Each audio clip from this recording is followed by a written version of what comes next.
I know you're ready to let go and drift into a peaceful sleep, relaxing with the help of this video. But before you do, don't forget to like and subscribe. It really motivates me to create more videos like this. And I'd love to know, what time are you listening to this? And where are you from? Is there a story or character you'd like me to tell next? Leave a comment and share your peaceful space with me. Story: The Witch of Wookey Hole.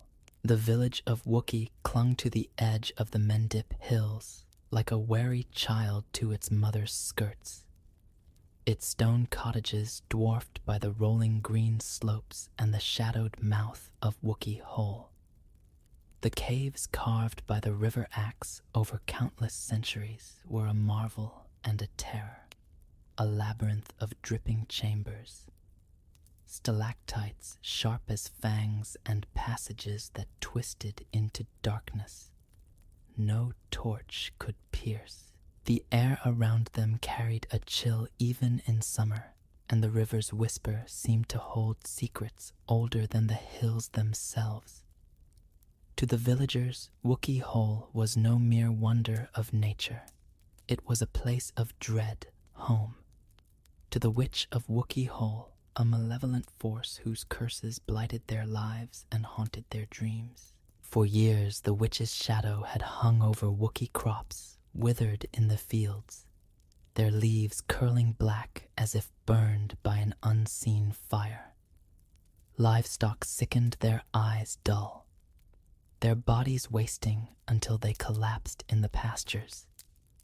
Worst of all were the fever's sudden merciless striking without warning. A farmer might wake hale and hearty, only to be bedridden by noon. His skin pale, his breath shallow, as if something had drained the life from him. The villagers whispered of the witch's work of her eyes, like burning coals, her voice a hiss that carried on the wind. No one had seen her and lived, but her presence was felt in every failed harvest, every empty cradle, every prayer unanswered. Father Benedict arrived in Wookey on a gray morning in late autumn, the sky heavy with clouds, the air sharp with the promise of frost. At 26, he was young for a monk, his face unlined, his brown eyes earnest but shadowed by doubts he kept hidden. Sent from Glastonbury Abbey to tend the village's small church, he carried a leather-bound Bible, a wooden cross, and a quiet resolve to serve. But beneath his calm demeanor lay a restlessness. A question that gnawed at him in the silent hours: was his faith strong enough to face true evil? He'd studied scripture, prayed through sleepless nights, but Glastonbury's stone walls had shielded him from the world's darker truths. Wookey, with its fearful whispers and cursed caves, would be his test. The villagers greeted him cautiously, their faces weathered, their eyes wary. They were a hardy folk bound by the land and their shared suffering, but the witch's curse had worn them thin. "You've come at a bad time," Father said Agnes, the village elder, a stooped woman with hair like spun silver and a voice steady. Despite her years, she met him at the church, a squat building of gray stone, its steeple leaning as if bowing to the hills. The witch's anger grows. "We lose more each day. Crops, beasts, children." Her words were matter of fact, but her hands trembled, betraying the fear she wouldn't name. Benedict knotted his throat tight. "I'll do what I can," he said, clutching his Bible prayer blessings. "God's light will guide us." But even as he spoke, he felt the weight of their expectations, the desperation in their gazes. They didn't want sermons. They wanted salvation. He spent his first days visiting homes, blessing fields, praying over the sick. He saw the toll of the curse firsthand, a farmer gaunt and feverish coughing blood, a field of barley blackened as if scorched, a mother her eyes hollow rocking an empty cradle. Each sight deepened his resolve, but also his doubt. What could a monk, barely a man, do against a power that defied God's will? The inciting moment came on his 5th night in Wookiee, under a moonless sky that pressed down like a lid. A scream shattered the village's uneasy silence, high and raw, echoing from a cottage near the church. Benedict ran his robes, flapping his cross bouncing against his chest. He found a crowd outside the home of Mary Tanner, a widow whose daughter Eliza was the village's light. A girl of 10 with a laugh like bells, Mary knelt in the doorway, sobbing. Her hands clutching a small, still form, Eliza lay in her arms, her face pale as bone, her eyes closed, her body withered as if aged decades in hours. The curse had taken her swift and cruel, leaving no mark but the emptiness in her mother's wails. Benedict knelt beside them, his heart pounding, his prayers stumbling. He touched Eliza's brow cold as riverstone and whispered a blessing, but the words felt hollow. The villagers watched, their faces a mix of grief and anger. "It's the witch," spat Tom the blacksmith, his fists clenched. "She's killing us one by one, and we do nothing." Others murmured agreement, their voices rising, their fear turning to fury. Agnes stepped forward, her eyes locking onto Benedict's. "You're our priest, Father," she said, her voice low but firm. "You must face her, the Witch of Wookiee Hole. End her curse, or we're lost." Benedict's stomach twisted, his doubt flaring like a spark in dry grass. Face the witch. In those caves where light failed and the air itself seemed to watch. He was no warrior, no saint, just a monk with a Bible and a cross, but Mary's sobs cut through his fear, and Eliza's still face burned in his mind. He couldn't turn away. Not when the village looked to him. Not when his faith demanded he act. "I'll go," he said, his voice steadier than he felt. "I'll find a way." The crowd exhaled relief, mingling with skepticism. They wanted a savior, but they saw a young man, untested, his hands trembling as he gripped his cross. Agnes took him aside, leading him to her cottage, where a fire crackled and herbs hung from the rafters. "You're brave, Father," she said, pouring him a cup of bitter tea. "But bravery won't be enough. The witch is old, older than the church, older than the hills. She's woven into the caves, her magic tied to the stone and the river. You can't fight her with prayers alone." Benedict frowned, his tea untouched. "Then how? If she's as powerful as you say, what can I do?" Agnes's eyes gleamed sharp and knowing. "There's a legend passed down from before the cross came to these lands. The stone of Edric, hidden deep in Wookiee Hole. A relic blessed by druids, glowing with a light that cuts through darkness.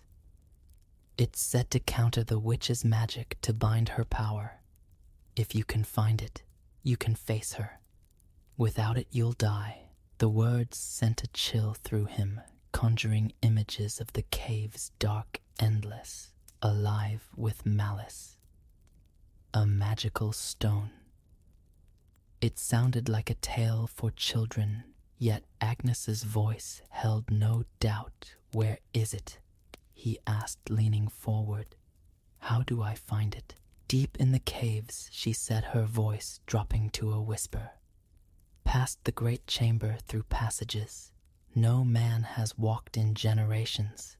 The stone's in a hidden place, marked by druidic signs. Spiral stars, the eye of the earth.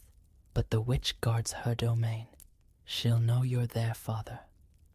She'll try to break you, your mind, your heart. You'll need more than faith. She reached into a wooden box, pulling out a small vial of clear liquid, its surface catching the firelight. Holy water blessed at Glastonbury. It may weaken her if you're quick. Take it and go at dawn. The caves are kinder in the light. Benedict took the vial, its weight slight but heavy with purpose. Thank you, he said, his voice soft, for believing I can do this. Agnes's smile was thin, almost sad. I believe you'll try, Father. That's enough for now. He left her cottage, the vial tucked into his robes, the night air cold against his skin. The village was quiet, its fires low, but the weight of Wookey Hole loomed its entrance, a black maw in the hills. Benedict returned to the church, kneeling before the altar, his Bible open to Psalms. He prayed for strength, for courage, for the light to guide him. But as he prayed, doubt whispered, what if the stone is a myth? What if the witch is stronger than God's will? He pushed the thoughts away, focusing on Eliza's face, Mary's sobs, the village's hope. He was their priest, their shield. He would face the witch stone or no stone and end her curse. Dawn came pale and hesitant, the hills shrouded in mist. Benedict stood at the church door, his robes heavy, his cross a steady weight against his chest. The villagers gathered, their faces solemn, their prayers a low murmur. Mary Tanner approached, her eyes red, and pressed a small woven bracelet into his hand. Eliza's a token of her light. Bring her justice. Father, she whispered.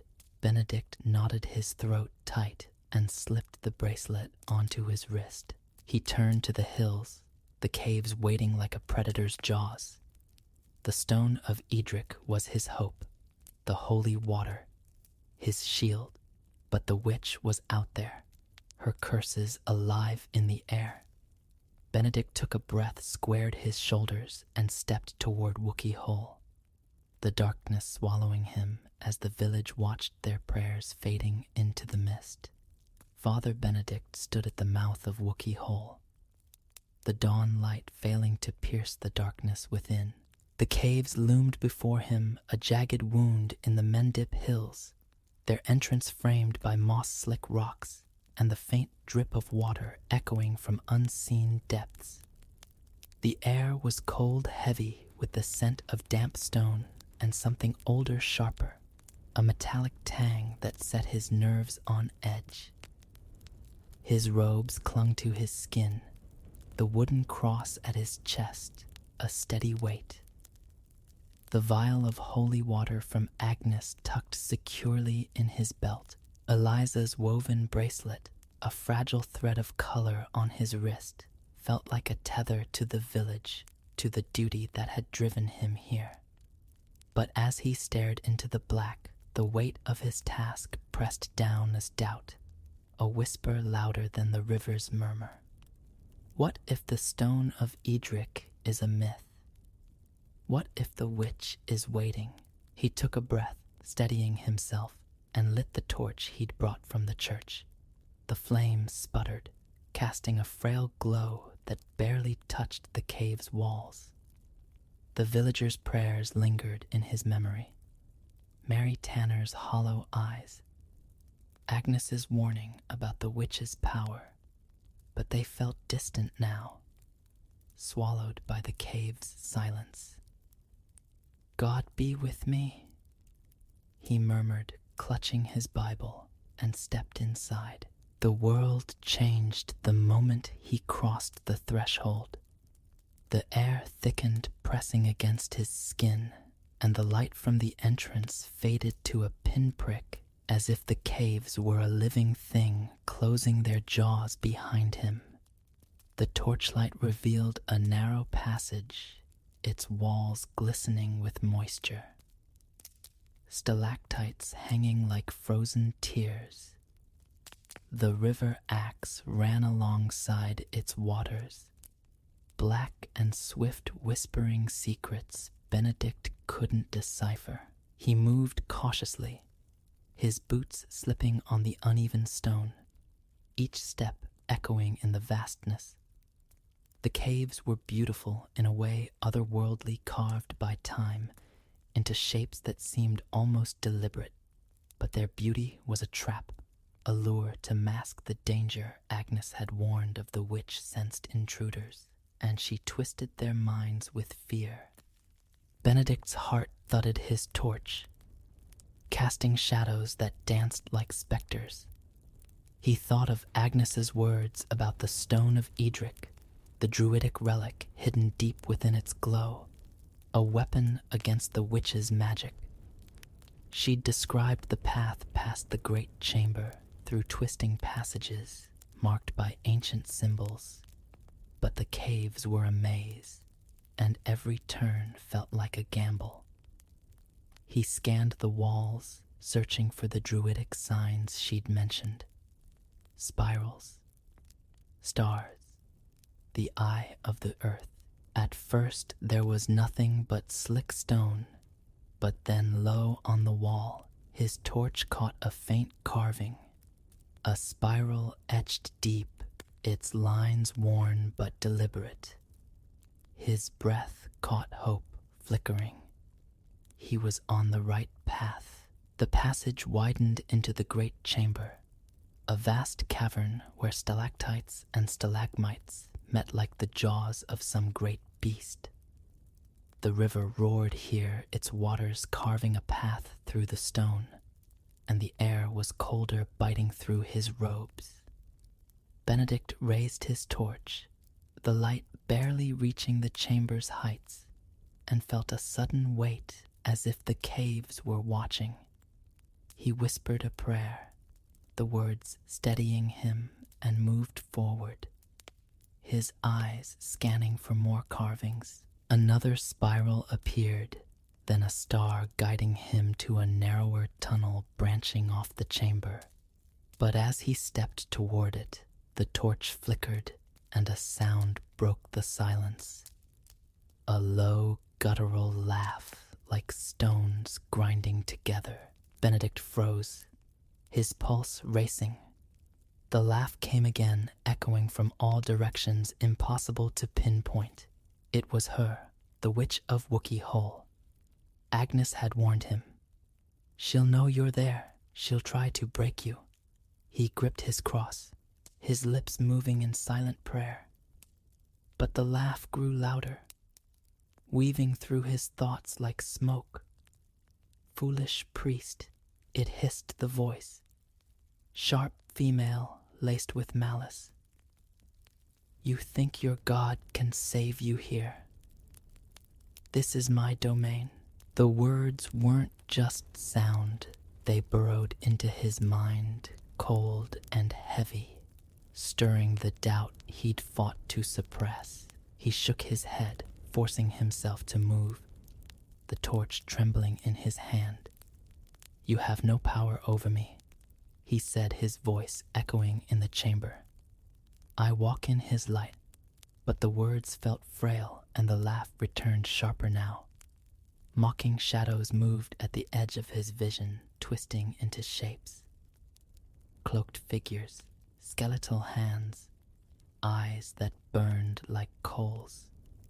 He blinked and they were gone, but his heart hammered, his breath shallow.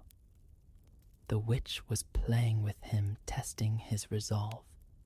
He clutched the vial of holy water, its weight a reminder of Agnes's faith in him, and pressed on, following the carvings into the tunnel. The passage was tighter, the walls closing in the air, damp and oppressive. The river's whisper faded, replaced by a deeper silence, broken only by the drip of water. and his own uneven steps. The carvings grew more frequent, spiral stars, and now the eye of the earth. A circle with a dot at its center, like a watchful gaze. Each one felt like a breadcrumb leading him deeper, but also a warning he was entering the witch's heartland. The torch burned low, its light faltering, and Benedict's doubt gnawed harder. What if the stone was a legend, a false hope?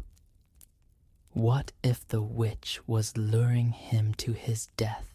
The tunnel opened into a smaller chamber, its walls glittering with crystals that caught the torchlight like stars.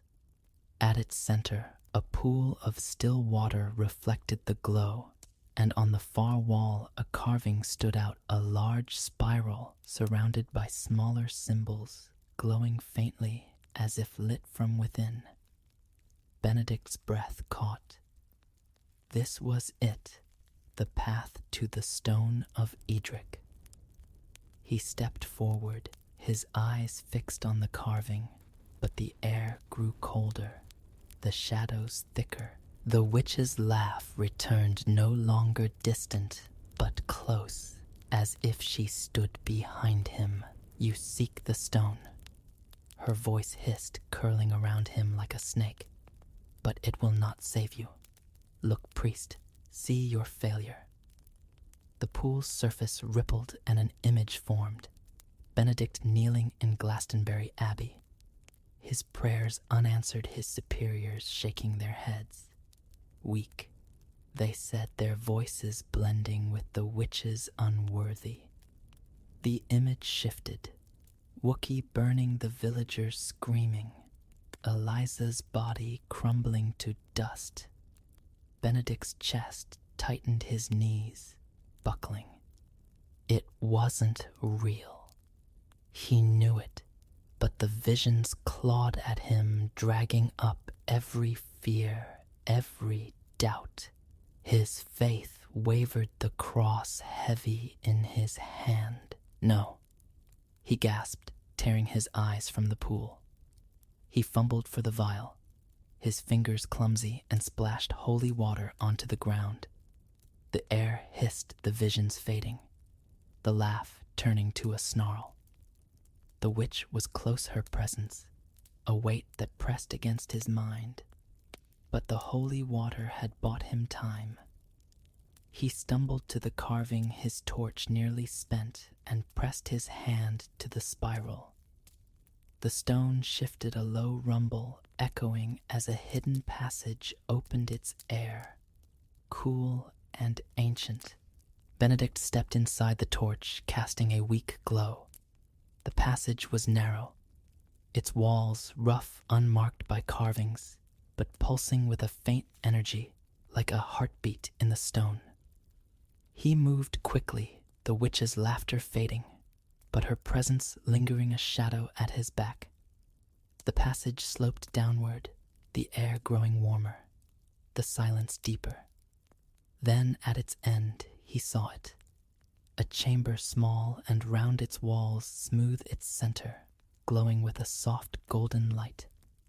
The Stone of Edric, it rested on a natural pedestal. A smooth oval stone no larger than his fist, its surface etched with faint runes. Its light was steady, warm, pushing back the darkness, calming the fear in Benedict's chest. He approached, his breath shallow, and reached for it.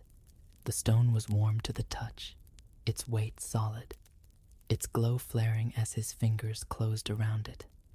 For the first time since entering the caves, he felt hope, a certainty that this was the weapon Agnes had promised the light to counter the witch's dark.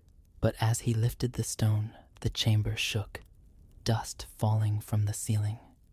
The witch's voice roared no longer, a laugh but a scream, raw and furious. "You dare!" She shrieked, the air crackling with energy. Shadows surged, coiling like smoke, and the temperature plummeted, frost forming on the walls. Benedict clutched the stone, its light shielding him. But the witch's presence was everywhere, her anger a storm. "You will not leave these caves," she hissed. "Your light will die, and so will you." Benedict's heart raced, but he held the stone high, its glow cutting through the shadows. "In God's name, I defy you," he said, his voice steady despite the fear. He splashed more holy water, the air hissing again, the witch's scream faltering.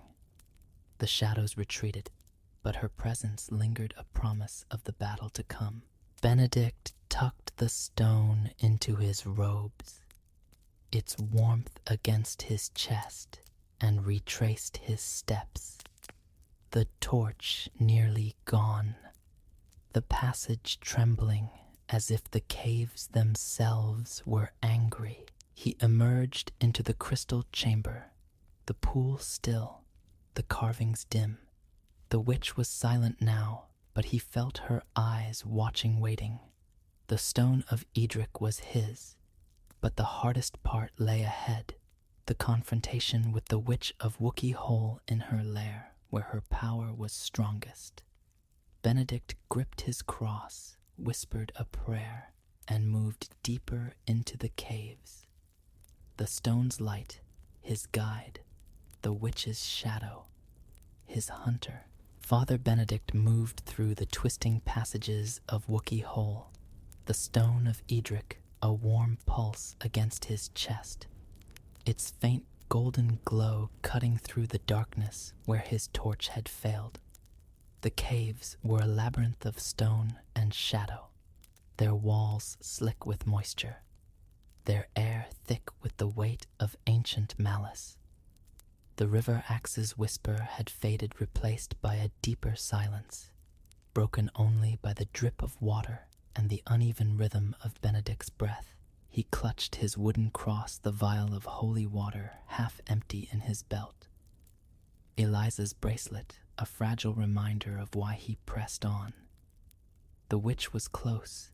He felt her presence, a cold, coiling pressure that tightened with every step. The stone of Edric was his weapon, but the caves were her domain, and the battle ahead would test more than his faith.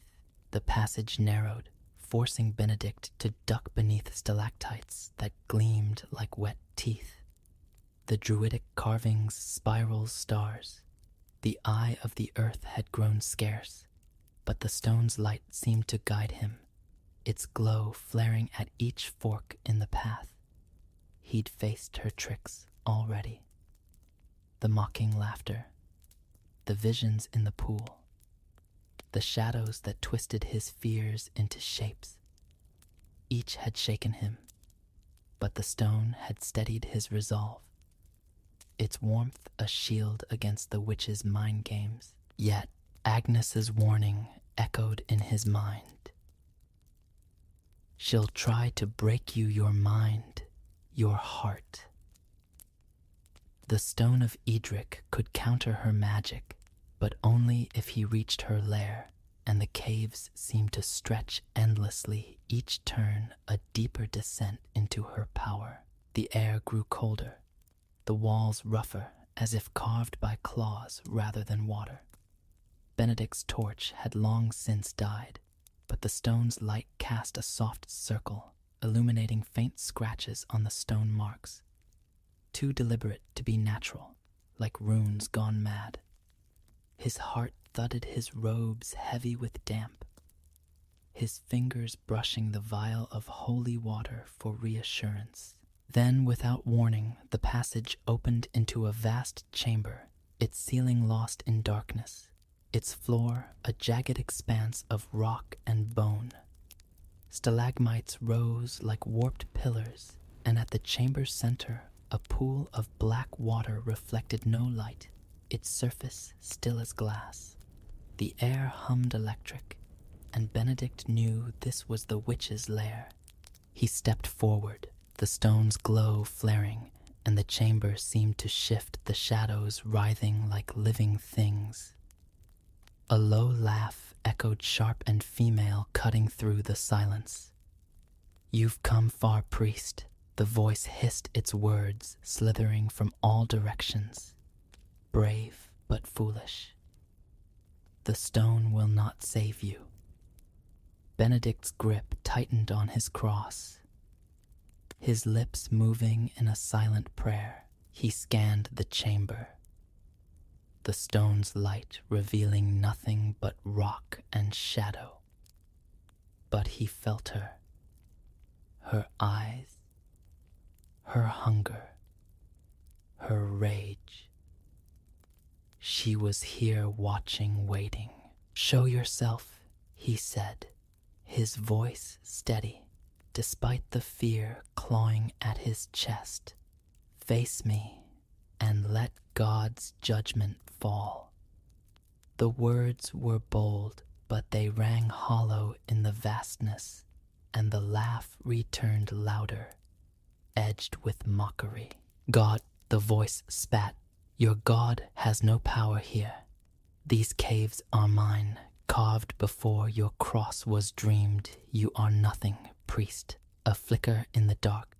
The air crackled and the shadows surged, coalescing into a figure at the pool's edge. The Witch of Wookiee Hole emerged gaunt and terrible. Her body cloaked in tattered rags that seemed to writhe like smoke. Her face was hollow, her skin gray as ash, her eyes burning like coals, slit-pupiled and unblinking.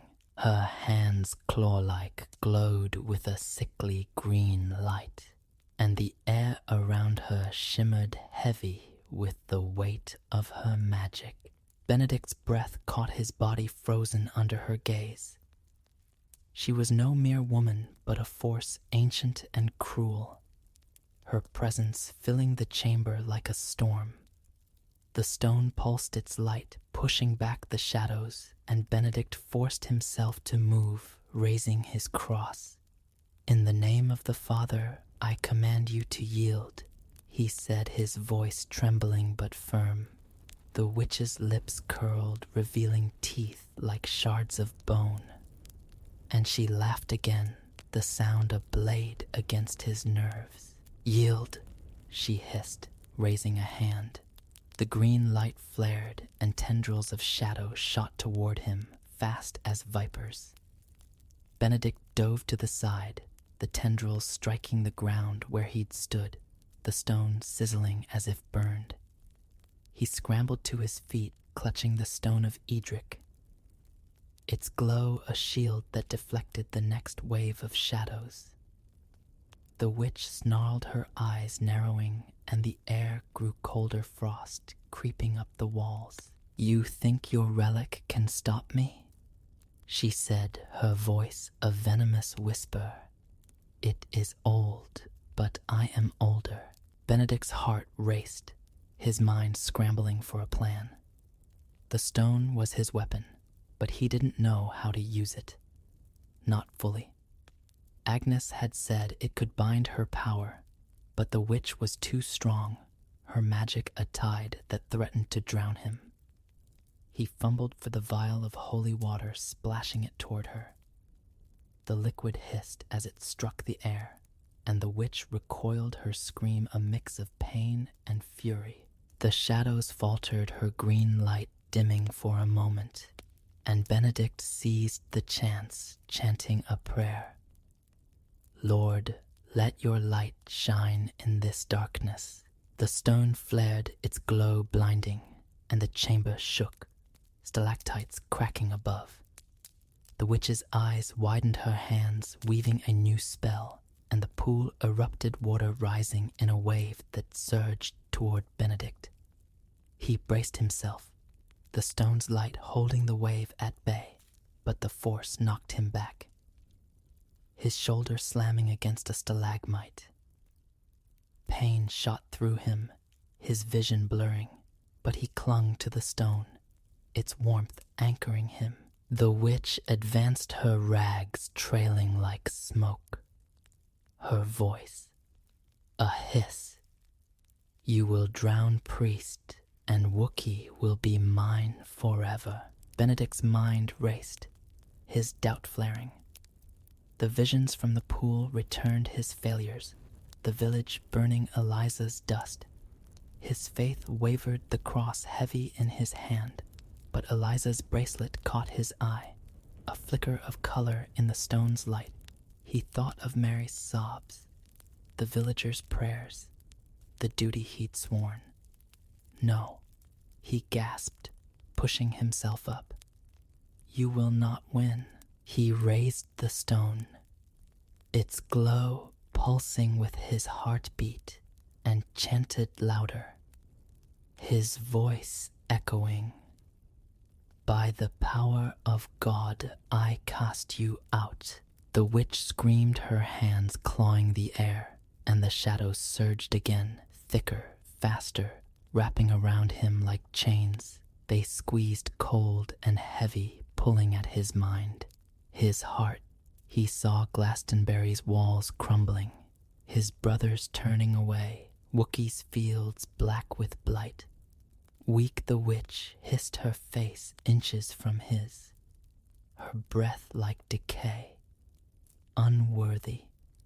Benedict's knees buckled the stone slipping from his grasp, but his fingers brushed the vial, and with a desperate lunge he splashed the last of the holy water into her face. The witch shrieked, her body convulsing, the shadows dissolving like mist.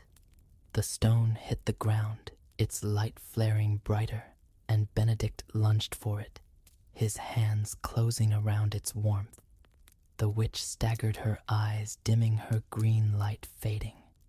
Now he whispered, the stone's power surging through him, a certainty he'd never felt. He pressed it against her chest, its glow enveloping her, and shouted, in God's name, be bound. The chamber erupted in light, blinding, searing the air, roaring like a furnace. The witch's scream was deafening, a sound of rage and despair as her body stiffened, her skin turning gray. Then stone, cracks spread across her form, her eyes locking onto Benedict's, and in that final moment a whisper escaped, the dark remains. Then she was still, a statue frozen in fury, her coals extinguished, her power broken. The chamber shook, rocks falling, the pool surging, and Benedict stumbled back, the stone dimming in his hands. He collapsed, gasping, his body trembling with exhaustion and pain. The caves were silent now, the air lighter, the witch's presence gone. He'd done it, defeated her, ended her curse.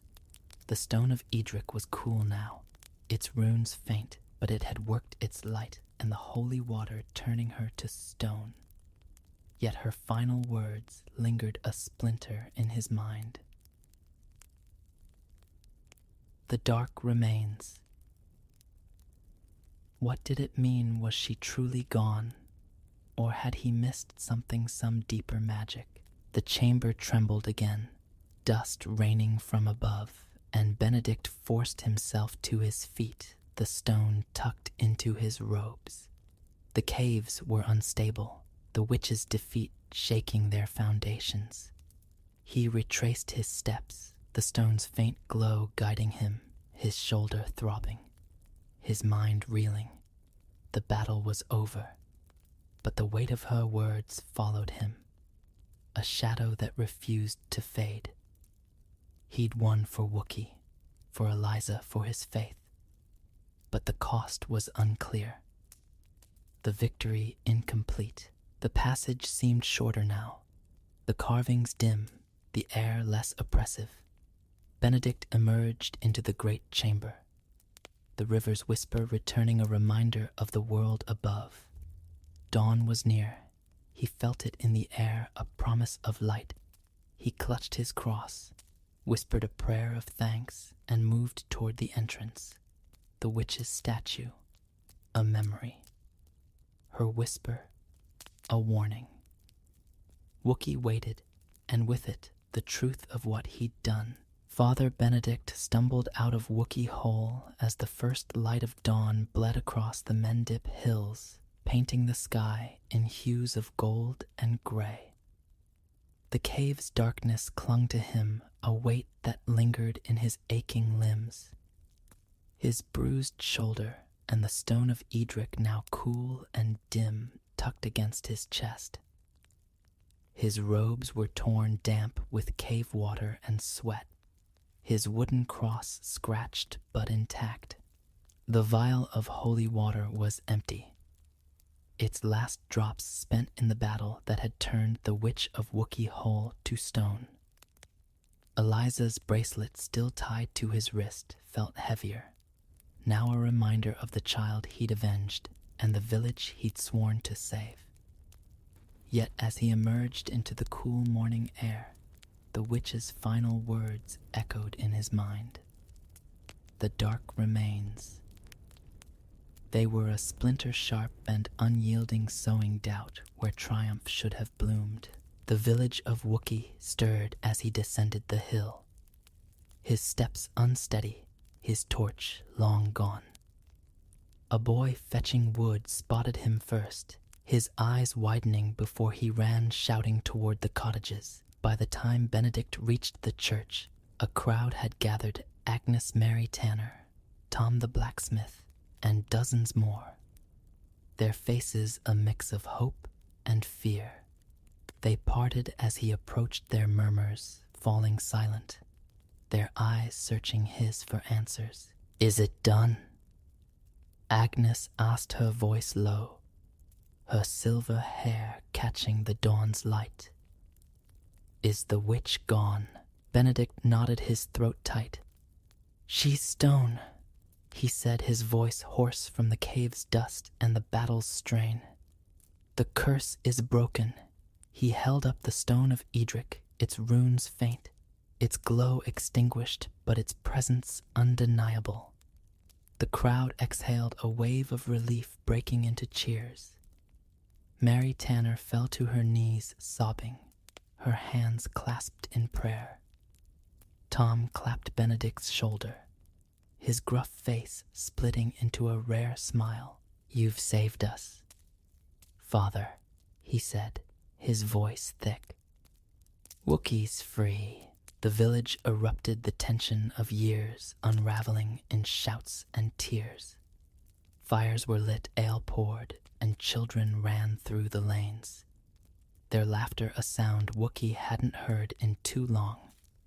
Agnes led Benedict to her cottage, pressing a cup of warm broth into his hands, her eyes shining with pride.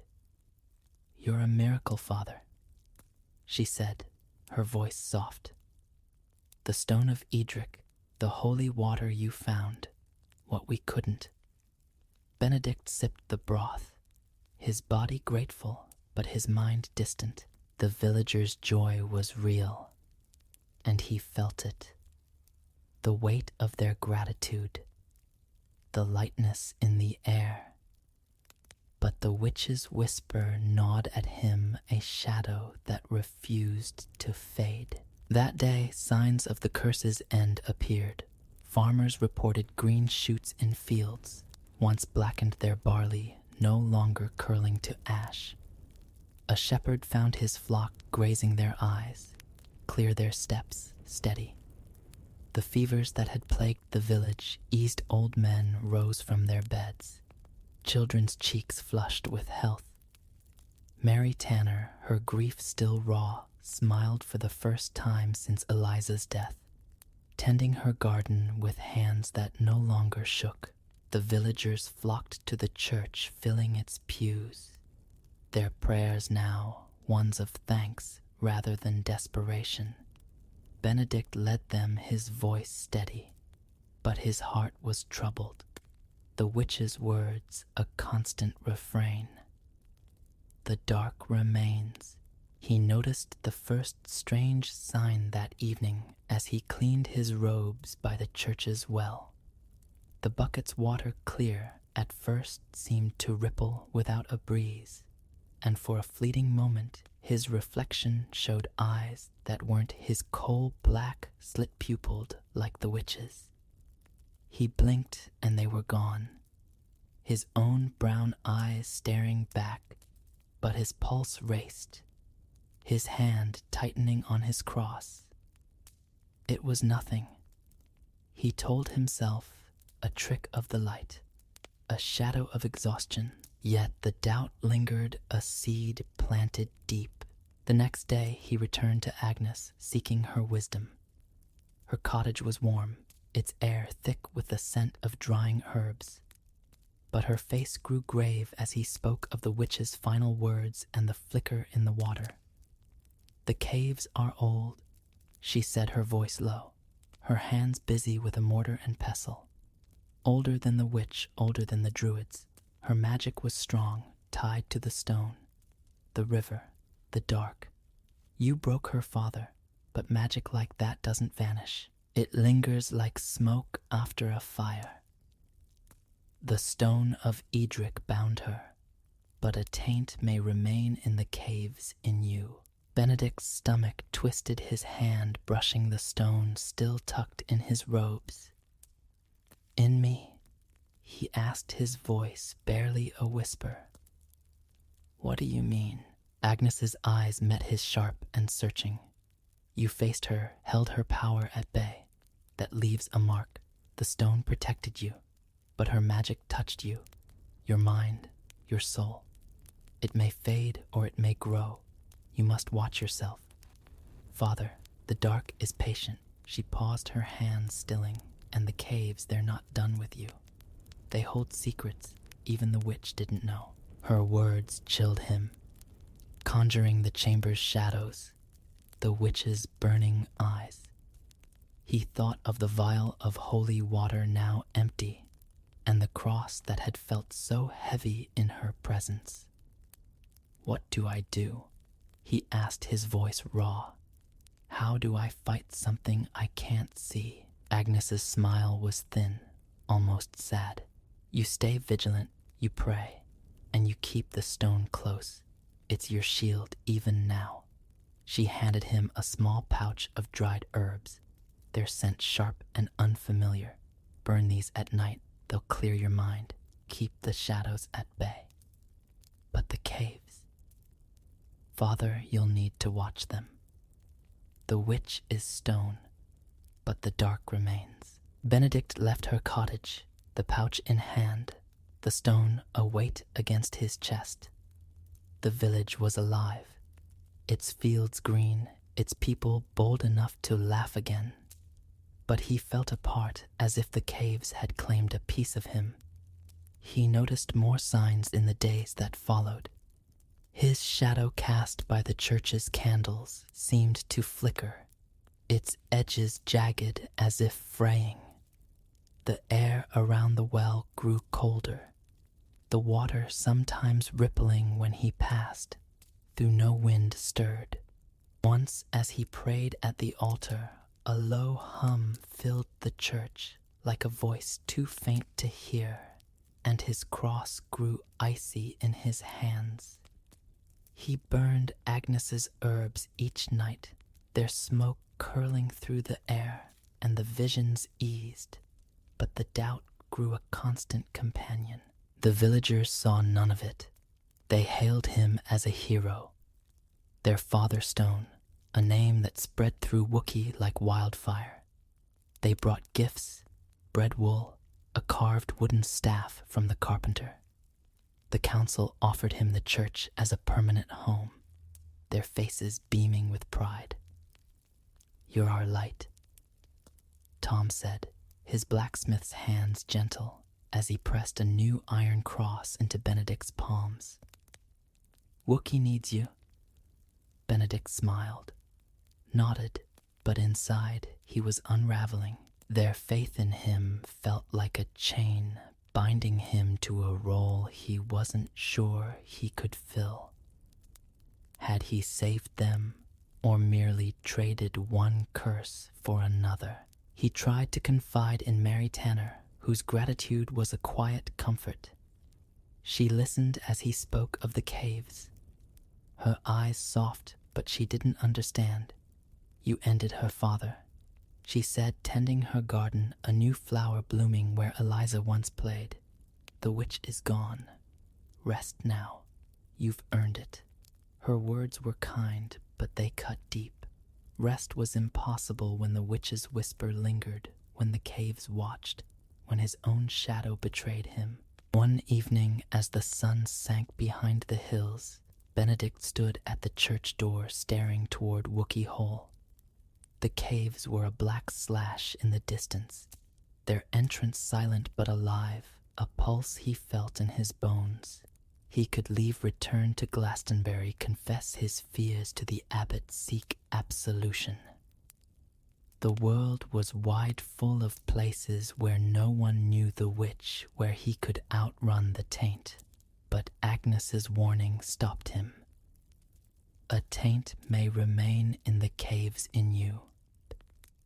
If he left, what would he carry with him? What would he unleash?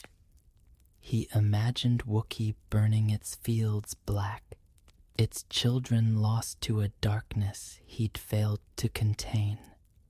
The realization settled over him, heavy but clear. He'd stay. He'd watch the caves guard the stone face, whatever taint lingered. He'd saved Wookey once, and he'd keep it safe, even if it cost him his peace, his faith, his soul. The witch was stone, but the dark was alive, and he was its keeper. Benedict turned back to the church, the iron cross cold in his hand, the herb smoke curling from his window. The village slept, its hope restored. But Benedict's vigil had just begun, his eyes fixed on the hills where the caves waited their secrets, whispering in the dark. Father Benedict stood in the shadow of Wookey's church, the Mendip hills rising like silent sentinels under a sky bruised with twilight. The village hummed with life fires flickering in cottage windows, children laughing in the lanes, the scent of fresh bread drifting on the breeze. The curse of the witch of Wookey Hole was gone, her stone form a silent relic in the cave's depths, her blight lifted from the fields and hearts of Wookey. Yet Benedict's victory felt like a fragile thing overshadowed by the witch's final whisper. The dark remains, and the signs that haunted him, the flickering shadow, the rippling well, the hum that lingered in his prayers. The stone of Edric, now dim and cold, rested in a locked box beneath the church altar, a ward against the taint Agnes had warned of. But Benedict knew the caves were not done with him, nor he with them. He had chosen to stay. The decision had come not in a moment of triumph, but in the quiet hours after his return, when the villagers' cheers had faded and the weight of the taint settled into his bones. Wookey needed him not as a hero, but as a guardian, a keeper of the secrets buried in Wookey Hole. He could have fled to Glastonbury, sought solace in the abbey's stone walls, but the witch's magic had marked him, and to leave was to risk spreading whatever darkness lingered. So he remained his life, narrowing to the church, the village, and the caves that watched from the hills, their entrance a constant pull on his soul. The church became his sanctuary and his prison. Benedict tended it with care, polishing the pews, mending the steeple, leading prayers that drew crowds larger than ever before. The villagers called him Father Stone, a name whispered with reverence, their hero who'd faced the witch and won. They brought gifts, wool blankets, carved bowls, a new robe stitched by Mary Tanner, its hem embroidered with spirals that echoed the druidic carvings. Their gratitude was a comfort, but it also bound him their faith, a weight he carried alongside the taint. They saw a savior. He saw a man wrestling with shadows his own and the caves. The taint was subtle, patient, but undeniable.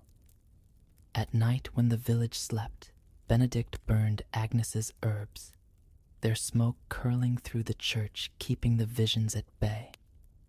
But they came still fleeting glimpses of coal-black eyes in the mirror, a low hum that vibrated in his chest, a chill that seeped from the stone of Edric's box. His shadow, once sharp, now frayed at the edges, dancing in ways candlelight couldn't explain. Once, as he blessed a farmer's field, the ground seemed to pulse beneath his feet, a rhythm like the cave's heartbeat. He hid these signs, smiling for the villagers, but each one deepened his vigil. His fear that the witch's defeat had stirred something older, deeper within Wookiee Hole. Agnes was his only confidant, her wisdom a lifeline. She visited often, her silver hair gleaming, her eyes sharp despite her years. "You're marked, Father," she said one evening, sipping tea in the church's vestry. "But marks aren't always curses. They can be callings. The caves chose you, same as they chose the witch long ago." Her words were cryptic, tinged with the old ways, but they steadied him. She taught him rituals, herbs to burn words, to chant symbols, to carve into the church's beams. Spirals, stars, the eye of the earth etched with a knife that trembled in his hands. They held the taint at bay, or seemed to. But Benedict wondered, was he guarding Wookiee, or merely delaying the inevitable? The village thrived in the witch's absence. Fields bloomed, their barley golden, their harvests heavy. Livestock grew fat, their pens full, and the fevers that had stolen so many were a memory. Mary Tanner planted flowers where Eliza once played her smile, fragile but real. Tom the blacksmith forged a bell for the church, its ring clear and bright, a sound that seemed to push back the hill's shadow. The council spoke of festivals of trade with distant towns of Wookiee's name, spreading as a place of miracles. Father Stone did this, they said, raising mugs in the tavern, and Benedict nodded, his heart torn between pride and dread. His vigil took him to the caves, though never deep. He stood at their entrance, the stone of Edric in his pocket, its weight a reminder of the battle won and the war unfinished. The caves were silent, their air cool, but he felt their pulse a rhythm that matched the hum in his dreams. He spoke to them, soft prayers meant to soothe whatever stirred within. "Stay quiet," he'd whisper, his voice steady.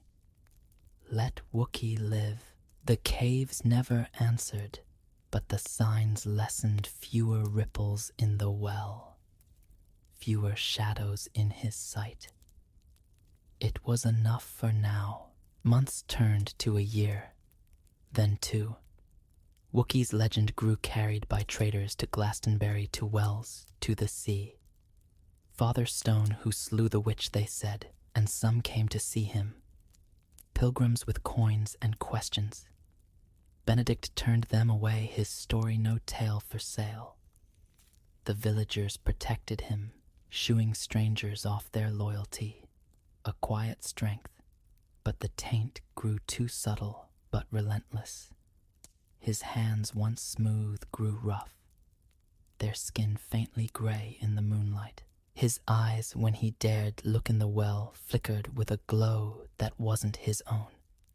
The hum in the church became a voice too faint to understand, but heavy with intent.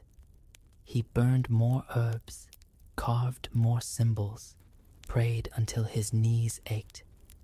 But the line between himself and the caves blurred. One spring evening, as the hills bloomed with wildflowers and the air was soft with promise, Benedict sat by the church, the iron cross Tom had forged resting in his lap. The village was quiet, its fires low, its people asleep.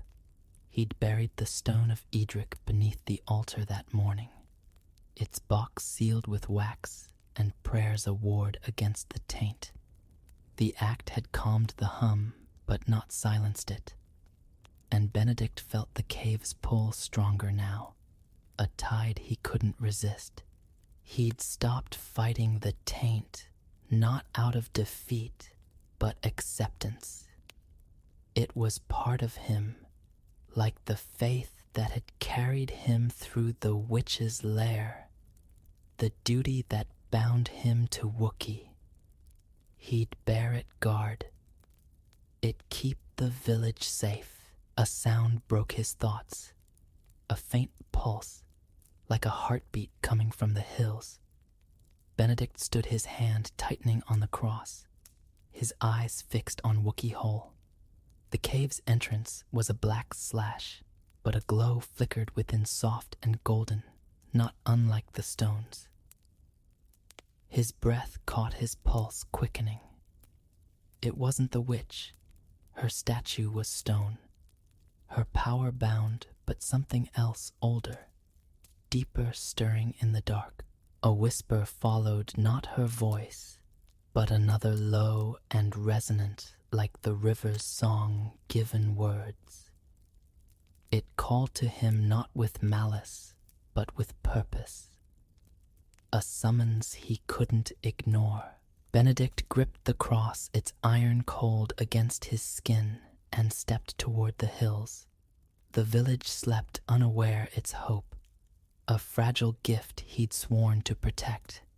He didn't enter the caves, not yet, but stood at their mouth, the glow pulsing faintly, the whisper clearer now, though still wordless. "I'm here," he said, his voice steady, his faith renewed by the weight of his calling. "Whatever you are, I'll face you." The glow faded, the whisper stilled, but the caves watched their secrets alive, their heartbeat his own. He returned to the church, the cross in hand, the herb smoke curling through the air. Wookiee Hole was his, now, its taint and its power, its light and its dark. He was Father Stone, guardian of the caves, bound to the village, to the hills, to the magic that ran beneath the earth. The villagers would wake to a new day, their fields green, their lives whole, and Benedict would stand watch, his eyes glowing faintly in the dawn, ready for whatever stirred next. The night closed around him, the stars bright, the hills silent. Wookiee slept safe for now, and Father Benedict, half priest, half myth, held his vigil. The cave's whisper, a promise of battles yet to come. Story: The Fairy Ointment. The village of Kilbeggan clung to the edge of a rolling emerald valley, where the hills of Ireland rose like the shoulders of ancient giants, cloaked in mist and secrets. It was a place where time seemed to dawdle, where stone walls crisscrossed fields like the stitches of a patchwork quilt, and where the wind carried whispers of stories older than the oaks. In the spring of 1847, with the potato blight still gnawing at the countryside, Kilbeggan was a stubborn holdout of life, its people tethered to tradition and survival. Among them was Aithne Brennan, a young woman of 22 whose days were as predictable as the toll of the church bell. Aithne was no stranger to hardship. Her father, a cobbler, had died when she was 12, leaving her and her mother to fend for themselves in a world that cared little for widows and orphans. Her mother, Aileen, had taken to weaving, her fingers deft, but her health frail, and Aithne had shouldered the burden of keeping their tiny cottage from crumbling. By 16, she'd found work as a maid for the O'Connor family, whose grand manor perched on a hill overlooking Kilbeggan, like a lord surveying his domain. The O'Connors were the closest thing the village had to gentry wealthy aloof and rumoured to have ties to Dublin's elite. Their household was a world of polished silver, starched linens, and expectations as rigid as the oak beams that held up their roof. Ethna's life in the manor was one of quiet endurance.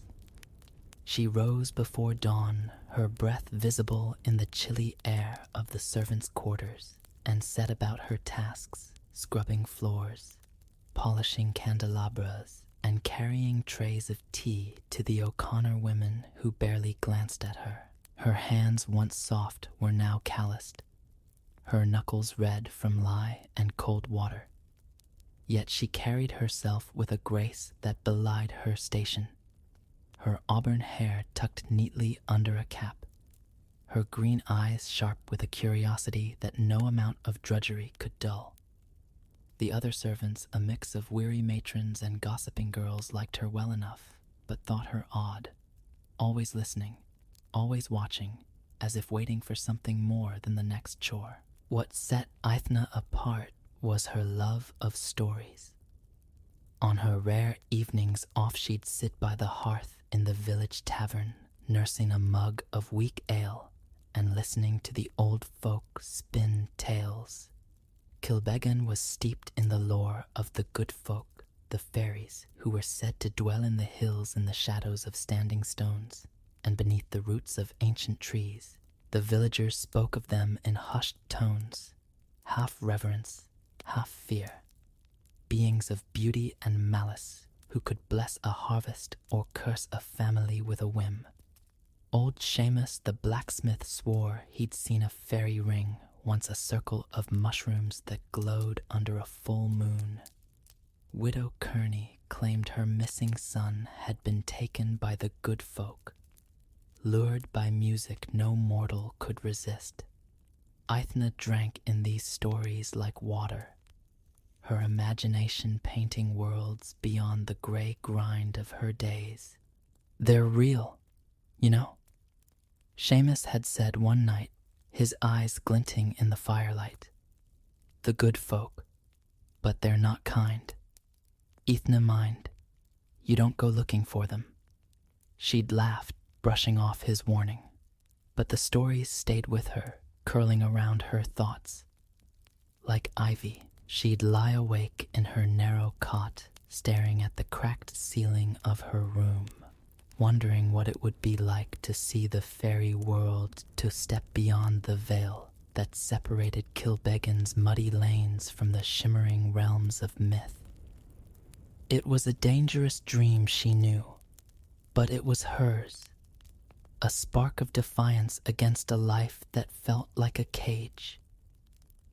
The O'Connor manor was not without its own whispers of the supernatural. The older servants spoke of strange happenings, a harp that played on its own in the dead of night shadows that moved without a source, and a well in the garden that was never to be used, its mouth sealed with a heavy stone. Ethna had once asked Mrs. Doyle, the stern housekeeper, about the well. The woman's face had tightened her lips, thinning to a line. Don't be poking your nose where it doesn't belong. Girl, she'd snapped, some things are best left alone. Ethna had nodded, but her curiosity only grew a seed planted in fertile ground. Her days blurred into weeks, each one a mirror of the last. She'd wake, work, eat her meager supper of bread and broth, and fall into bed only to do it all again. The O'Connors, for all their wealth, were not cruel employers, but they were distant their world, as unreachable as the stars. Master O'Connor, a portly man with a penchant for brandy, spent his days in his study, poring over ledgers.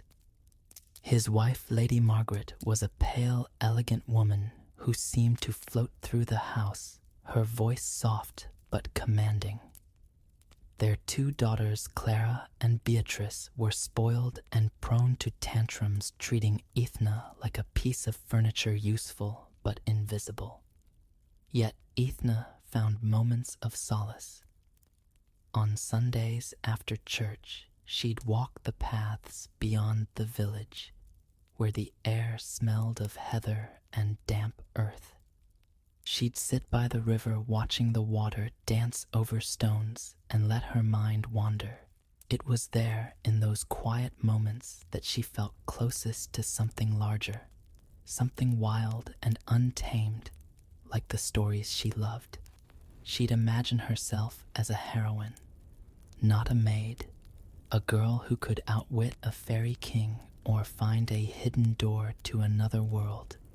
It was childish, she knew, but it kept her going. One evening in late April, as the sun dipped below the hills and painted the sky in shades of violet, Ethne was sent to fetch water from the village well. The task was a reprieve from the manor's stuffiness, and she took her time, her boots crunching on the gravel path. The well stood at the edge of Kilbeggan, a squat stone structure surrounded by wild flowers. As she lowered the bucket, the air grew still, the usual chorus of crickets falling silent. A chill prickled her skin, though the evening was mild. She glanced around, half expecting to see someone watching, but the path was empty. Then, from the corner of her eye, she saw a figure. A woman stood near the well, her silhouette framed against the fading light. She was tall and slender, her hair a cascade of silver that shimmered like moonlight on water. Her dress, a deep green, seemed to ripple as if caught in a breeze, though the air was still. Her eyes, when they met, Ethna's, were like polished silver, bright and unblinking. Ethna froze the bucket slipping from her hands to clatter against the well's edge.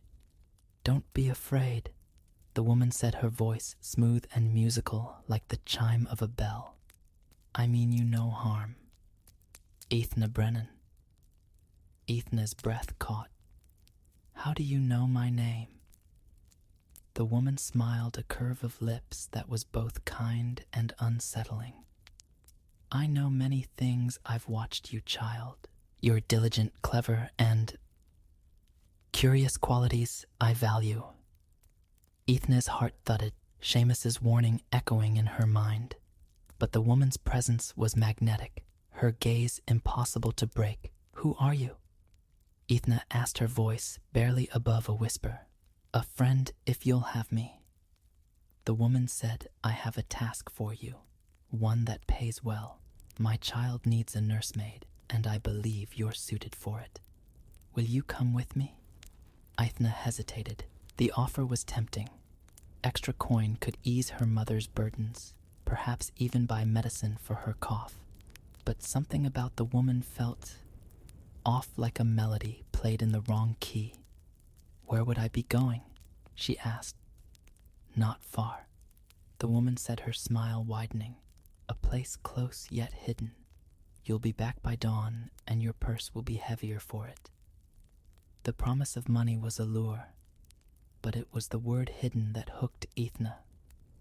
Her curiosity, that restless beast, stirred.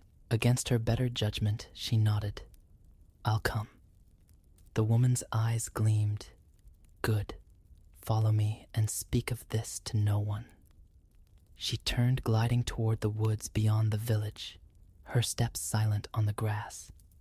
Ethna grabbed the bucket, leaving it by the well, and hurried after her. The path they took was unfamiliar, though Ethna knew these woods as well as anyone. The trees seemed to lean closer, their branches forming a tunnel that swallowed the last of the twilight. The air grew thick, scented with moss and something sweeter, like honey and starlight. As they walked, Ethna's mind raced. Was this woman one of the good folk the stories warned of, their tricks, their bargains that always carried a price? Yet she couldn't turn back. Not now. not when the world seemed to hum with possibility. The path curved, and ahead she saw a mound, its surface covered in clover and glowing faintly as if lit from within.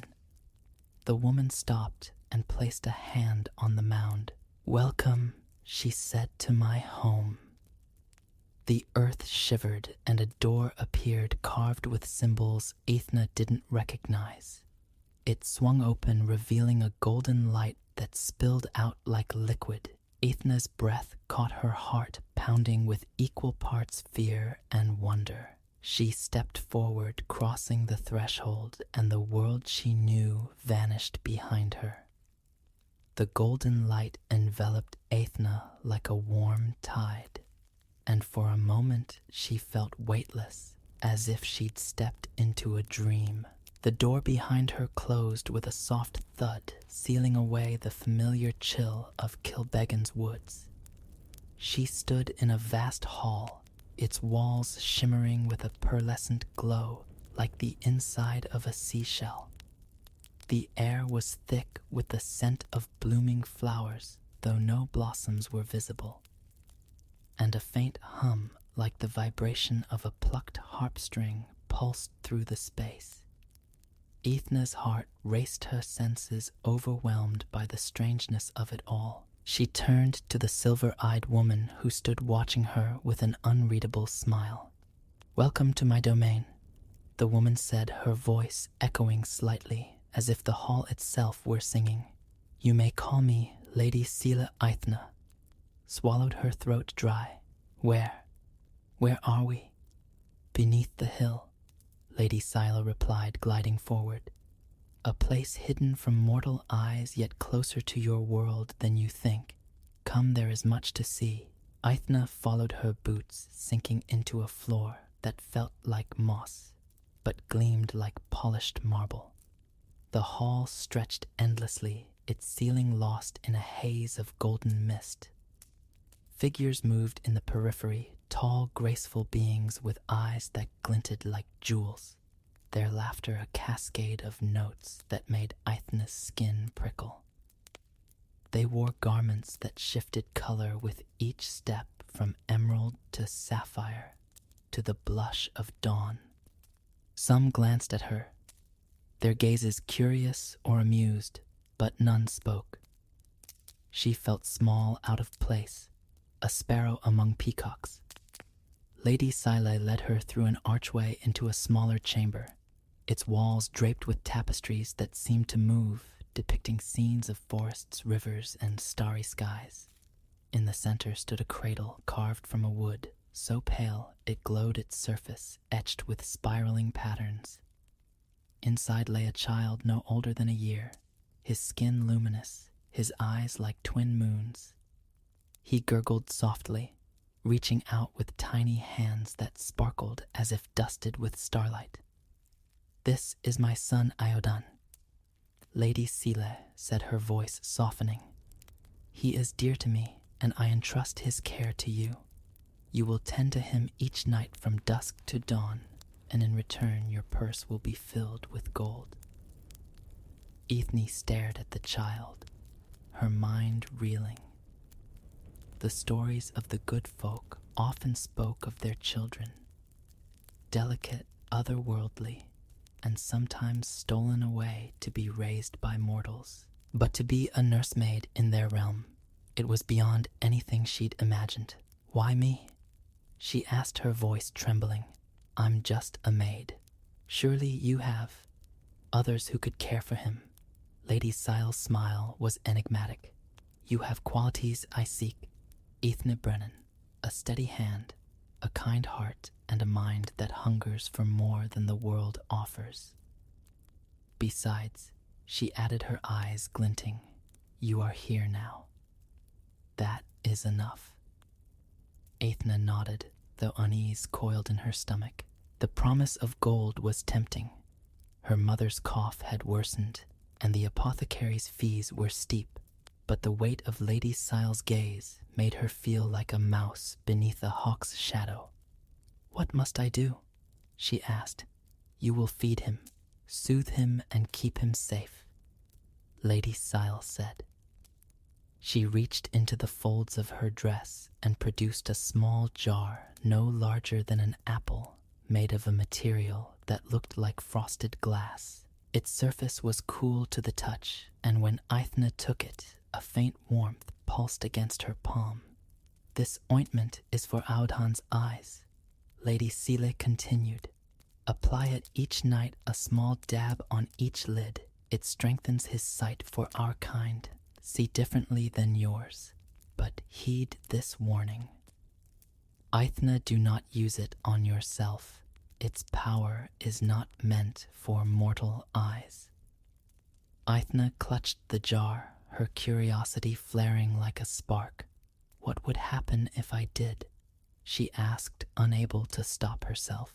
Lady Seal's expression darkened, her silver eyes narrowing. "You would see things you cannot unsee and know things you cannot unknow. Disobey and you will regret it." Her voice was soft but carried a blade's edge, and Aithna felt a chill slither down her spine. "I understand," she said quickly, lowering her gaze. But even as she spoke, her mind churned. What was in the ointment? What secrets did it hold? The stories of the good folk were full of forbidden gifts, rings that granted wishes, cloaks that hid you from death, and salves that revealed hidden truths.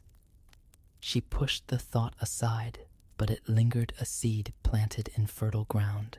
Lady Sile's demeanor softened. "Good begin tonight. You will find all you need here. When dawn comes, you will return to your world, and I will ensure you are rewarded." She gestured to a corner of the room where a table held a silver pitcher of milk that smelled faintly of honey, a stack of soft cloths, and a pile of blankets woven from a material lighter than air. Aithna set the jar down and approached the cradle, her hands trembling slightly. Audhan looked up at her, his moonlit eyes wide and trusting.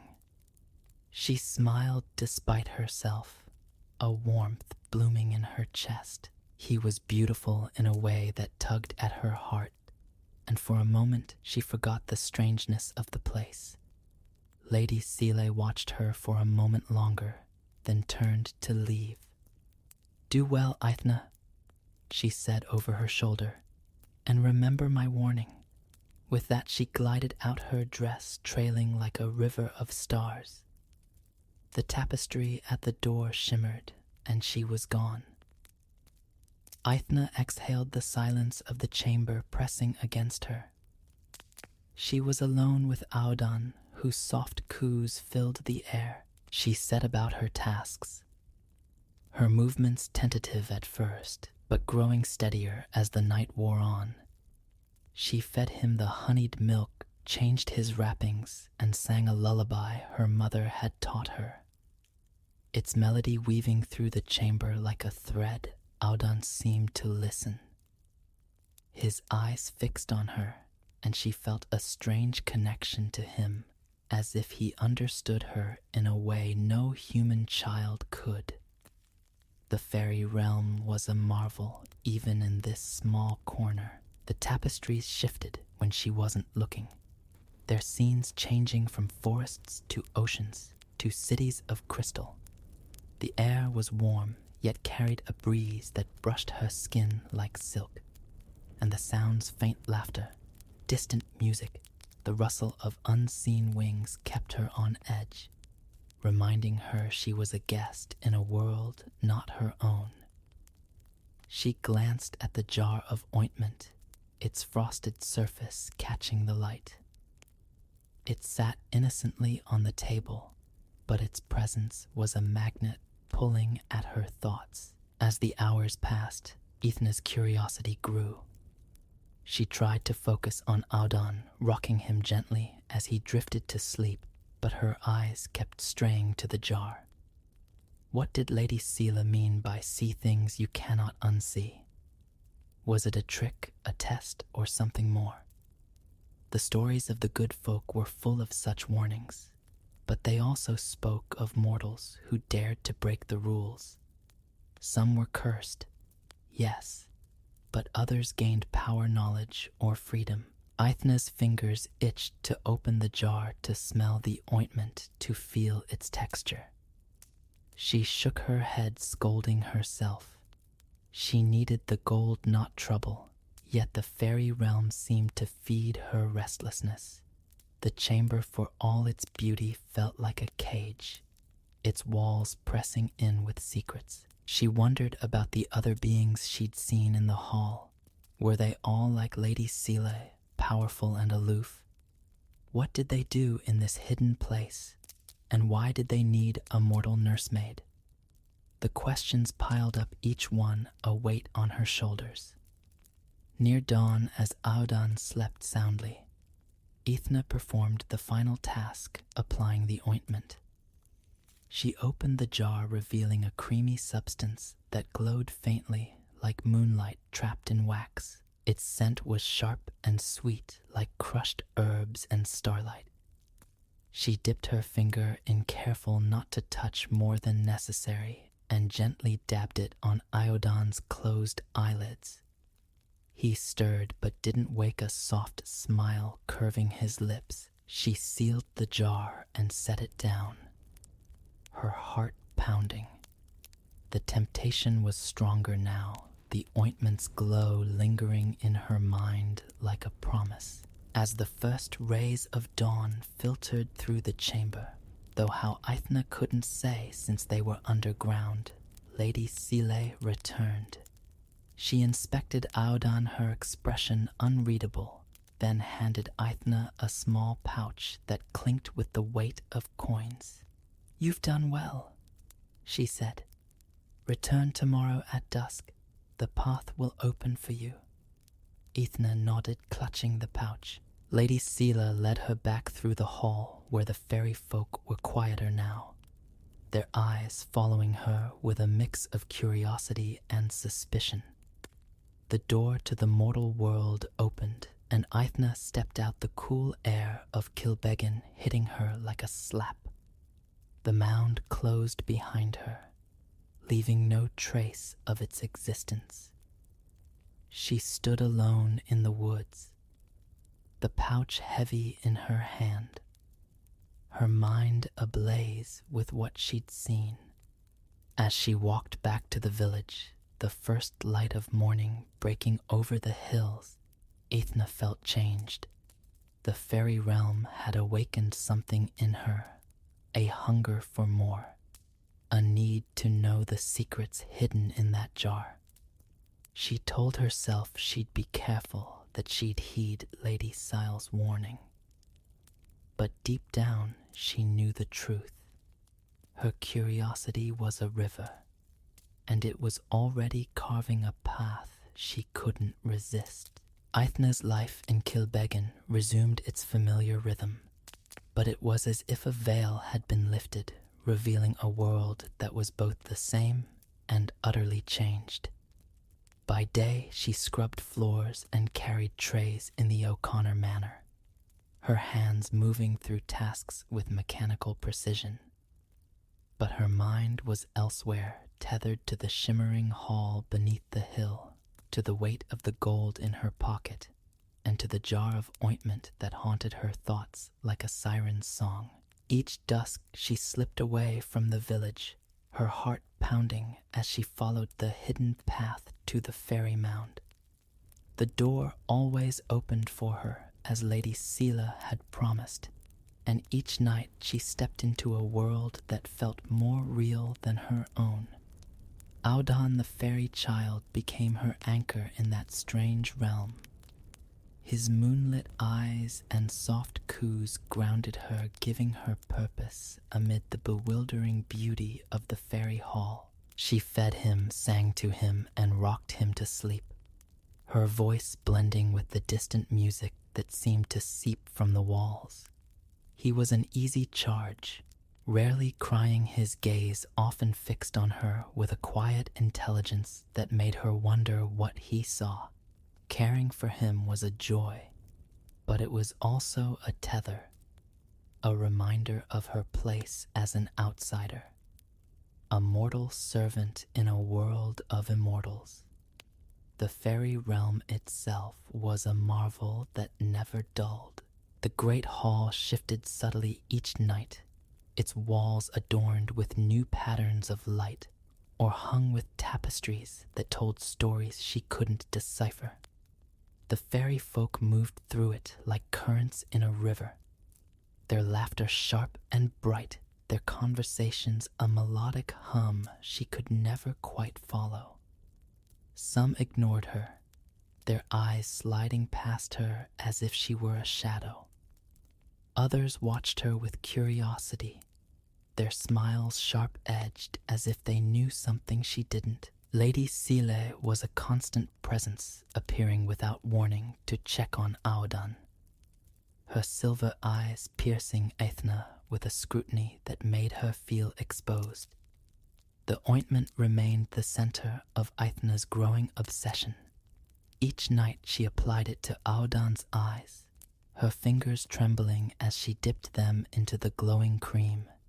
Its scent, herb starlight, and something wilder lingered on her skin, and its warmth seemed to pulse in time with her heartbeat. Lady Sile's warning echoed in her mind. Do not use it on yourself. Yet the prohibition only fueled her curiosity. What did the ointment do? Why was it forbidden? The stories of the good folk were full of such tests, and Aethna couldn't shake the feeling that the jar held the key to understanding this hidden world. Her restraint held for the first few nights. She told herself she was content with her role, that the gold, more than she'd ever seen, was enough. She brought it home to her mother, who wept with relief at the sight of it, believing Aethna had earned it through extra work at the manor. The coins bought medicine firewood and a new shawl for Aileen, easing the lines of worry on her face. But the gold couldn't quiet the questions that gnawed at Aethna. Each time she sealed the jar, her resolve weakened, eroded by the fairy realm's allure and her own restless nature. On the 7th night, her curiosity won. The chamber was quiet. Aodan asleep in his cradle, his breathing soft as a whisper. The tapestries glowed faintly, depicting a forest where silver deer leaped through golden trees. Aethna stood by the table, the jar in her hands, its surface cool against her palms. She glanced at the door, half expecting Lady Sile to appear, but the chamber remained still. Her heart thudded a drumbeat, urging her forward. Just a little, she told herself. Just to know. She opened the jar, the glow within spilling out like liquid moonlight. She dipped her finger in the ointment, smooth and warm, and hesitated. The stories warned of consequences. Mortals blinded, cursed, or trapped forever in the fairy realm. But they also spoke of those who gained sight, who saw the world as the good folk did. Aethna's breath hitched. She touched the ointment to her right eye, smearing it across her eyelid, and closed it, waiting. At first, nothing happened. Then a warmth spread like sunlight breaking through clouds, and her eye tingled as if waking from a long sleep. She opened it, and the world transformed. The chamber was no longer just beautiful. It was alive. Golden threads wove through the air, pulsing with light, connecting everything in a web of energy. The tapestries moved as if real, the silver deer leaping from thread to thread, their eyes meeting hers. She saw figures she hadn't noticed before, ethereal beings translucent as mist, tending to tasks invisible to her mortal sight. The walls shimmered with runes that glowed and faded, whispering secrets in a language she couldn't understand. Even Aodan was changed. his sleeping form surrounded by a faint aura like a star cradled in clouds. Aithna gasped, her left eye still seeing the chamber as before, mundane by comparison. The contrast was dizzying her mind, struggling to reconcile the two visions. She turned, taking in the fairy realm's true splendor, and felt a thrill that was both exhilarating and terrifying. This was what Lady Sile had hidden from her, the good folks' world in its raw, radiant truth. But the ointment revealed more than beauty. As Aithna's gaze wandered, she saw shadows in the corners, shapes that didn't belong, a pile of treasures, golden goblets, jeweled rings, and coins from ages past lay hidden behind a tapestry, glowing with a sickly light as if stolen. In another corner, she glimpsed a figure, human-like, but gaunt, its eyes hollow, bound by shimmering cords that pulsed with fairy magic. A captive, she realized, her stomach twisting. The fairy realm was not just a place of wonder. It was a place of secrets, some darker than she'd imagined. She closed her right eye, and the visions vanished, leaving the chamber as it had been. Her heart pounded, guilt and fear warring with the thrill of discovery. She'd broken Lady Sile's rule, but she hadn't been caught, not yet. She sealed the jar and returned it to the table, her hands shaking. Aodan stirred, and she hurried to his side, soothing him back to sleep, her mind racing. What had she done? What did it mean? The rest of the night passed in a blur. Aithna went through her tasks, but her thoughts were elsewhere, replaying what she'd seen. The golden threads, the hidden treasures, the captive, they were pieces of a puzzle she didn't understand. When Lady Sile arrived at dawn, Aithna kept her gaze lowered, terrified. Her right eye would betray her. But the fairy queen seemed satisfied, handing her the pouch of gold without comment. Aithna left the mound, the morning air sharp against her skin, and hurried back to Kilbeggan, her secret burning like a coal in her chest. In the days that followed, Aithna's newfound sight changed everything. She returned to the fairy realm each night, unable to resist using the ointment again, though she was careful to apply it sparingly. Her right eye became her window into the good folks' truth, revealing their world in ways that both awed and unsettled her. She saw fairy folk disguised as mortals in Kilbeggan's market, their true forms shimmering beneath human faces. She noticed paths in the woods that glowed faintly, leading to places she dared not follow, and in the fairy hall she began to eavesdrop her enhanced sight, letting her spot conversations hidden from others. She learned fragments of the fairies' plans. They spoke of luring humans to their realm, of weaving spells to bind them, of harvests and seasons they controlled with rituals older than time. Aithna's curiosity, once a spark, became a blaze. She felt like a spy in a forbidden kingdom, gathering secrets she wasn't sure she wanted to keep, yet she couldn't stop. The ointment had awakened something in her, a hunger for knowledge, a need to understand the world she'd stumbled into.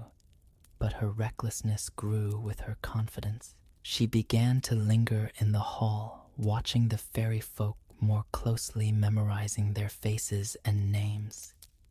She asked Aodan questions, though he couldn't answer, as if he might somehow explain the mysteries she uncovered. And she started to take risks, slipping closer to the treasures, studying the captives from a distance, trying to piece together the fairies' motives. Each night she told herself she was careful, that she could outwit the good folk, but deep down she knew she was playing a dangerous game, one where the stakes were higher than she could imagine. As the weeks passed, Ethna's double life took its toll. In Kilbeggan, she grew distracted, her work at the manor suffering. Mrs. Doyle snapped at her for spilled tea and unpolished silver, her patience wearing thin. Her mother noticed her fatigue, her eyes shadowed from sleepless nights. But Ethna brushed off her concerns, blaming long hours. The gold kept coming, easing their burdens, but it couldn't quiet the fear that grew in Ethna's heart. She was in too deep, and the ointment, once a gift, was now a chain binding her to a world she could neither fully join nor escape. Ethna's secret gnawed at her like a splinter beneath the skin, sharp and unrelenting. Each night in the fairy realm, her right eye, altered by the forbidden ointment, revealed more of the good folks' hidden world. The pulsing golden threads that wove their magic, the stolen treasures hoarded in shadowed corners, and the captives bound by spells she couldn't comprehend. By day, in the gray routine of Kilbeggan, she carried these truths like a weight, her mind split between the mundane and the marvelous. She told herself she could keep the balance, that she could guard her secret and continue her work for Lady Seeley without consequence. But secrets, like rivers, have a way of carving paths to disaster. Her recklessness grew with each visit to the fairy mound, emboldened by her enhanced sight. Ethna began to push boundaries she once feared to cross. She lingered in the great hall after tending to Aodan, watching the fairy folk as they danced and schemed. She memorized their names: Lorcan with his emerald eyes, Aisling whose laughter was a blade, Cillian who moved like a shadow. She noted their plans whispered in corners, a festival to lure mortals, a spell to bind a farmer's dreams, a bargain to steal a child's laughter. Her right eye saw the truth beneath their words, the flickering runes that sealed their magic, the threads that tethered their victims. She felt like a thief stealing knowledge, and the thrill of it was intoxicating. Yet the fairy realm was no place for mortal hubris. The good folk were watchful, their eyes catching the smallest shifts in her behavior. Lorcan once paused mid-dance to stare at her, his gaze lingering too long as if sensing something amiss. Aisling's laughter grew sharper when Ethna passed her words laced with barbs that hinted at suspicion. Even Aodan the fairy child seemed to notice a change, his moonlit eyes following her with a quiet intensity that made her shiver. Ethna told herself she was careful, that her secret was safe, but doubt crept in a whisper that grew louder with each night. The crisis came on a warm evening in early June, when the air in Kilbeggan buzzed with the scent of wildflowers and the promise of summer. Ethna had slipped away from the O'Connor manor after supper, her excuse of visiting her mother barely convincing Mrs. Doyle's narrowed eyes.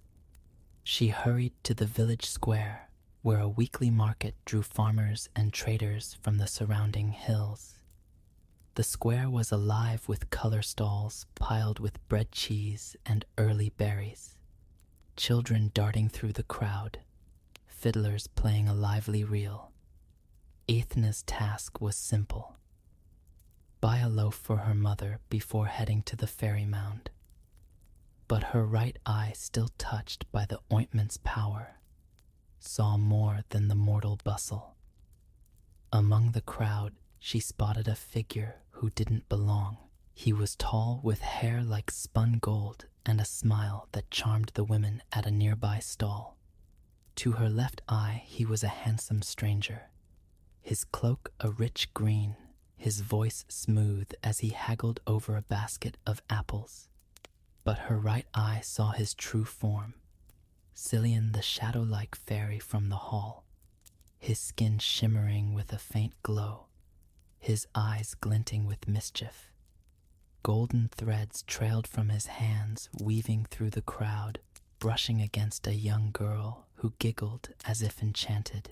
Aithna froze, her heart pounding.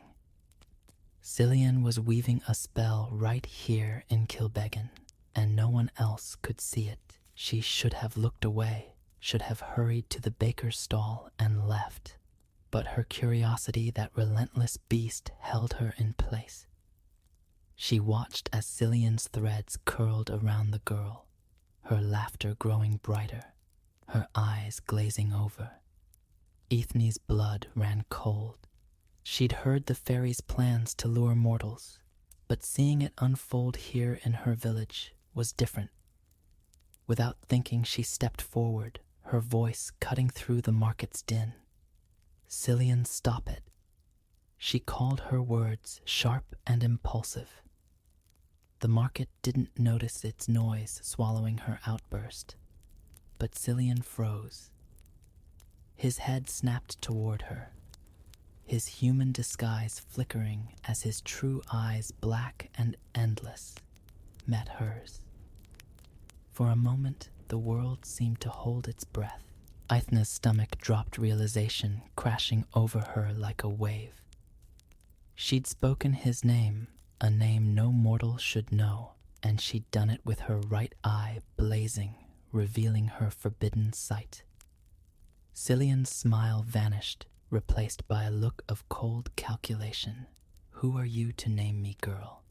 he said, his voice low, carrying a weight that made her knees tremble. The crowd parted around him, oblivious, as he stepped closer. "What do you see?"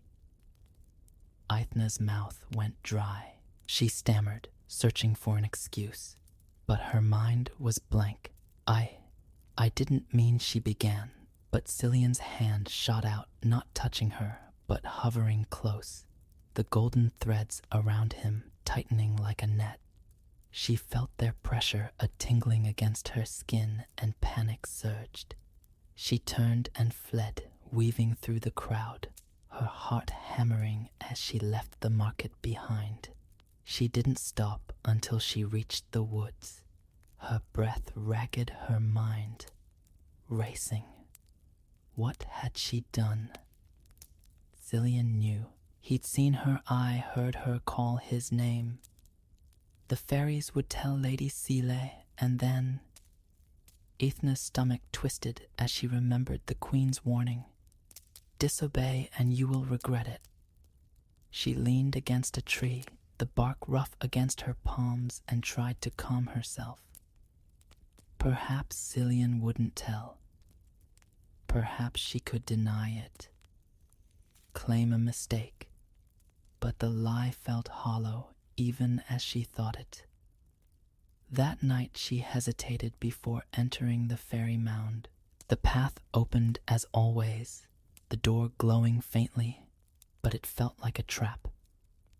She considered turning back, abandoning the gold, the job, the entire fairy world. But the thought of her mother's cough, the apothecary's bills, and the pull of the realm's secrets held her fast. She stepped inside her right eye, already seeing the golden threads that welcomed her. The hall was quieter than usual.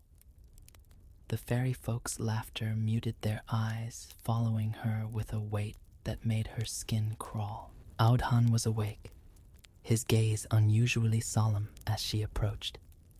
She went through her tasks mechanically, feeding him, singing softly, but her nerves were taut, waiting for the axe to fall. The jar of ointment sat on the table, its glow a silent accusation.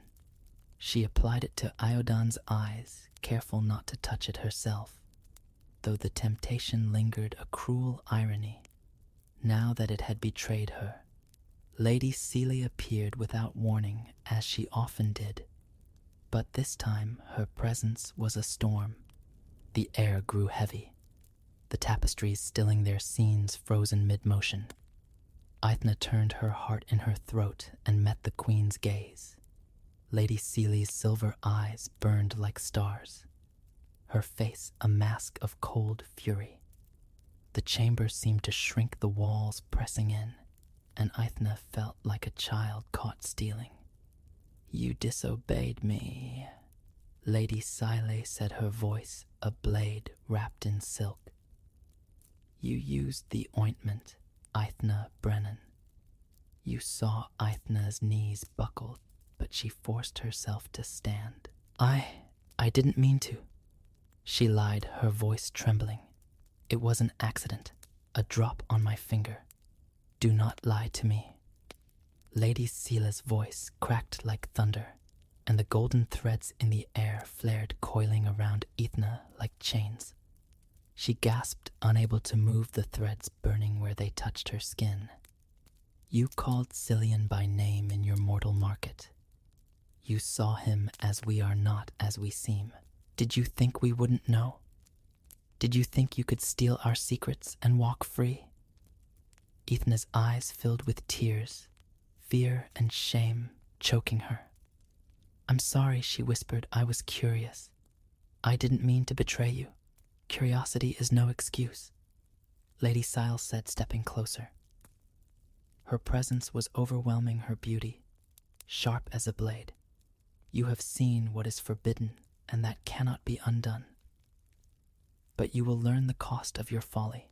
Before Aithna could speak, Lady Seely raised a hand, her fingers tracing a rune in the air. The golden threads tightened, and a searing pain exploded in Aithna's right eye. She screamed, collapsing to her knees, her hands clawing at her face. The world went dark in that eye. The fairy realm's radiance snuffed out like a candle. When the pain subsided, she opened her eyes. Her left eye saw the chamber dim and ordinary, but her right eye saw nothing. A void where vision had been. "You will see no more of our world," Lady Seely said, her voice cold. "Your mortal sight remains, but the gift you stole is gone. Speak of what you saw, and your other eye will follow. You are banished from this place. Go and pray we do not seek you again." The threads released her, and Aithna crumpled sobbing. Lady Seely turned away, her form dissolving into the mist. The chamber faded, and Aithna found herself outside the mound, the night air cold against her tear-streaked face. The door was gone, the hill just a hill, and she was alone. Half blind, her world shattered. She stumbled back to Kilbeggan, the loss of her right eye, a throbbing ache both physical and spiritual. The fairy realm's beauty, its secrets were locked away forever, and the weight of her mistake crushed her. She reached her mother's cottage, collapsing on the doorstep, the pouch of gold still clutched in her hand. As dawn broke, painting the sky in hues she could no longer fully see, Aithna knew her life would never be the same. The dawn that greeted Aithna as she sat trembling on her mother's doorstep was a cruel mockery of the world she'd lost. The sky, painted in soft pinks and golds, was dimmed by the darkness in her right eye, a void where the fairy realm's radiance once shone. Her hands, still clutching the pouch of gold, shook with the weight of her punishment. Lady Seely's words echoed in her mind. "Speak of what you saw, and your other eye will follow." The threat was a chain binding her to silence, and the loss of her sight was a wound that cut deeper than flesh. Aithna Brennan, once a girl of boundless curiosity, was now a shadow of herself, marked by the fairy ointment that had both gifted and cursed her. The days that followed were a blur of pain and adjustment. Aithna's mother, Aileen, was horrified by her daughter's condition, her frail hands tracing Aithna's face as she wept. "What happened, child?" she asked, her voice breaking. "Who did this to you?" Aithne, bound by fear of the fairy's wrath, could only mumble about an accident, a fall in the woods that struck her eye. The lie tasted bitter, but the truth was too dangerous. Aileen sent for the village healer, a stooped woman named Bridget, who examined Aithne's eye with a frown. "No injury, I can see," Bridget muttered, "but it's blind. Sure enough, a strange affliction." She prescribed a poultice of herbs, but Aithne knew no mortal remedy could restore what the fairy queen had taken. Life in Kilbeggan demanded Aithne move forward despite her loss. The gold from Lady Seal, though tainted by her banishment, was a lifeline. It paid for Aileen's medicine, repaired the cottage's leaking roof, and bought food to stave off the hunger that still lingered from the blight. But each coin was a reminder of the fairy realm of Aodhan's moonlit eyes, and the golden threads she'd never see again. Aithne returned to the O'Connor manor, her work slower.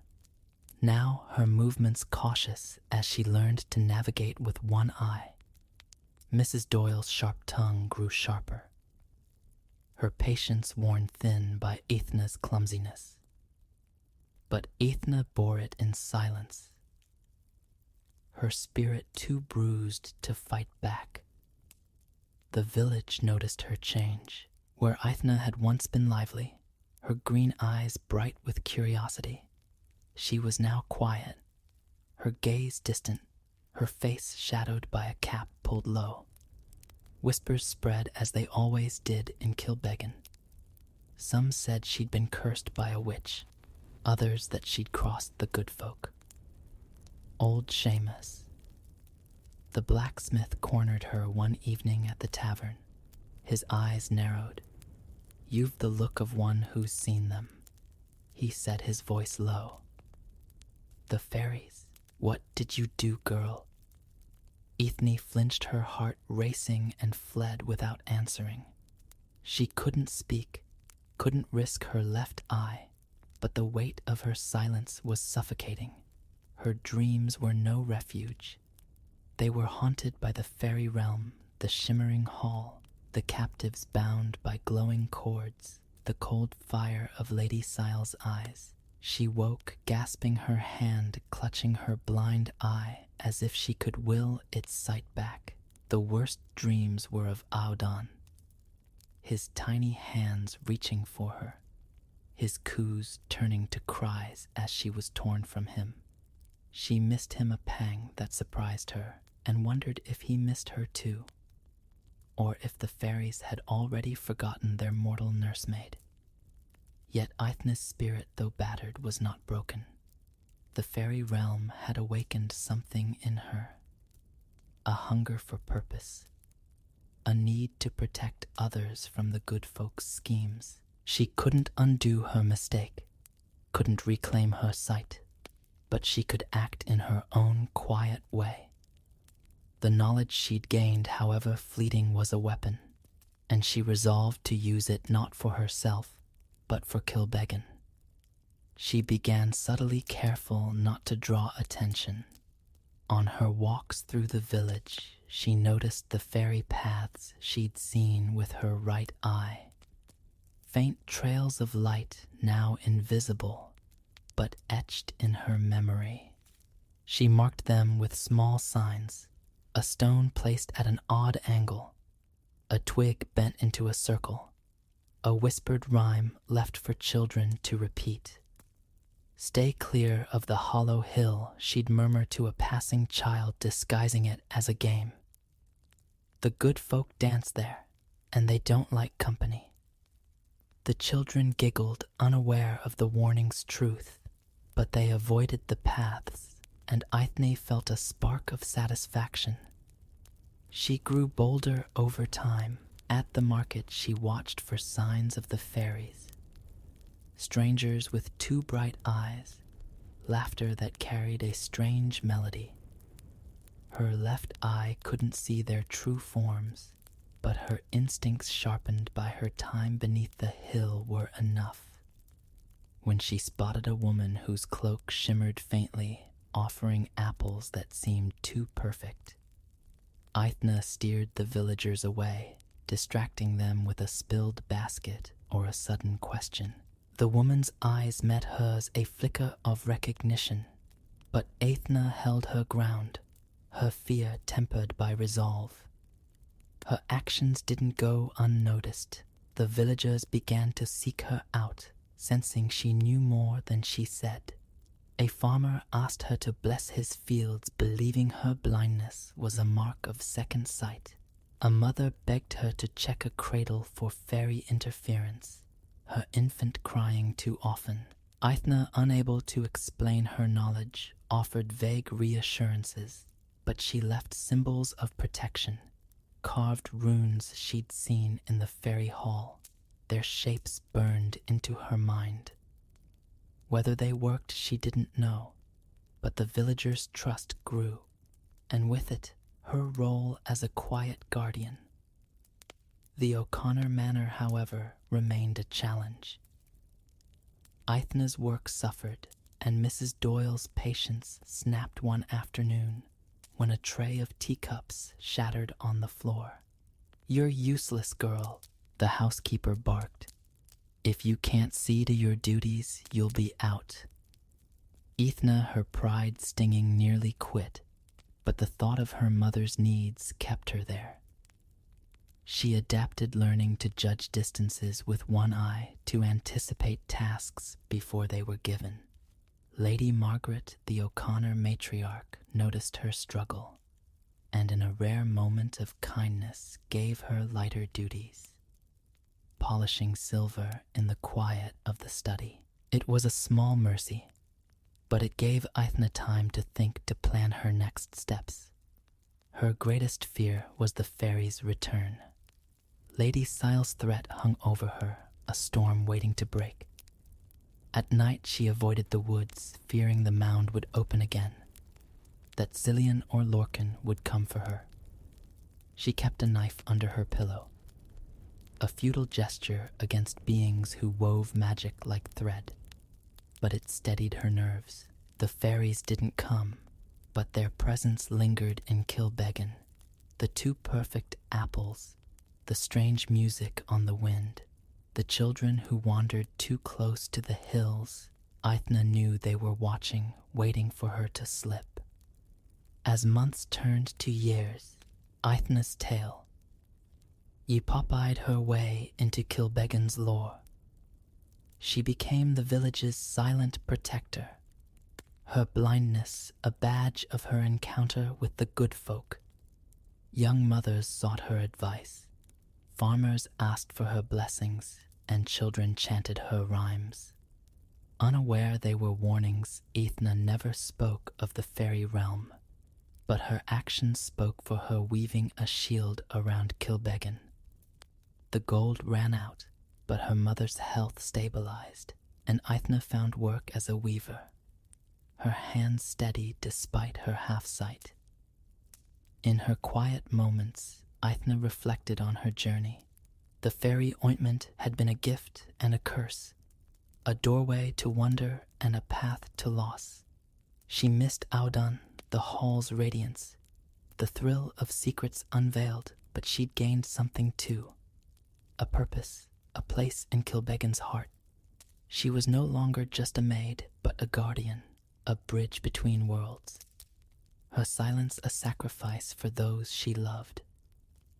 On clear nights, she'd sit by the river, the stars half seen, and whisper to herself, "I saw them.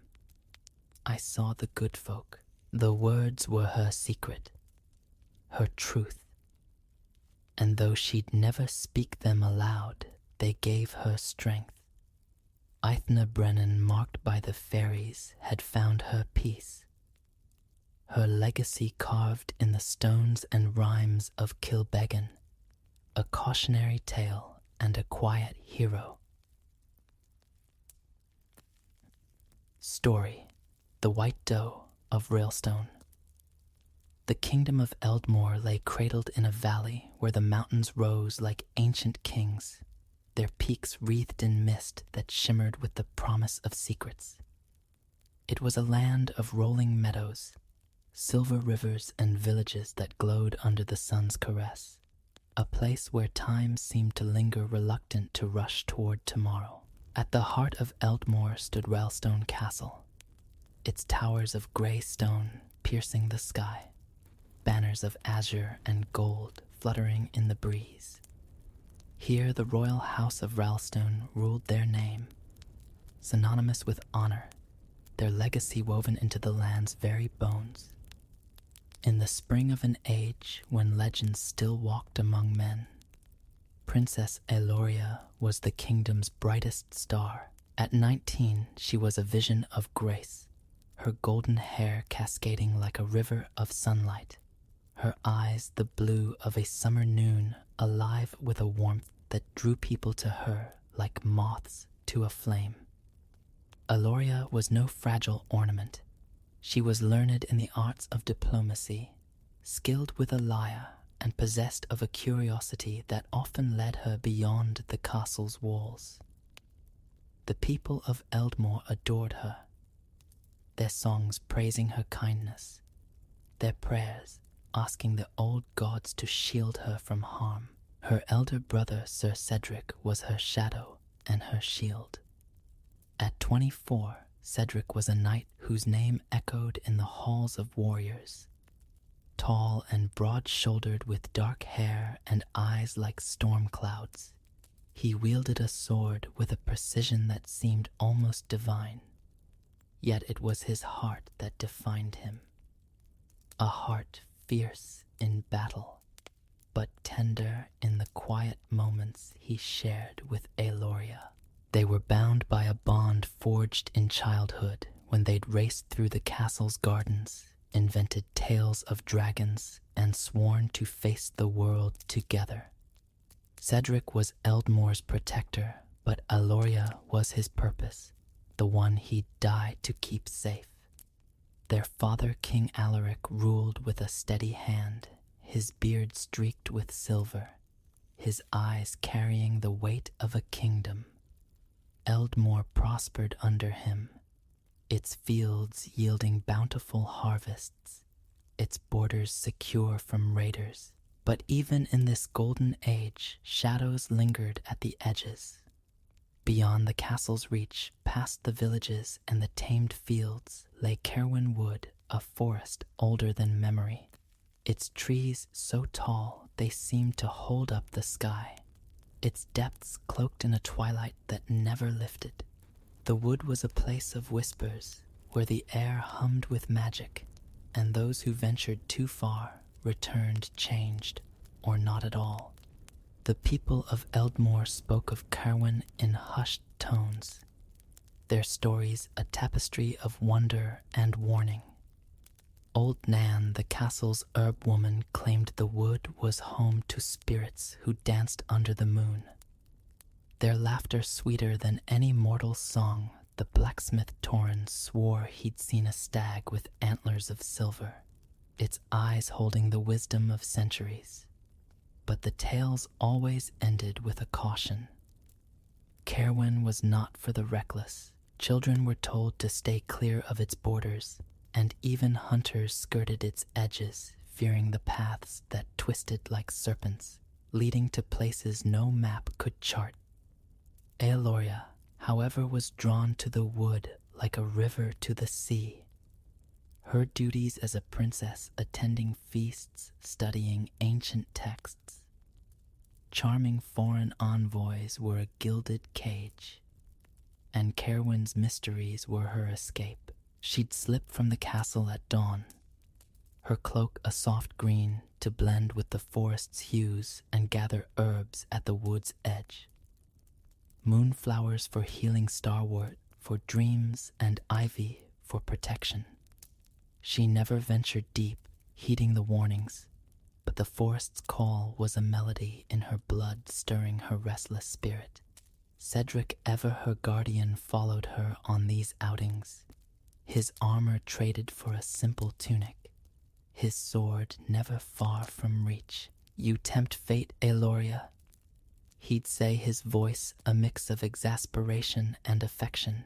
As she knelt to pluck a sprig of lavender, she'd laugh, her eyes sparkling, and toss a flower at him. Fate needs tempting, brother. How else will we find adventure? Cedric would shake his head, but his smile betrayed him. He couldn't deny her these moments, not when they lit her face with joy. Their father, King Alaric, was less indulgent. The wood is no place for a princess. He'd worn his brow furrowing. It's a relic of wild magic, older than our line. Respect it, but keep your distance. Eloria would nod, her expression dutiful, but her heart was elsewhere, already wandering the forest's shadowed paths.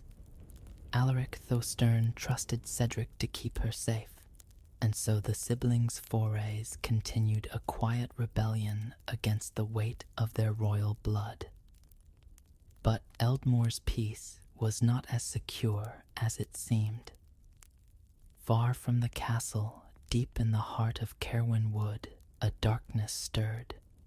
Morwenna, a sorceress once revered in Eldmore's court, had been banished a decade ago for her hunger for power. Her beauty was a weapon, her raven hair and emerald eyes masking a heart consumed by envy. Morwenna had served as a mage under Alaric's father, her spells strengthening the kingdom's defenses, but her ambition grew too great. She sought to bind Caerwyn's magic to her will, to rule as a queen of shadow. When her treachery was uncovered, she was exiled. Her name struck from the records, her legacy, a warning Morwenna had not vanished quietly. She fled to Caerwyn Wood, where the forest's ancient magic welcomed her, though at a price. She built a lair in its deepest hollows, a grove of twisted trees where the air pulsed with her malice. There she wove spells of vengeance, her power growing as she siphoned the wood's essence. Her hatred for the House of Rilstone burned hottest for Eloria, whose beauty and grace were everything Morwenna had lost. The princess's forays to the forest's edge were a spark to Morwenna's tinder, igniting a plan that had simmered for years. Eloria's visits to Caerwyn were not unnoticed. Morwenna's spies, crows with eyes like embers, winds that carried whispers, reported her movements. The sorceress watched from her lair, her scrying pool reflecting Eloria's golden hair, her laughter a taunt. She thinks herself safe. Morwenna murmured, her voice a hiss of smoke and spite. But the wood is mine, and she will pay for her light. Her fingers traced runes in the air, weaving a curse as cruel as it was cunning. Eloria would not die. No, that was too simple. She would suffer her beauty, twisted her spirit, caged a lesson to all who dared shine brighter than Morwenna. The night of the curse was one of unearthly beauty. A full moon hung low, its light silvering the fields, casting Caerwyn Wood in a glow that seemed to beckon Eloria restless. After a day of courtly duties slipped from the castle, her cloak wrapped tight against the spring chill, she told no one, not even Cedric, believing her errand brief, a quick trip to gather moonflowers, which bloomed only under such a sky. She reached the forest's edge, her breath catching at the sight of the flowers, their petals luminous, swaying as if alive. She knelt, her fingers brushing the blooms, unaware of the eyes watching from the shadows. Morwenna stood hidden, her form cloaked in darkness, her hands weaving the final threads of her spell. The air grew heavy, the moon's light dimming as a wind rose, carrying a chant like the hiss of serpents. Eloria froze, her heart pounding, but it was too late. A wave of shadow engulfed her, her cry swallowed by the forest's silence. Her body shimmered, her golden hair melting into a coat of white fur, her limbs reshaping into the delicate form of a doe. Her eyes, still blue, held her human soul wide with terror and confusion. The white doe stumbled, then fled into the wood, Morwenna's laughter trailing like a storm. Cedric, restless that night, sensed something amiss. He checked Eloria's chambers, finding them empty, her cloak gone. Panic seized him, and he raced to the stables, saddling his horse and riding to Cerwyn's edge. There he found her basket overturned, moonflowers scattered like fallen stars. Her cloak lay nearby, torn, and the air carried a chill that was not of spring. Eloria, he shouted, his voice echoing unanswered. The forest stared back, its trees silent, but a faint glow caught his eye. A hoofprint shimmering like silver leading into the wood. Kneeling, Cedric touched the print, his heart a drum of fear and resolve. He knew the stories of Cerwyn, knew the cost of entering its depths, but Eloria was his sister, his light, and no magic would keep him from her. He drew his sword, its blade catching the moonlight, and swore an oath by the ancient oaks. I will find you, Eloria, and break whatever holds you. By my blood I swear it. The forest seemed to listen, its branches stirring, and Cedric stepped forward, crossing the threshold into Cerwyn Wood, where the world he knew fell away, and the true battle began. Cedric crossed the threshold of Cerwyn Wood, and the world he knew dissolved like mist under the sun. The air grew thick, heavy with the scent of moss and ancient earth, and the moonlight that had guided him fractured into a twilight glow, as if the forest swallowed light itself. The trees loomed taller here, their gnarled branches weaving a canopy that blotted out the stars, their roots twisting across the path like the veins of some great beast. The silence was not empty, but alive, filled with whispers, soft rustles, distant hums, and the occasional snap of a twig that made Cedric's hand tighten on his sword. His armor, forged with runes of protection, felt heavy in the wood's oppressive air. But it was a comfort, a tether to the world beyond. The silver amulet from King Alaric hung at his chest, cool against his skin, its faint glow a reminder of his purpose. Eloria was here somewhere in this labyrinth of shadow and magic, her human form stolen by Morwenna's curse.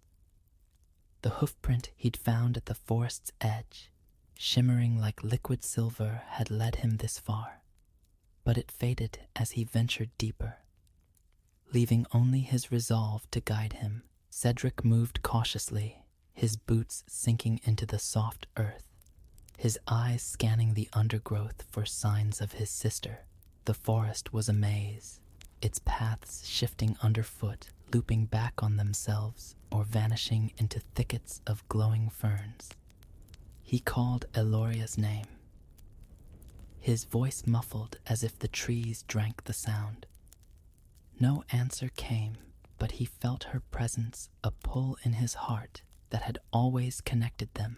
She was close, he was certain, but Cerwyn Wood was no ordinary place. It was a realm of its own, and it would not yield her easily. Hours passed, or perhaps minutes. Time in the wood was a slippery thing bending like a river around stones.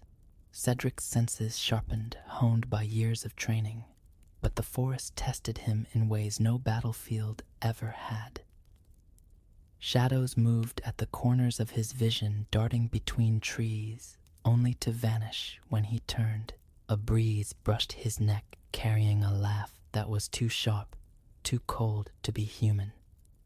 He gripped his sword, its blade etched with blessings, and murmured a prayer to the old gods, though he wondered if they held sway here. Then he saw her, or thought he did. A flash of white swift and graceful darted through a grove ahead. The white doe, Eloria's cursed form, stood for a moment, her coat glowing like moonlight, her blue eyes meeting his with a human sorrow that pierced his heart. Eloria, Cedric shouted, lunging forward, but the doe turned and bounded away, her form swallowed by the trees. He pursued, branches clawing at his armor roots, tripping his feet, but each time he drew close, she vanished as if the forest itself spirited her away. Exhaustion gnawed at him, but he pressed on, driven by the memory of her cloak torn and abandoned at the wood's edge. As night deepened, or what passed for night in Cerwyn's eternal twilight, Cedric reached a clearing where the air was still, the whispers silent. The ground was carpeted with silver moss, soft as a dream, and at the center stood a pool, its surface smooth as glass, reflecting a sky that didn't exist. He knelt, his reflection staring back, but it was not alone. Another face flickered in the water. Morwenna's, her emerald eyes glinting with malice, her raven hair a cascade of shadow. Cedric recoiled, his hand on his sword, but the pool rippled and her image dissolved, replaced by Eloria's face, her lips moving soundlessly, her eyes pleading. "Eloria," he whispered, reaching toward the water, but a voice stopped him, a voice like the rumble of earth, deep and resonant, vibrating in his bones. "Stay your hand, Knight of Realstone," it said. "The pool is not your path." Cedric spun, his sword raised, and faced a creature that seemed born of the forest itself. A stag stood before him, its coat a deep silver, its antlers branching like a crown of moonlight, each tine glowing faintly. Its eyes were ancient, holding the weight of centuries, and when it spoke again, the words formed in Cedric's mind at his ears. "I am Carindor, guardian of Cerwyn Wood. You seek the white doe, your sister bound by Morwenna's curse." Cedric lowered his sword, though his muscles remained taut. "You know her. Where is she? Tell me how to break the curse." Carindor's gaze was unyielding. "The curse is a weave of shadow rooted in Morwenna's envy. To break it, you must face 3 trials: courage, wisdom, and sacrifice. Each will test your heart, your mind, and your soul. Succeed and the white doe will be free. Fail and you will join the lost. Your name forgotten, your sister bound forever." Cedric's heart thudded, but his resolve was iron. "I'll face any trial. Tell me where to begin." The stag inclined its head, its antlers casting beams of light across the clearing. "The forest will guide you, but beware, Morwenna watches her power woven into Cerwyn's heart. She will twist your path, sow doubt, and strike when you are weakest. Trust the amulet you bear for it holds the light of truth, and trust the bond with your sister, for it is stronger than any spell." Cedric touched the amulet, its glow warming his fingers. "Why help me?" he asked. "What is Eloria to you?" Carindor's eyes softened, a flicker of sorrow. "The white doe is a child of this wood, now her spirit tied to its magic. She is innocent, and Cerwyn weeps for her. Morwenna's corruption threatens us all. Her curse is but the beginning. You, Cedric of Realstone, are her reckoning, if you prove worthy." The stag stepped back, its form blending with the shadows. "Follow the silver hoof prints," it said. "They will lead to your first trial. But heed this. Cerwyn is alive, and it judges as much as it aids. Choose your steps with care." With a final shimmer, Carindor vanished, leaving a trail of glowing hoof prints that stretched into the trees. Cedric exhaled, his breath visible in the cool air. The clearing felt emptier now. The pool's surface still, but the weight of Carindor's words pressed on him. 3 trials: courage, wisdom, sacrifice. He didn't know what they entailed, but the thought of Aloria trapped in a doe's form, her soul crying out, steeled his heart. He sheathed his sword, adjusted his armor, and followed the hoofprints their light. A beacon in the wood's endless dusk, the path wound deeper, the forest growing wilder, its beauty laced with menace. Vines pulsed with a faint glow, curling like fingers as he passed. Eyes gleamed from the undergrowth. Foxes with 2 human gazes, owls whose hoots sounded like warnings. Cedric's senses were taut, every rustle a potential threat.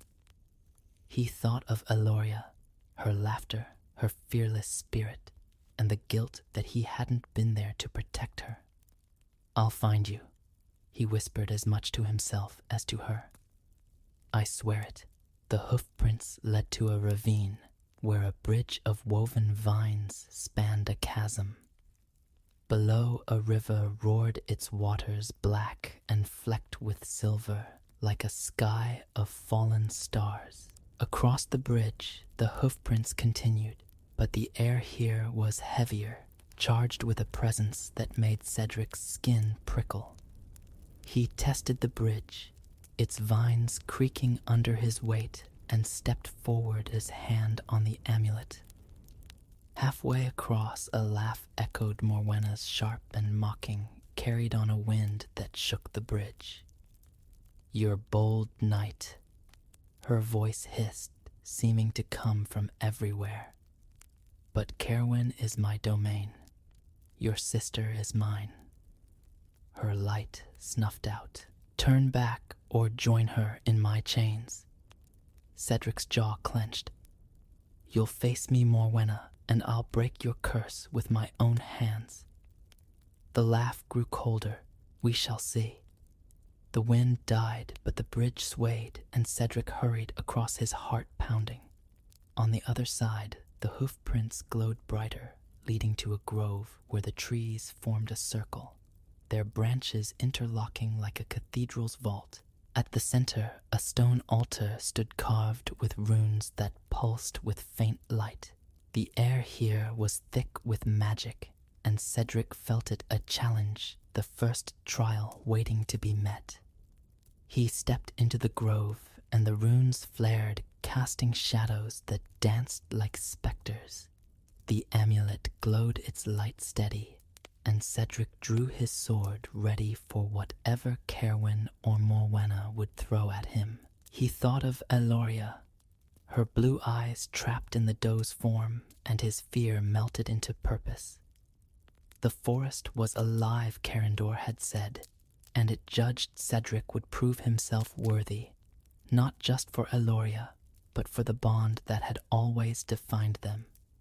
The trial of courage loomed, and he stood ready, a knight against the dark, his heart a flame that no shadow could extinguish. Cedric stood in the grove, the stone altar before him, pulsing with runes that cast an eerie light across the circle of ancient trees. Cerwyn Wood seemed to hold its breath, the air thick with the weight of magic, the whispers of the forest silenced as if in reverence or fear.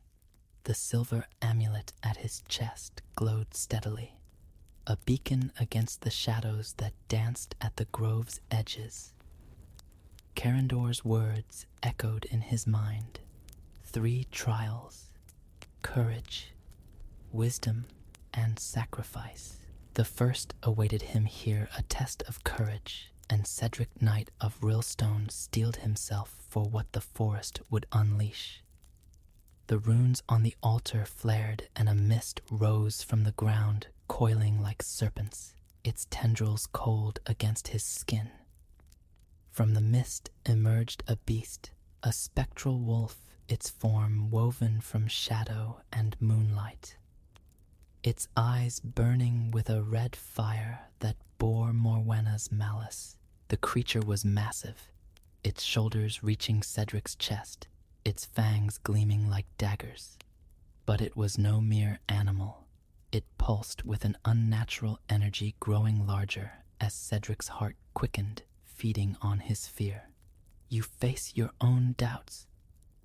Night Morwenna's voice hissed, carried by the mist. "Slay the wolf or be consumed." Cedric gripped his sword, its blessed blade catching the runelight, but doubt gnawed at him. Visions flickered in the wolf's eyes. Eloria's terrified face as the curse took her, Cedric's failure to protect her, the kingdom mourning its lost princess. The wolf growled, its form swelling, and Cedric's arm trembled. He was a warrior, but this was no battlefield. This was a fight against himself. The amulet burned against his chest, its glow cutting through the visions, and he remembered Eloria's laughter, her trust in him. "I am not my fears." He roared and charged. The wolf lunged its claws, raking the air, but Cedric was swift, his training overriding his doubt. He dodged his sword slashing, but the blade passed through the beast like smoke, only to reform stronger. Panic flared, but the amulet's light pulsed, grounding him. It feeds on fear, he realized. He closed his eyes, shutting out the visions, and focused on Eloria, her strength, her light. When he opened them, the wolf was smaller. Its fire dimmed. With a cry, Cedric struck again, this time aiming for its eyes, and the beast shattered in a burst of light, its howl fading into the mist. The grove stilled, the runes dimming, and the mist parted, revealing a new path of silver hoofprints. Cedric's chest heaved, his body trembling from the effort, but triumph warmed his heart. He'd faced courage and won. But Morwenna's laughter echoed faintly, a reminder that 2 trials remained. He followed the hoofprints, the forest shifting around him, its trees leaning closer, their branches whispering encouragement or warning. The path led to a second grove, this one dominated by a towering obelisk of black stone, its surface carved with runes that shifted like water. The air here was cooler, the light softer, as if the forest held its breath in reverence. Cedric approached the obelisk, and words appeared etched in glowing script. 3 springs lie before you, one of truth, one of illusion, one of death. Choose and prove your wisdom. Before the obelisk, 3 springs bubbled, their waters clear, but tinged with different hues. Blue, gold, and crimson. Cedric studied them, his mind racing. The trial of wisdom demanded clarity, but Morwenna's tricks were woven into the forest's magic. He touched the amulet, its glow steady, and thought of Eloria's lessons in the castle library, her love of riddles, her knack for seeing truth beneath deception. The blue spring shimmered, promising clarity. The gold sparkled with visions of glory. The crimson whispered of power. Cedric knelt, peering into each, and noticed a faint ripple in the blue spring, a reflection of Eloria's face, fleeting but real. He hesitated, Morwenna's voice creeping into his thoughts. "Choose wrongly and your quest ends." But Eloria's memory was his guide. She'd taught him to trust the quiet voice of truth, not the loud promises of temptation. Cedric dipped his hand into the blue spring, its water bitter on his tongue.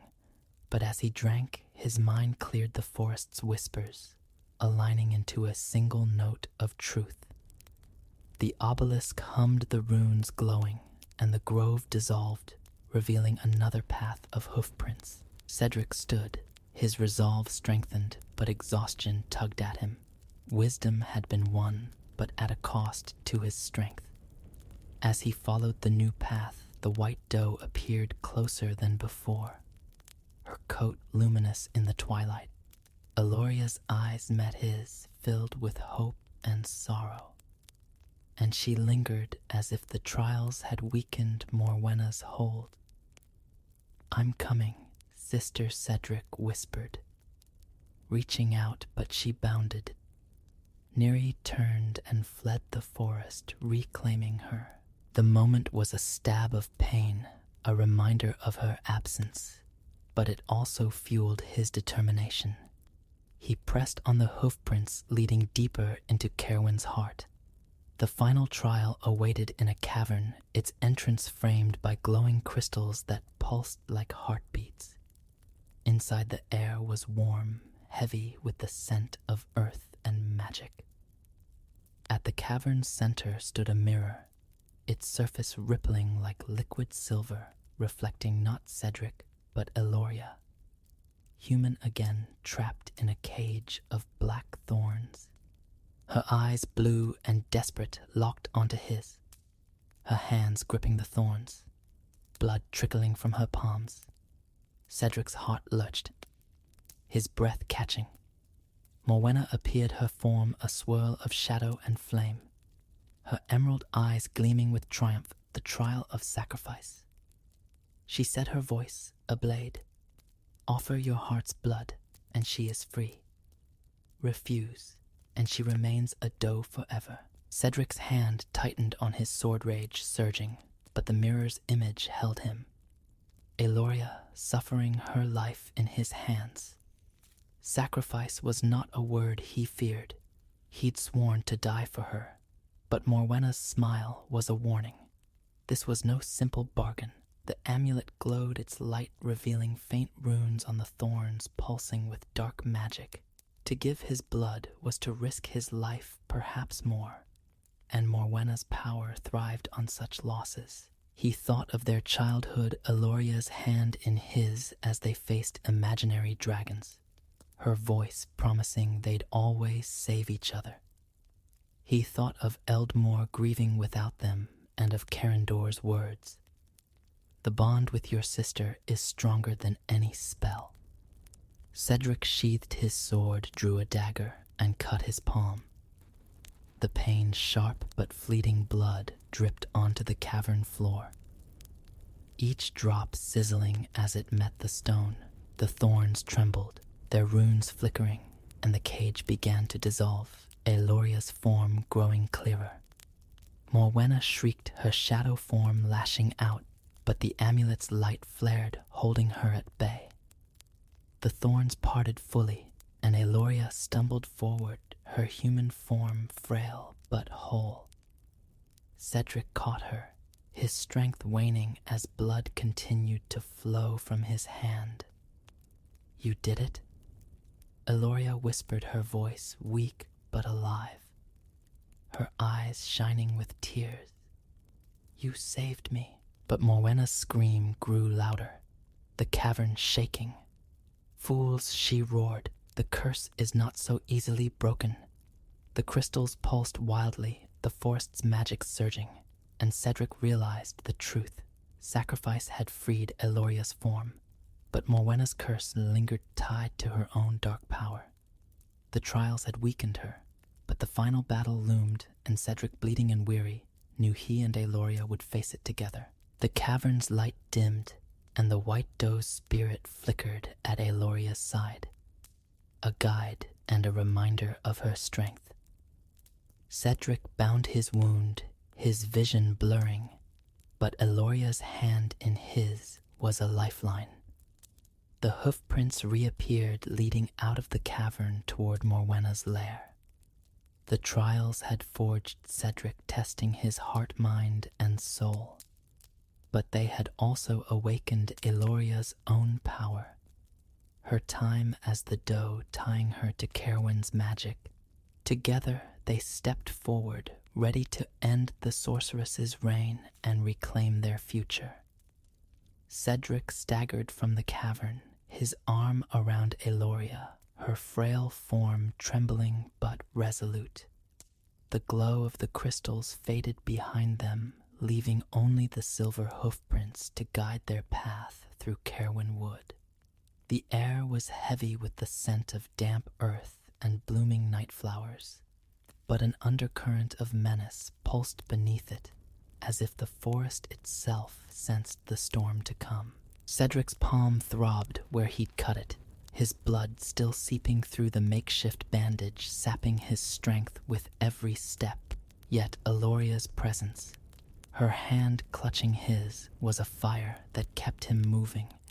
The trials, courage, wisdom, sacrifice had freed her human form. But Morwenna's curse lingered a shadow in her eyes, a weight in the air. The reunion was bittersweet, their joy tempered by the sorceress's parting scream. The curse is not so easily broken. Eloria's blue eyes, once bright as summer skies, were clouded with fatigue, her golden hair dull from her time as the white doe. She leaned on Cedric, her voice soft but steady. "You gave so much, brother," she said, touching his bandaged hand. "I felt you even as the doe pulling me back."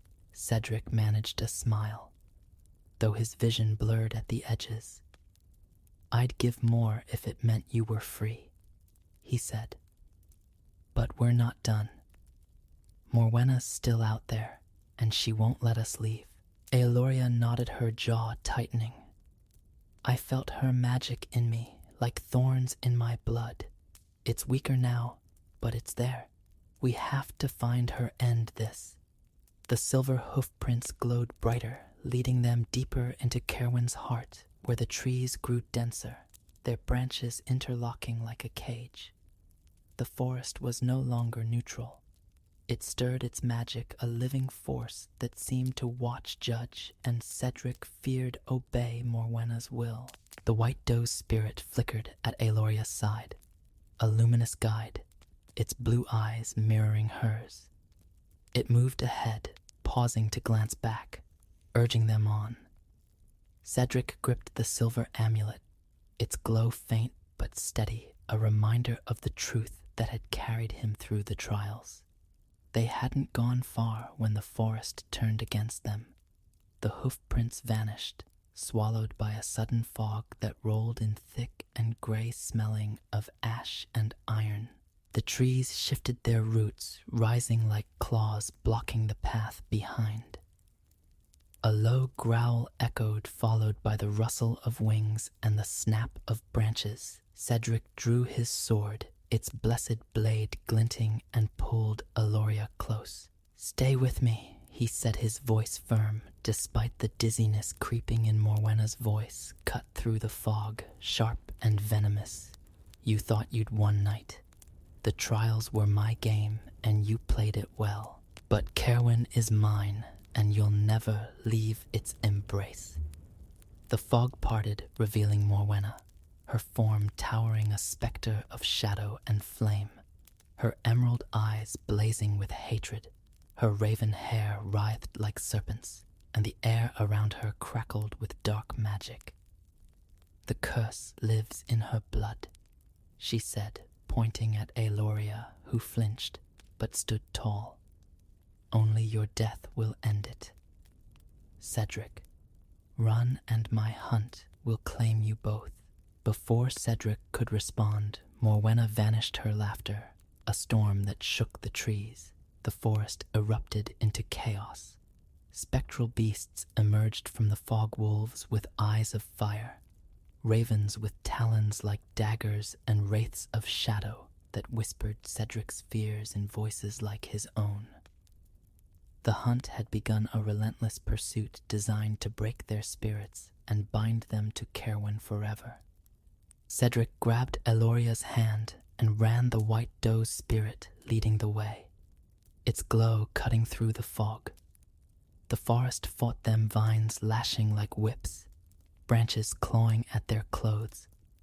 A wolf lunged, its jaws snapping, and Cedric swung his sword, the blade slicing through its spectral form. dispersing it into mist. But more came their howls, a chorus of despair. Eloria stumbled, her strength fading, but Cedric pulled her up his own body, screaming in protest. "Keep moving," he urged, his voice hoarse. "We're stronger together." The white doe darted ahead, weaving through the chaos, its hooves leaving faint sparks of light. It led them to a narrow ravine where a river roared below, its black waters flecked with silver. A rickety bridge of vines spanned the gap, swaying in the wind. Cedric hesitated, the memory of Morwenna's bridge in the first trial sharp in his mind. But the beasts were closing in, their eyes glowing through the fog. "We have to cross." Eloria said, her voice steady despite her fear. Cedric nodded, and they stepped onto the bridge, the vines creaking under their weight. Halfway across, a raven swooped, its talons grazing Cedric's shoulder. Drawing blood, he swung his sword, but the bird dissolved, only to reform with others, a flock that screamed curses in Morwenna's voice. Eloria clutched the amulet, its glow flaring, and the ravens recoiled, giving them time to reach the other side. But the bridge snapped behind them, plunging into the river, trapping them in the heart of the hunt. The white doe paused, its eyes urging them toward a glade where the fog thinned, revealing a circle of standing stones, their surfaces carved with runes that pulsed faintly. The glade was a sanctuary, the beasts hesitating at its edge, but Cedric knew it was temporary. He and Eloria collapsed against a stone, gasping, their clothes torn, their bodies bruised. Cedric's hand bled anew, his vision swimming, but he forced himself to focus. "We can't keep running," he said. "Morwenna's toying with us." Eloria's eyes, still carrying the doe's wild grace, met his. "She wants us broken," she said. "But I felt something in the cavern when you gave your blood. The forest's magic. It's in me too from my time as the doe. I can fight her, but not alone." Cedric's heart ached at her courage, but doubt crept in. He was weakening, his blood loss a slow poison, and Eloria was still fragile, her humanity newly restored. The amulet glowed, but its light flickered as if struggling against Morwenna's power. Then a wraith emerged, not from the fog, but from the glade itself, its form a twisted mirror of Cedric, his face his armor, but with eyes hollow and cruel. "You failed her," it hissed, its voice, his own. "You let her fall to the curse. Die, and spare her your weakness." Cedric froze, the wraith's words cutting deeper than any blade. Guilt flooded him. Guilt for not protecting Eloria, for not sensing Morwenna's trap. The wraith advanced, its shadow sword raised, and Cedric's arm faltered, his strength drained. The beasts at the glade's edge howled, sensing victory. Eloria's cry snapped him back. "Cedric, no." She seized the amulet, ripping it from his neck, and held it aloft, its light exploding in a radiant burst. The wraith recoiled, its form fraying, and the beasts retreated, their howls fading. The glade pulsed with the amulet's light, the runes on the stones glowing brighter, as if Kerwin itself responded to Eloria's will. Cedric blinked, the wraith's voice silenced, and saw Eloria, her face fierce, the white doe's spirit shimmering at her side. "You didn't fail me," she said, her voice a command. "We're here together. That's enough." Cedric rose, his strength bolstered by her words, but the glade shook, Morwenna's laughter returning colder, sharper. "You delay the inevitable," she said, her voice a storm. "The curse binds you both. Your bond is your doom. The fog thickened the beasts regrouping, and Cedric realized the truth. The hunt wasn't just to kill them, but to shatter their spirit, to make them doubt each other. Morwenna's curse wasn't only on Aloria's form, but on their love, twisting it into a weapon. The white doe's spirit moved its glow, cutting a path through the fog, urging them to run again. Cedric took Aloria's hand, the amulet now in her grasp, its light their only guide. The hunt resumed fiercer, now the beasts closing in their forms more solid, as if Morwenna poured her full power into them. Cedric fought his sword a blur, but each strike cost him his blood staining the earth. Aloria, drawing on the doe's instincts, moved with a grace that belied her weakness, dodging claws and thorns, but her breath grew ragged. In a desperate moment, as a wraith lunged for Aloria, Cedric threw himself in its path, his sword shattering its form, but taking a blow to his chest. He fell gasping, the world darkening. Aloria screamed, kneeling beside him, the amulet's light dimming. The beasts circled Morwenna's laughter, a crescendo, but the white doe stood over them, its glow a shield holding the darkness at bay. Aloria's tears fell on Cedric's face, her voice breaking. "Don't leave me, brother. We end this together." Cedric's hand found hers. "Hey," his vision clearing just enough to see her eyes, the same eyes that had trusted him since childhood. The amulet pulsed, its light flaring with their bond, and Cedric understood the crisis was not just Morwenna's hunt, but their faith in each other. The curse thrived on division, but their love was its weakness.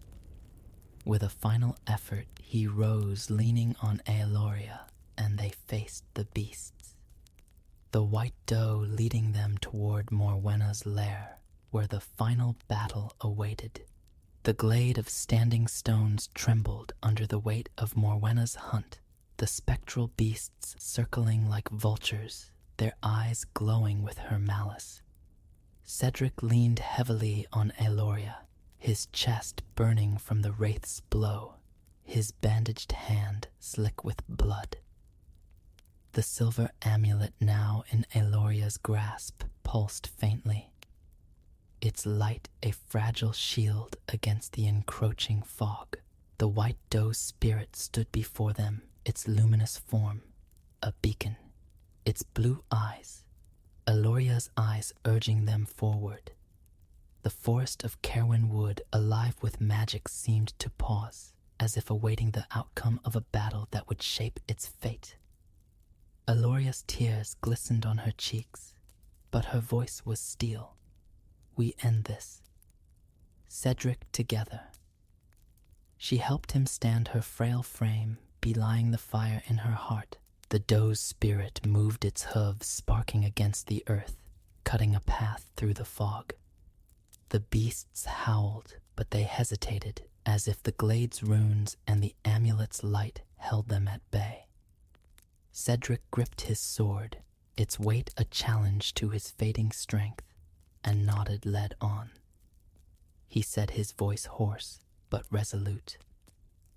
The doe's glow guided them through the chaos, the forest bending to its will. Vines parted, roots sank into the earth, and the fog thinned, revealing a twisted grove at Kerwin's heart, Morwenna's lair. The trees here were blackened, their branches curled like claws, their leaves dripping a sap that hissed on the ground. At the center stood a gnarled tree, its trunk pulsing with dark runes, its roots drinking from a pool of shadow. Morwenna waited, her form no longer a specter, but solid, her raven hair writhing, her emerald eyes blazing with a fury that shook the air. The tree was her anchor, the source of her power and the curse that bound Aloria. "You dare come here." Morwenna's voice was a storm. her hands weaving spells that crackled like lightning. The white doe is mine, her light my trophy, and you knight are a fool to think you can defy me. Cedric stepped forward, shielding Aloria, his sword raised despite the pain lancing through him. Your curse ends tonight, Morwenna. Release my sister, or I'll cut that tree to splinters. Morwenna laughed the sound, a blade against stone. The curse is her blood, her soul. Kill me and it consumes her. Your trials were a game and you've lost. She raised her hands and the grove came alive, roots lashing like whips, shadows coalescing into wraiths, the pool bubbling with dark energy. The white doe's spirit reared its glow flaring, but Morwenna's magic pressed against it, a tide of malice. Aloria clutched the amulet, its light pulsing in time with her heartbeat. She felt the doe's spirit within her, a gift from her time under the curse, a connection to Cerwyn's ancient magic. Cedric, she whispered, her voice urgent, I can fight her. The forest, it speaks to me, but you have to trust me. Cedric's eyes met hers, and he saw the strength that had always defined her now, tempered by the doe's wild grace. He nodded, his heart swelling with pride and fear. Together, he said, and they faced Morwenna. Two siblings against a sorceress whose power had corrupted the wood. The battle began with a fury that shook the grove. Morwenna's spells lashed out bolts of shadow that burned where they struck. Cedric dodged his sword, a blur cutting through wraiths that rose from the pool. Each swing drained him, his blood staining the earth. But he fought for Aloria, for Eldmore, for the bond that had carried them through the trials. A root snared his leg, pulling him down, and a wraith loomed, its blade aimed at his heart. Aloria's cry pierced the air, and she thrust the amulet forward, its light shattering the wraith and freeing Cedric. Aloria moved to the pool, her hands tracing runes she didn't fully understand, guided by the doe's spirit. The forest's magic flowed through her, a song of light and life, countering Morwenna's darkness. She sang, her voice soft but growing stronger, weaving a spell of cleansing. The blackened trees shuddered, their sap slowing, and the pool's shadows receded. Morwenna snarled, her spells intensifying, but Aloria's song held the white doe's glow merging with the amulet's light, a dual force that pushed back the dark. Cedric saw his chance.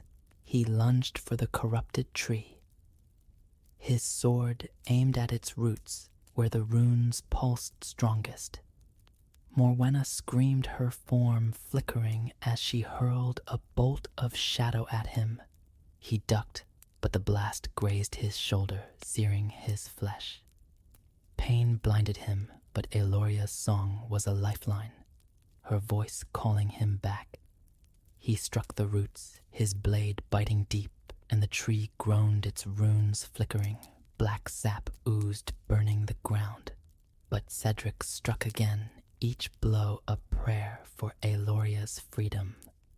Morwenna turned her fury on Aloria, her hands weaving a spell that coiled around the princess like thorns. Aloria gasped, her song faltering, the curse in her blood, flaring, threatening to pull her back into the doe's form. The white doe's spirit reared its hooves, striking the ground, and the amulet blazed, breaking the spell's hold. Aloria resumed her song, her voice now a roar. The forest responding, vines curling around Morwenna roots, rising to bind her Cedric, his strength nearly gone. Saw Aloria's struggle and knew the tree was the key. He crawled to it, his sword dragging, and drove the blade into its heart. where a single rune glowed like a dying star. The tree screamed a sound that shook the grove, and Morwenna's form frayed her power tied to the tree's life. Ailoria's song reached its crescendo, a melody of light that unraveled the curse's final threads. The pool cleared its shadows, dissolving, and the blackened trees bloomed anew, their leaves green and vibrant. Morwenna's scream was a death knell. No, she cried, her form collapsing into shadow, her emerald eyes fading. The tree shattered its fragments, dissolving into light, and Morwenna was gone, her magic broken, her lair cleansed. The grove stilled the forest, sighing its magic pure once more. The white doe's spirit stood before Ailoria, its glow softening, and it bowed its blue eyes, meeting hers one last time, before fading its purpose fulfilled. Cedric collapsed his sword, falling his body spent. Ailoria ran to him, dropping the amulet, her hands cradling his face. "Cedric, stay with me," she pleaded, tears streaming. His chest rose weakly, his eyes fluttering, but he smiled, seeing her human whole, the curse gone. "You're free," he whispered. "That's enough." The forest, grateful for their victory, responded. Vines curled gently around Cedric, their sap healing his wounds, their magic easing his pain. A soft light enveloped them, Cerwyn's gift, and Ailoria felt its warmth, her own strength returning. She held Cedric, her song now a lullaby, guiding him back from the edge. The amulet glowed one final time, its light merging with the forest, a symbol of their triumph. When Cedric woke, the grove was bathed in dawn, though no sun pierced Cerwyn's canopy. His wounds were closed, his strength restored, though scars remained, marks of his sacrifice. Ailoria sat beside him, her golden hair gleaming, her eyes clear of the curse's shadow. "We did it," she said, her voice a mix of awe and relief. "Morwenna's gone and the wood is free." Cedric took her hand, his heart full. "We did it together," he said. The forest parted, revealing a path back to Eldmore, its trees bowing as they passed Cerwyn Wood. Once a place of fear, now felt alive with hope, its magic a gentle hum. Ailoria felt its echo in her, a gift from her time as the doe. She was no longer just a princess, but a guardian tied to the wood's heart. They returned to Railstone Castle, greeted by a kingdom that had mourned them. King Alaric wept, embracing his children, and the court sang their praises. Cedric, scarred but wiser, hung up his sword, choosing to train young knights in the ways of heart and honor. Not just steel, Ailoria. Her connection to Cerwyn's magic, a secret she shared only with Cedric, became the wood's protector, ensuring its balance. She visited its edges, planting moonflowers, her presence a bridge between Eldmore and the wild. The white doe became a legend, its image carved into the castle gates, a symbol of resilience and love. Bards sang of Cedric and Ailoria, the knight and the doe who faced darkness and emerged whole. Cerwyn Wood welcomed those with pure hearts, its secrets safe in Ailoria's care, its magic a light that never faded. And on quiet nights when the moon hung low, Ailoria would stand at the forest's edge, feeling the doe's spirit in the wind, a reminder that even the deepest curses could be broken by a bond that refused to break. Story: The Hubyas. The forest pressed close around the little cottage. Its trees twisted and gnarled their branches, clawing at the sky like the fingers of some ancient, restless spirit. Deep in the heart of rural England, far from the nearest village, the woods were a world unto themselves, dense, dark, and alive with whispers that no human ear could fully parse. By day, the forest was merely foreboding its shadows, thick its air heavy with the scent of moss and decay. But by night, it became something else. Entirely a place where the line between the real and the unreal blurred, where things moved in the dark unseen but felt. And in that darkness, the hubyas waited. The cottage was a humble thing, its walls of weathered timber, its thatched roof sagging under years of rain and neglect. It stood alone in a small clearing, a flicker of light in the forest's gloom, home to Thomas and Martha, an old couple who'd lived there as long as memory held. Thomas was a gruff man, his face lined like old leather, his hands calloused from decades of chopping wood and tending a meager garden. He was kind at heart, but hardship had made him stubborn, his temper quick to flare when sleep or patience ran thin. Martha, his wife, was his opposite, gentle, frail, her eyes soft with a hope that refused to die despite the forest's weight. She moved slowly, her joints aching, but her hands were steady when she kneaded bread or mended Thomas's worn shirts. Their only companion was little dog Turpie, a scrappy terrier with a coat like rusted iron and eyes that gleamed with fierce devotion. Turpie was small, barely reaching Thomas's knee, but he carried a spirit larger than the forest itself. He patrolled the clearing by day, chasing squirrels and sniffing the air, and slept by the hearth at night, his ears twitching at every sound.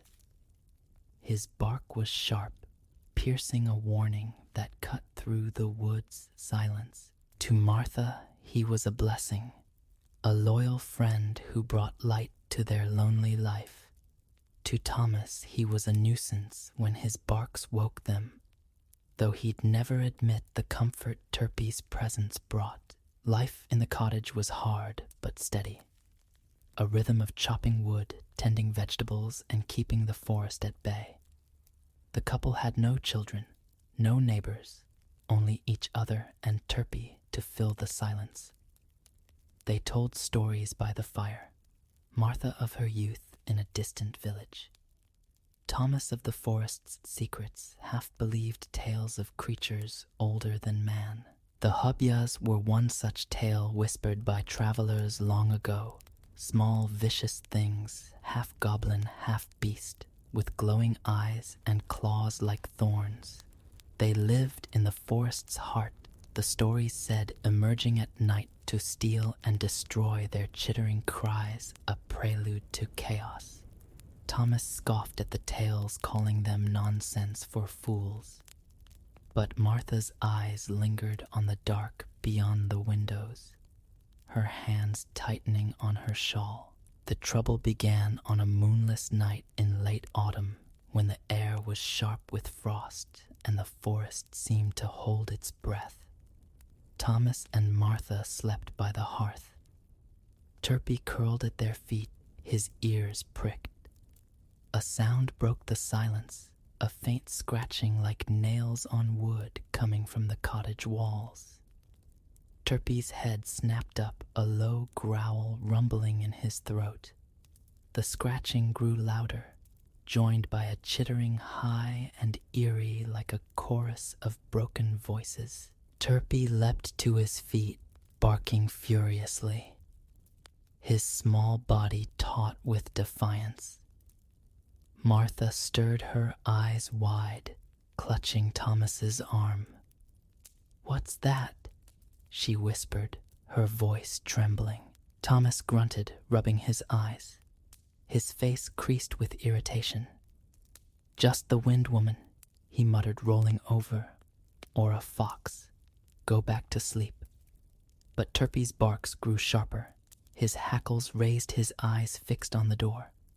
The scratching moved, circling the cottage, the chittering rising into a cacophony that sent a chill down Martha's spine.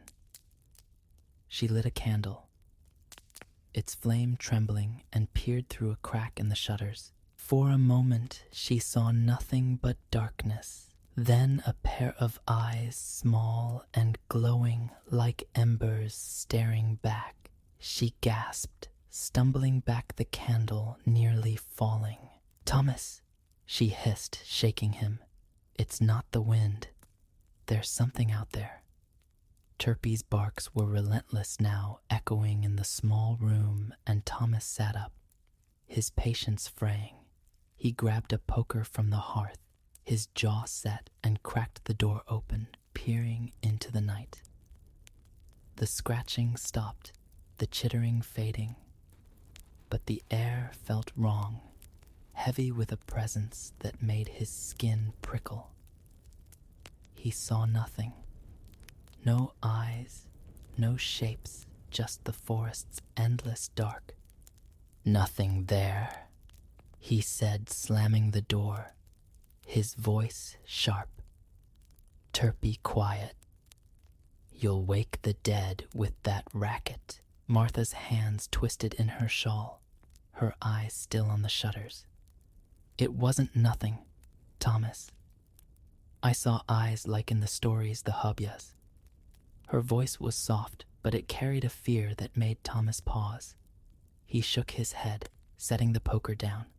"Stories, that's all he said," but his tone was less certain, his eyes flicking to the door. Turpey whined, pacing, his barks subsiding, but his body tense. The night grew quiet again, the forest silent, but sleep came hard. The couple huddling close, Turpey's eyes never leaving the door. The next night it happened again. The scratching returned bolder, the chittering louder, a mocking chorus that seemed to come from all sides. Turpey barked his voice, a clarion in the dark, waking Thomas and Martha from a fitful sleep. Martha lit the candle, her hands shaking, while Thomas cursed, grabbing the poker. "Damned beasts," he muttered, cracking the door. Again he saw nothing, but the scratching left marks, thin jagged lines on the cottage walls, like claws too small to be a wolf's. Martha's face paled, her voice barely a whisper. "It's them, Thomas, the Hubyas. They're real." Thomas slammed the door, his face red enough of that talk. He snapped, turning on Turpey, who barked, still his eyes wild. "And you quiet. It's your yapping that's stirring things up." Martha reached for the dog, her touch gentle, but Thomas's anger was a wall, his exhaustion blinding him to the fear in her eyes. The night passed, the noises fading, but the marks remained a warning etched in wood. The attacks continued each night, worse than the last. The scratching grew frantic, the chittering a taunt, and the Hubya's eyes small. Glowing countless appeared in every window, vanishing when Thomas looked. Turpey barked without cease, his small body a shield between the couple, and the dark Martha clung to him, her faith in his warnings growing.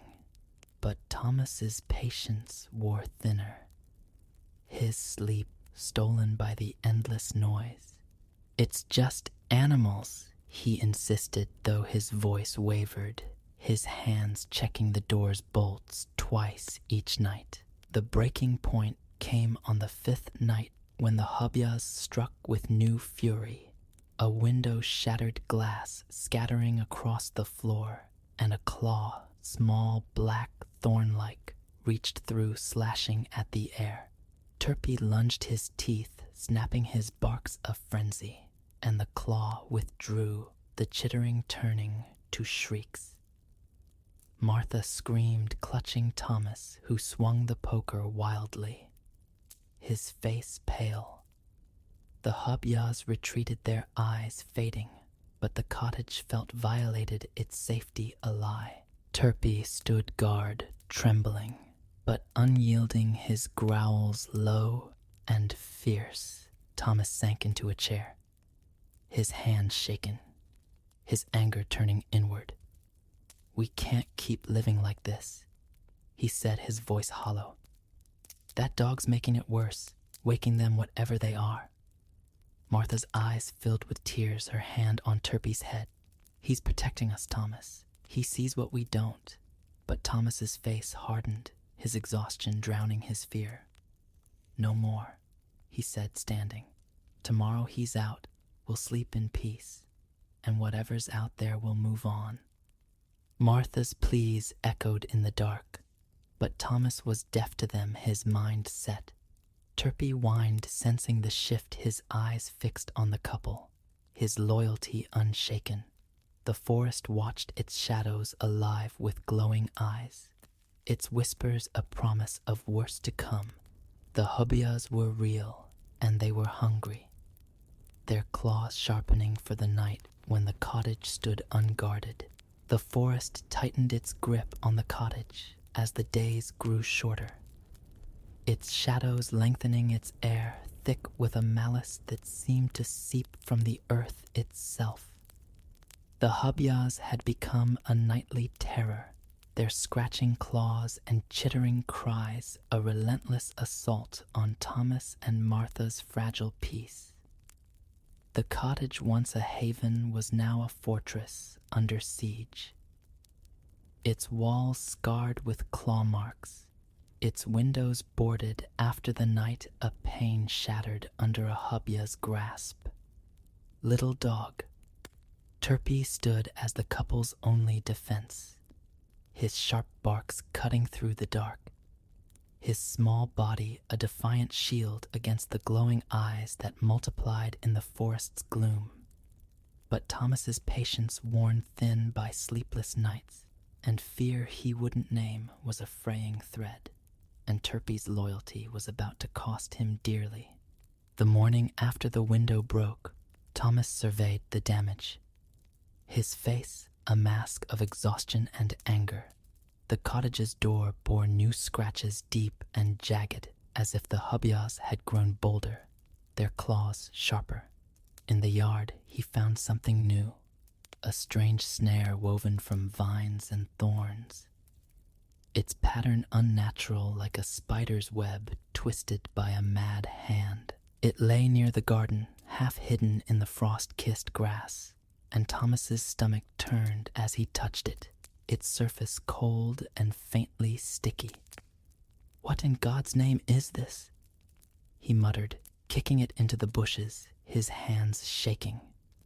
Martha watched from the doorway, her shawl clutched tight, her eyes on the forest's edge where the trees seemed to lean closer, their branches whispering secrets. "It's them, Thomas," she said, her voice soft but certain. "The hubyas. They're not just animals. They're something else." She knelt by Turpey, who sat at her feet, his ears pricked, his eyes fixed on the woods. The terrier's coat was matted, his body tense, but his tail thumped faintly at her touch, a spark of warmth in the morning's chill. "He knows he's trying to warn us." Thomas snorted, his breath clouding in the cold air. "Warn us. He's stirring them up, more like barking all night, keeping us awake. It's no wonder they won't leave us be." He turned back to the cottage, his boots crunching on the frozen ground, but his voice lacked the conviction it once held. The claw marks, the snare, the eyes he'd glimpsed but refused to admit. These were no tricks of the wind, no foxes or badgers. Yet admitting the hubyas were real meant facing a truth he wasn't ready for. A fear that gnawed at the edges of his stubborn pride. Martha followed him inside, Turpey at her heels, his paws clicking on the wooden floor. The cottage was dim, its hearth cold, the air heavy with the scent of damp wood and worry.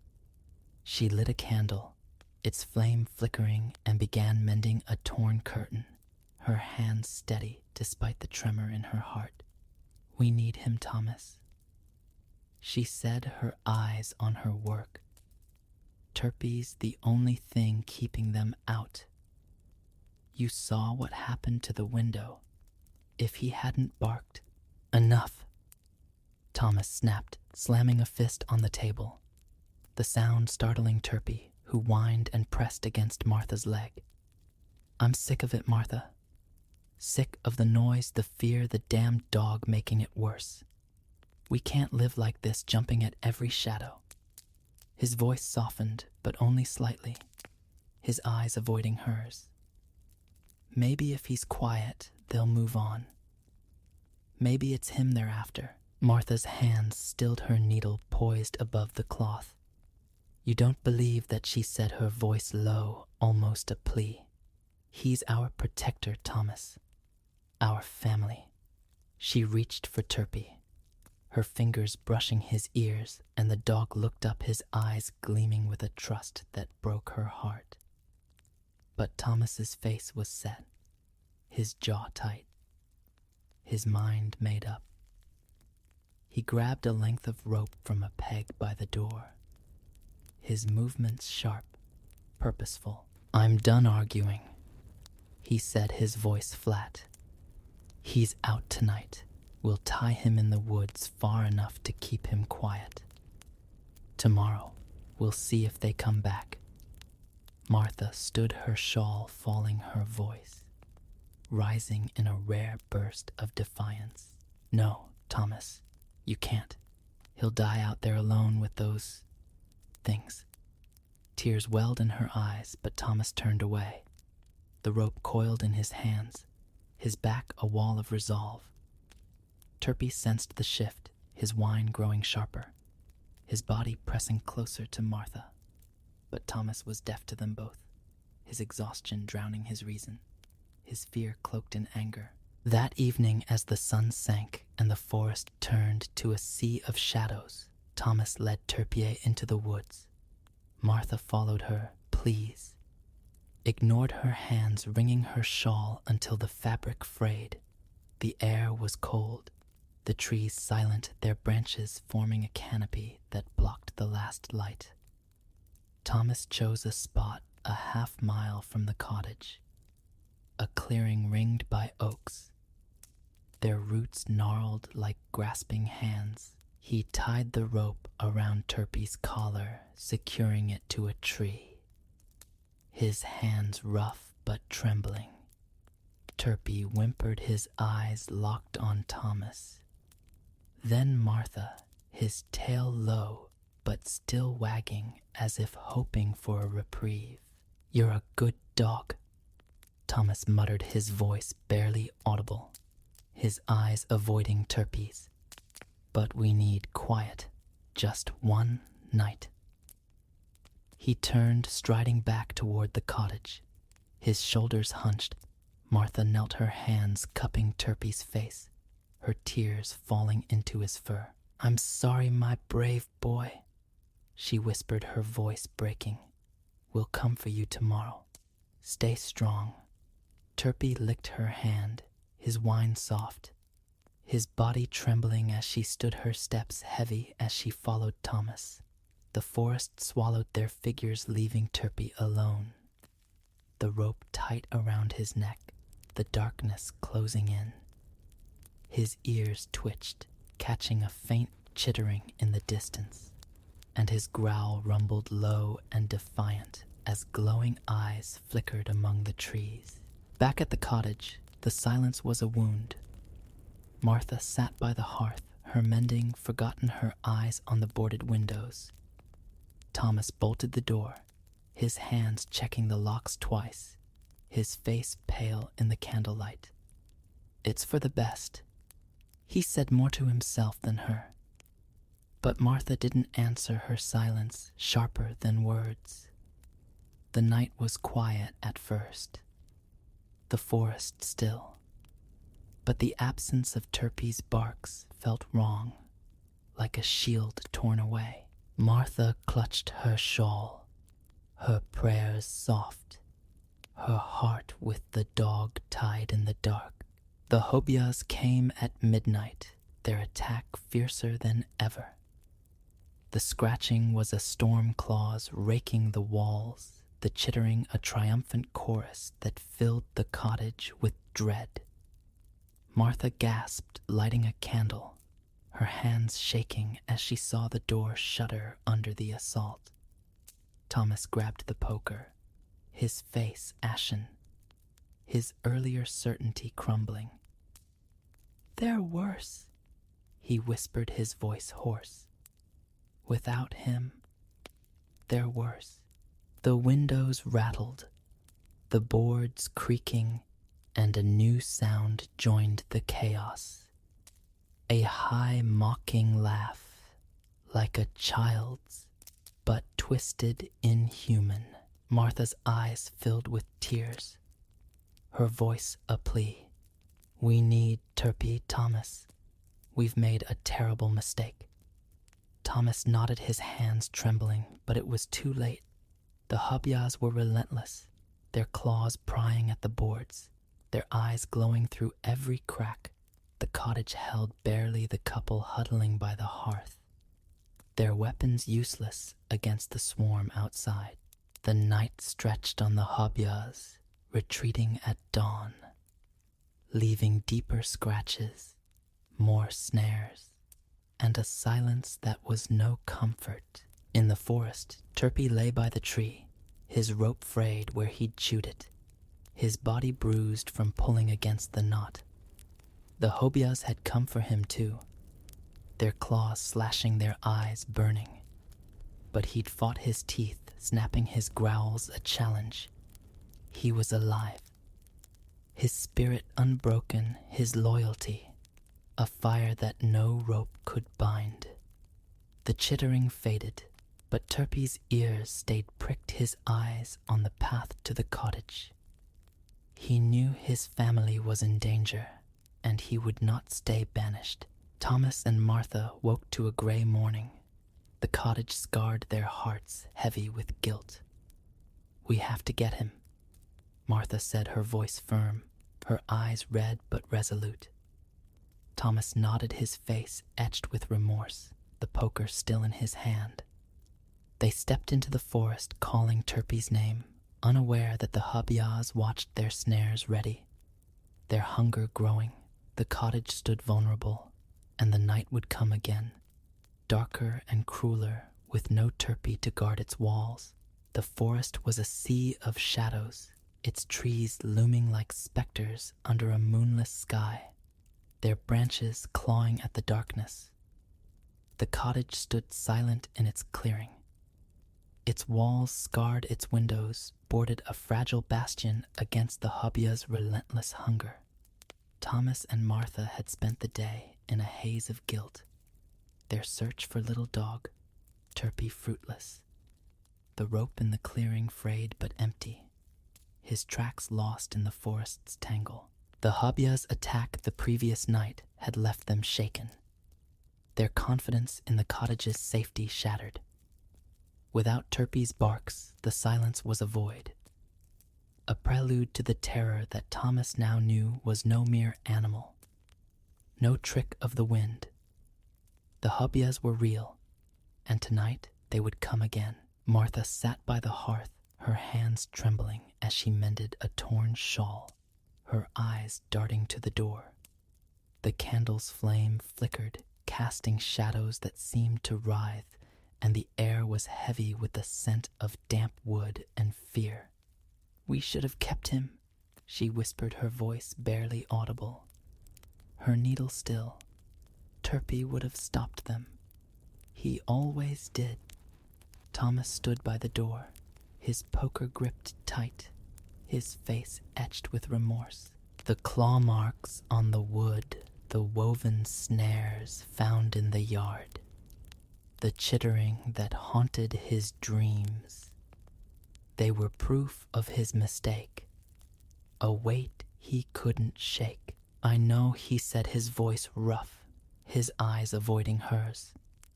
"I was wrong, Martha, but he's gone and we've got to hold on till morning." He checked the bolts again, his hands unsteady, the poker a frail defense against the swarm he'd glimpsed in the dark. The hubya's eyes, small, glowing, countless, had burned into his memory. Their laughter, a taunt that mocked his disbelief. He wanted to believe Turpie was alive, fighting somewhere in the woods.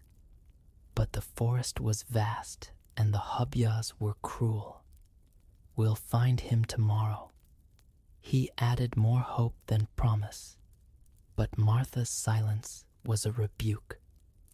Her faith in Turpie stronger than his own. The attack came at midnight, swift and ferocious, as if the hubyas sensed the cottage's vulnerability. The scratching was a storm, claws raking the walls, the chittering a deafening chorus that drowned out Martha's gasp. The door shuddered its bolts, straining, and the boarded windows creaked, splintering under the assault. Thomas swung the poker, his voice a shout. "Stay back, damn you!" Martha grabbed a broom, her frail body tense, her eyes wide with terror. The candle fell, its flame snuffed, plunging the cottage into darkness. Save for the glowing eyes that pierced every crack, a swarm of embers in the night. The door buckled, wood splitting, and the hubyas poured in small, hunched creatures, no taller than a child. Their skin gray and pitted their claws like black thorns. Their eyes burned yellow and unblinking, their mouths gaping with needle-like teeth. Their chittering a language of hunger and hate. They moved like a tide skittering across the floor, their woven snares trailing like nets. Thomas swung the poker, striking one, its body crumpling with a shriek, but there were too many. Their claws slashing their snares, tangling his legs. Martha screamed, swinging her broom, but a hubya leapt its claws, raking her arm, drawing blood that glistened in the dark. Martha Thomas roared, lunging to her side, but the hubyas were relentless, their snares tightening, their laughter high and mocking. They dragged the couple through the shattered door into the forest, their claws pricking like needles, their eyes a constellation of malice. Thomas fought his fists bloody, but the snares were strong, their weave unnatural binding.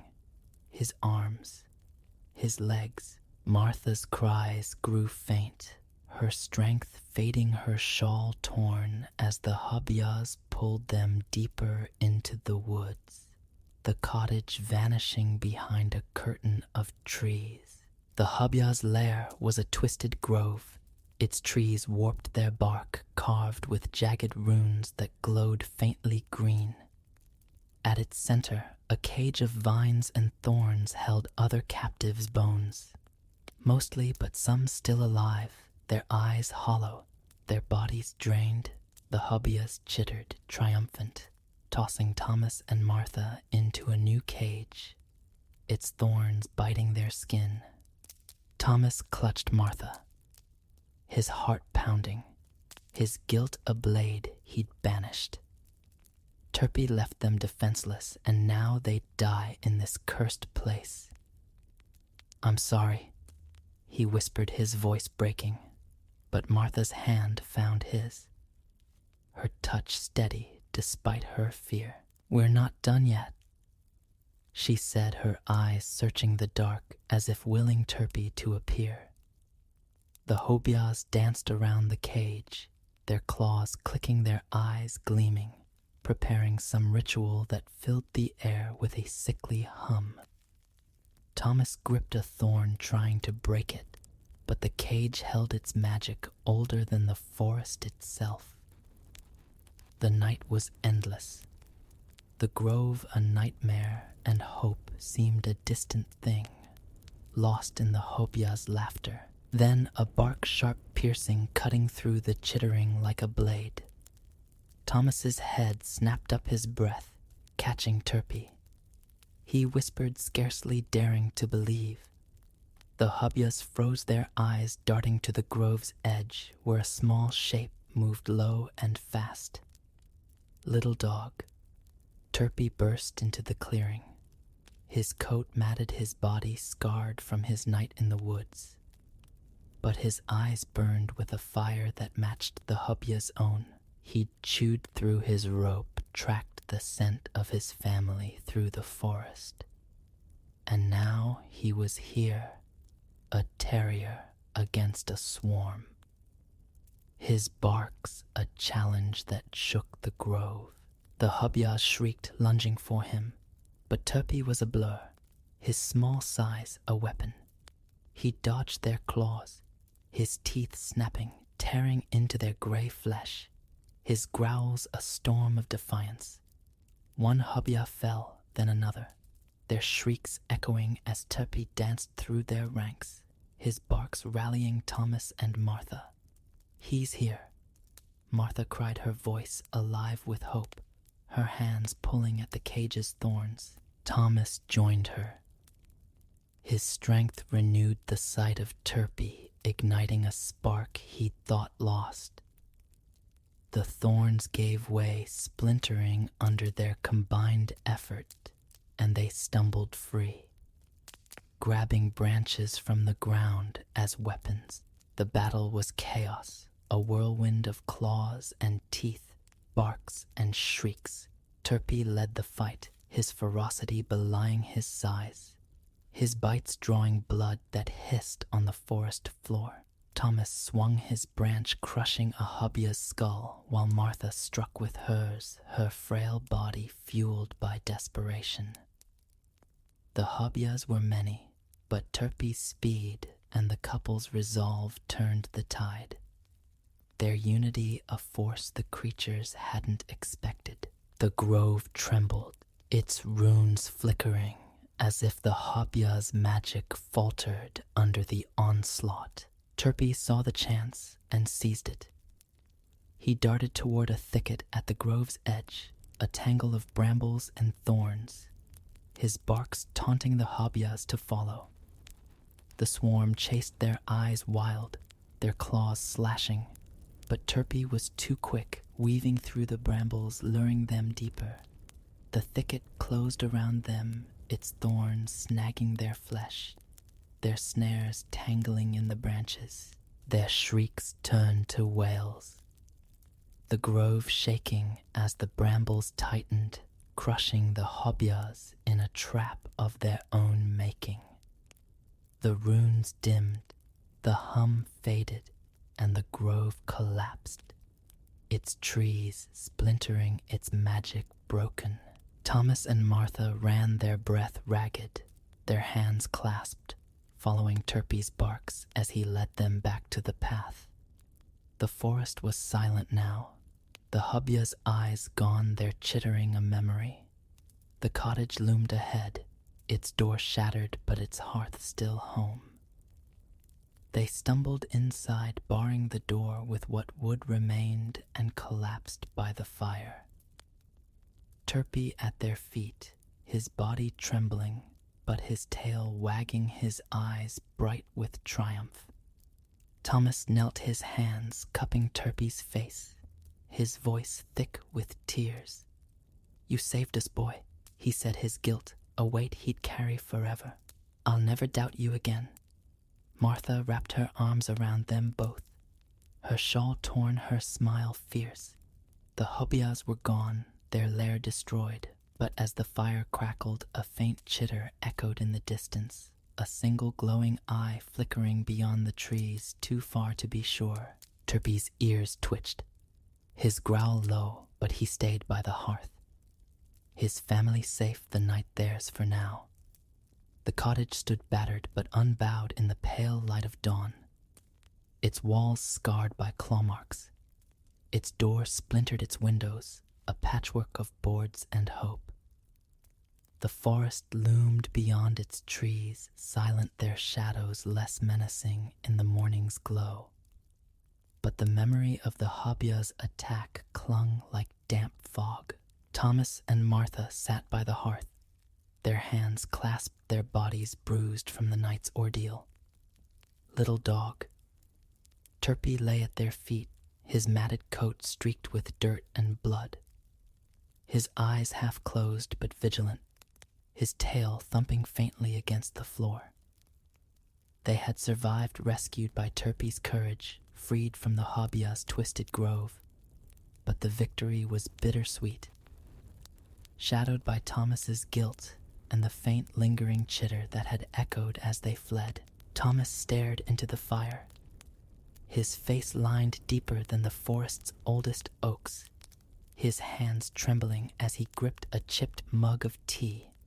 The poker, still stained with Habya blood, leaned against the wall, a reminder of his futile swings, his failure to protect Martha, until Turpy intervened. "I was a fool," he said, his voice low, rough with shame. "I drove him out. Martha, tied him up like a stray, left him to those things. If he hadn't come back, we'd be dead. Or worse." Martha's hand tightened on his, her touch gentle but firm, her shawl draped over her shoulders, torn but mended with quick stitches. "You didn't know," she said, her voice soft, her eyes on Turpy, who stirred at her words, his ears twitching. "You were scared same as me, but he forgave you, Thomas. Look at him, he's here with us." She reached down, her fingers brushing Turpy's head, and the terrier nuzzled her hand, his warmth a balm to the cold fear that lingered in her heart. Yet her eyes flicked to the door, the forest's silence too heavy, too still, as if it held its breath. The Habya's lair had collapsed, its brambles crushing the swarm, their shrieks fading into the night.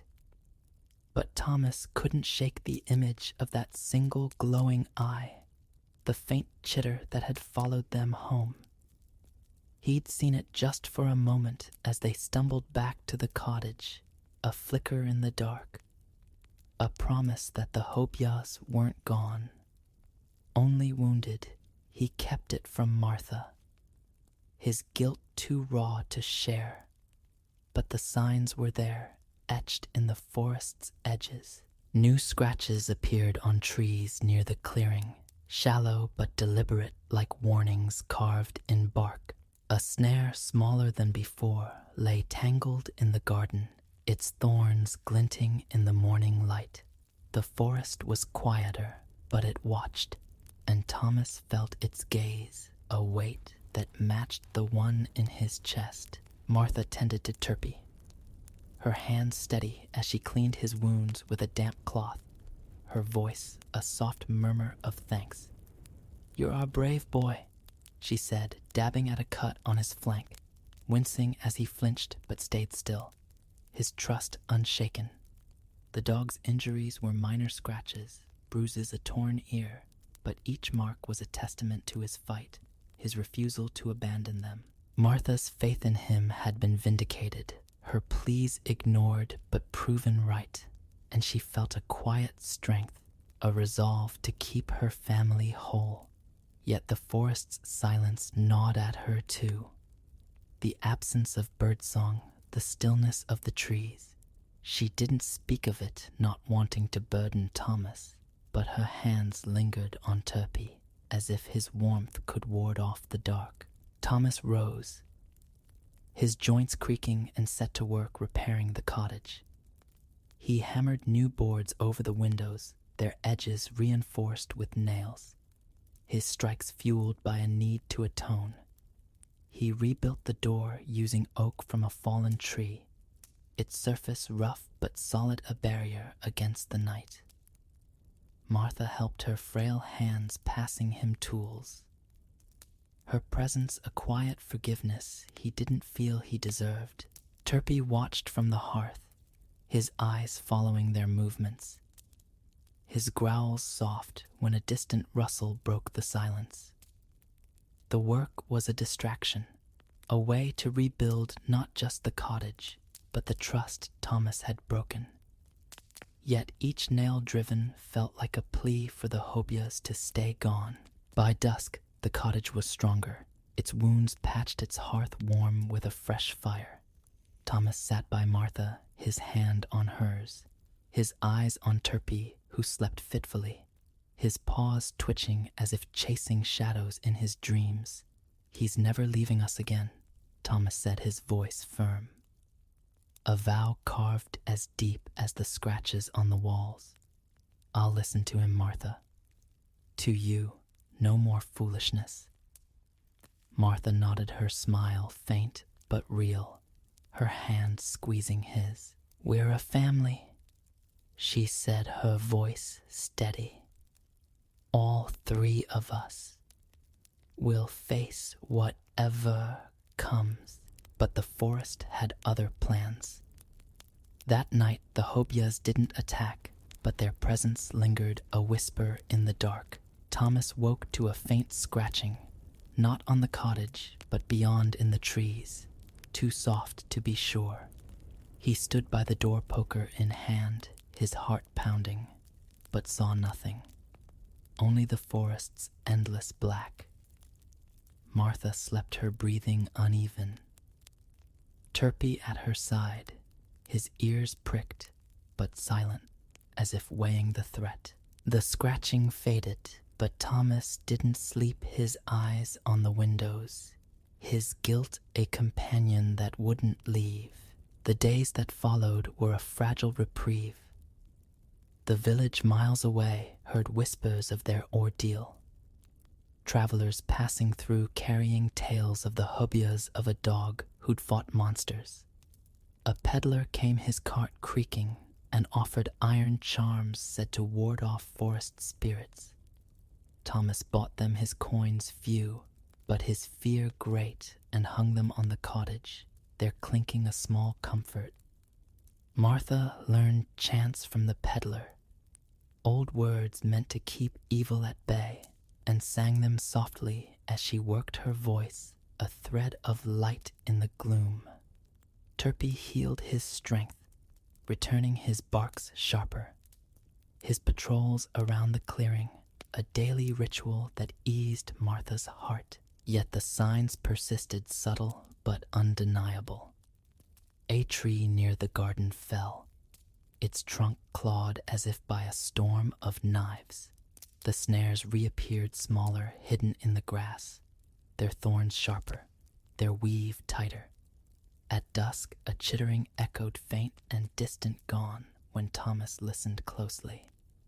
Turpie sensed it too, his hackles rising, his growls low, but he didn't bark, as if saving his strength.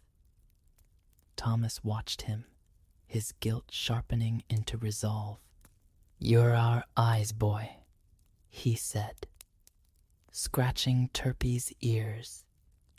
The dog's warmth, a reminder of what he'd nearly lost. "You see them, don't you?" Martha noticed the signs, but spoke of hope. Her stories by the fire, now tales of Turpie's bravery, of a dog who'd faced the dark and won. She told them to herself, to Thomas, to the wind, as if weaving a spell to keep the Hobyahs at bay. Her faith in Turpie was a fire burning brighter than the fear that lingered in her dreams. Dreams of glowing eyes, of snares that tightened, of a grove that pulsed with green light. She woke from them, her hand on Turpie, his steady breathing a lifeline. Thomas's regret was a weight he carried in silence, his eyes on the forest, his hands busy with repairs, with charms, with plans to keep the cottage safe. He carved Turpie's name into the new door, the letters rough but deep, a promise etched in oak. "No one's tying you up again," he said, his voice low. Turpie's tail thumping in response, but the forest watched its silence a lie, its shadows alive with whispers. The Hobyahs were out there wounded, but not defeated, their glowing eye a memory that haunted Thomas's sleepless nights. One evening as the sun sank and the hills turned gray, Thomas stood in the clearing, his poker at his side, his eyes on the trees. A faint chitter sounded too soft to be sure, and a shadow moved too quick to follow. Turpy growled, his body tense, but didn't bark. His eyes locked on the forest's edge. Martha joined them, her shawl tight, her voice a whisper. "They're not done, are they?" Thomas shook his head, his hand on Turpy's head, the dog's warmth a vow renewed. "No," he said, his voice steady, "but neither are we." The cottage stood behind them, its hearth warm, its walls scarred but strong. The hobias waited their hunger alive. But Thomas, Martha, and Turpy were a family bound by regret and redemption, ready for the night when the forest stirred again. The cottage stood resolute in the clearing, its scars a testament to survival, its hearth a beacon against the forest's encroaching dark. Spring had come to the woods, softening the air with the scent of blossoms and warming the earth beneath the twisted trees. But the forest's heart remained cold. Its shadows heavy with secrets. Thomas and Martha had rebuilt their home and their trust, their hands calloused from hammering iron reinforcements, their hearts bound by the memory of little dog Turpy's courage. The hobias had not returned since that desperate night in the grove. Their lair crushed, their chittering silenced, yet the forest whispered of their presence. A faint scratch, a fleeting glow, a snare hidden in the grass. Turpy, the scrappy terrier with eyes like embers, was the cottage's guardian. His loyalty a fire that no darkness could extinguish, his name carved into the door as a vow renewed. Thomas worked tirelessly, his gruff exterior softened by the weight of his regret. He'd fortified the cottage with iron nails driven into every board, a new lock forged by a blacksmith from the distant village, charms from the peddler hung like talismans above the windows. The door, rebuilt from sturdy oak, bore Turpy's name in deep, careful letters, a mark of honor that Thomas touched each morning, his fingers tracing the grooves as if to anchor himself against the past. "You're our keeper, boy," he'd say, scratching Turpy's ears, the dog's tail thumping in response. His guilt lingered, a shadow that sharpened his vigilance, his eyes scanning the forest for signs of the hobia's return. Martha moved with a quiet strength, her frailty tempered by the ordeal that had nearly torn them apart. She tended the garden, coaxing vegetables from soil once tainted by hobia snares, her hands steady despite the ache in her joints. She sang the chants learned from the peddler, old words that wove protection into the air, their rhythm a counterpoint to the forest's whispers. Her stories by the hearth were now legends of Turpy, the dog who fought monsters, who saved his family from the dark. She told them to Thomas, to the wind, to the children who came with their parents from the village, drawn by tales of the hobias and the terrier who'd faced them. "He's our light," she'd say, her eyes on Turpy, who lay by the fire. His ears pricked, his body ready. Turpy was the cottage's heart. His wounds healed, but his spirit fiercer than ever. He patrolled the clearing by day, his barks sharp, his nose sniffing for traces of the hobia's taint. At night he slept by the hearth, his eyes half open, his growls low when a branch snapped in the dark. His torn ear and scarred flank were badges of his fight, each mark a story of defiance, The villagers, when they came, brought treats. Bits of meat, a woven collar calling him Hubia Bane, a name that spread through the countryside carried by traders to distant fires. Turpie accepted their gifts with a wag, but his loyalty was for Thomas and Martha, his family, the ones he'd risked everything to save. The forest was quieter now, its menace subdued but not gone. The scratches on the trees had faded, the snares fewer, their thorns brittle as if the Hubia's magic waned, yet the signs persisted, subtle and unsettling.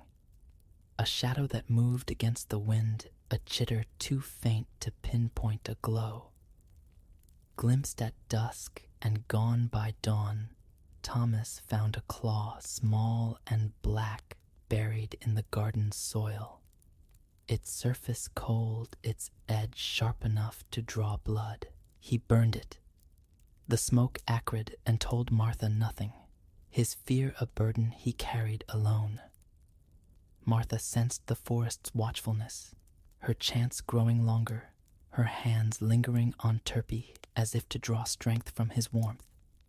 Turpie felt it most, his hackles rising at night, his eyes fixed on the woods, but he held his barks as if knowing the Hubias waited for a misstep.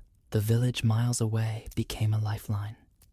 Travelers brought news supplies and stories, their visits a reminder of a world beyond the forest. A wise woman, gray-haired and sharp-eyed, came with the peddler one spring day, her satchel heavy with herbs and charms. She listened to Martha's tales, her eyes on Turpie, and nodded.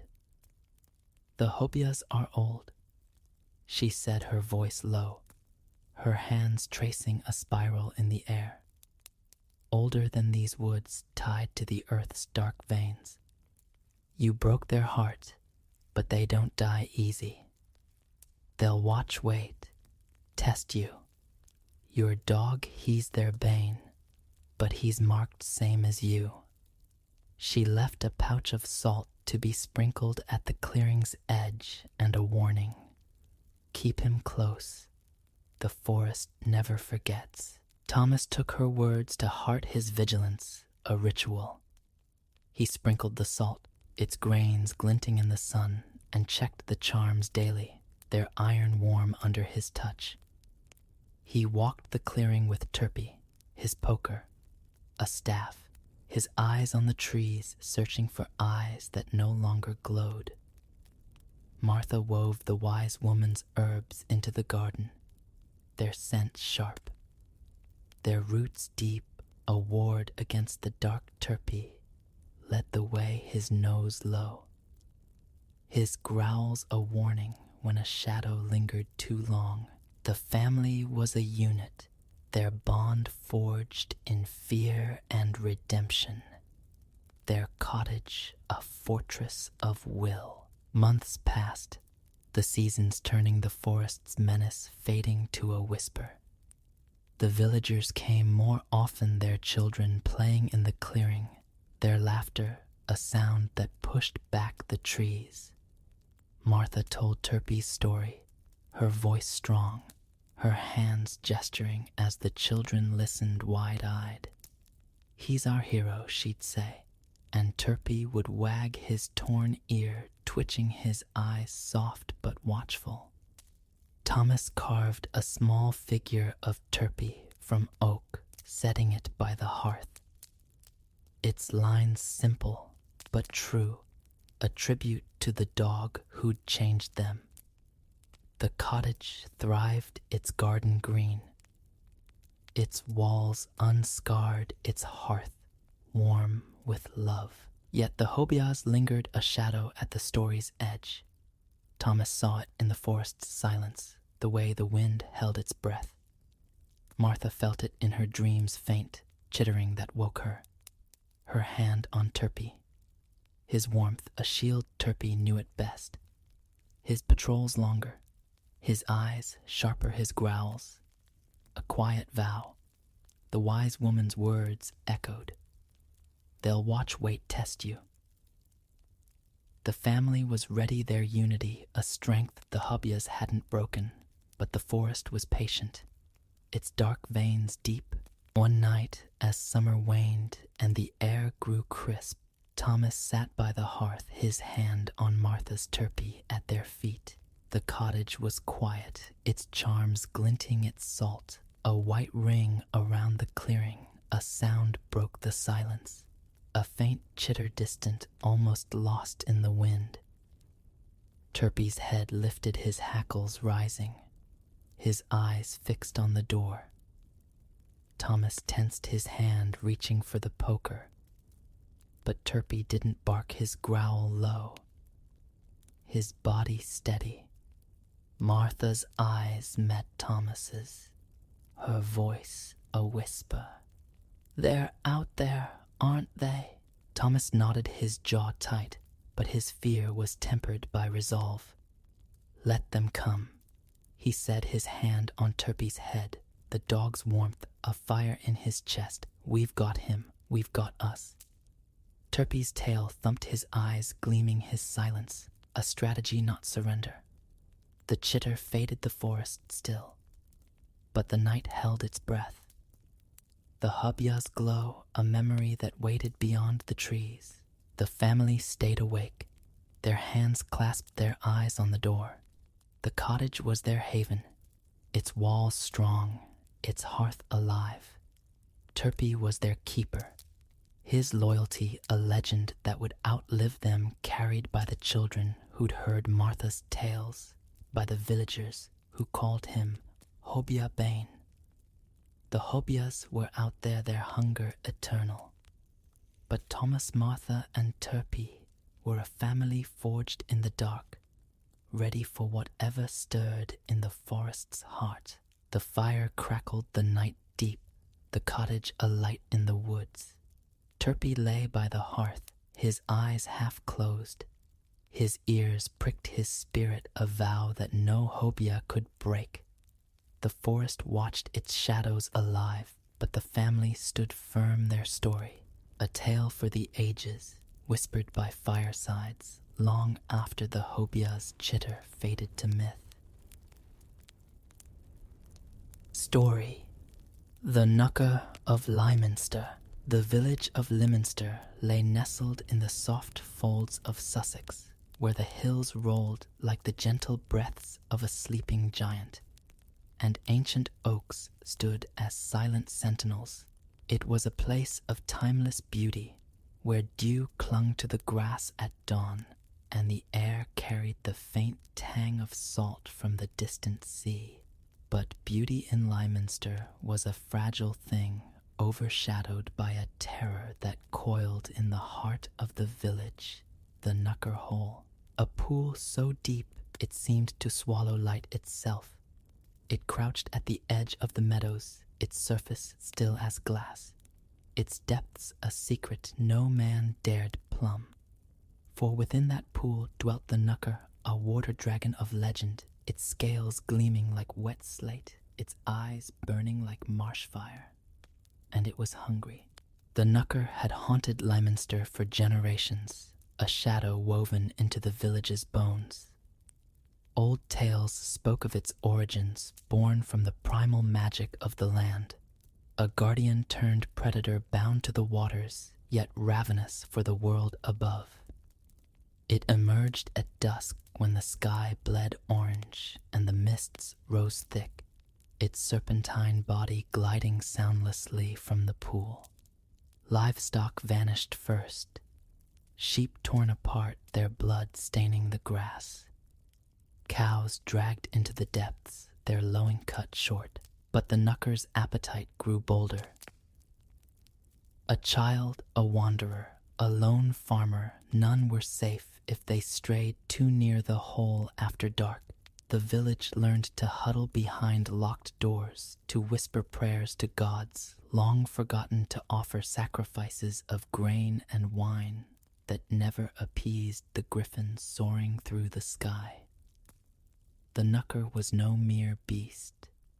It was a force, a curse, a living nightmare, that turned Lyminster's fields to wastelands and its people to ghosts. Jim Polk knew the stories better than most. At 19, he was a lanky figure, all elbows and knees, with a mop of straw-colored hair and eyes that held a spark of stubborn hope.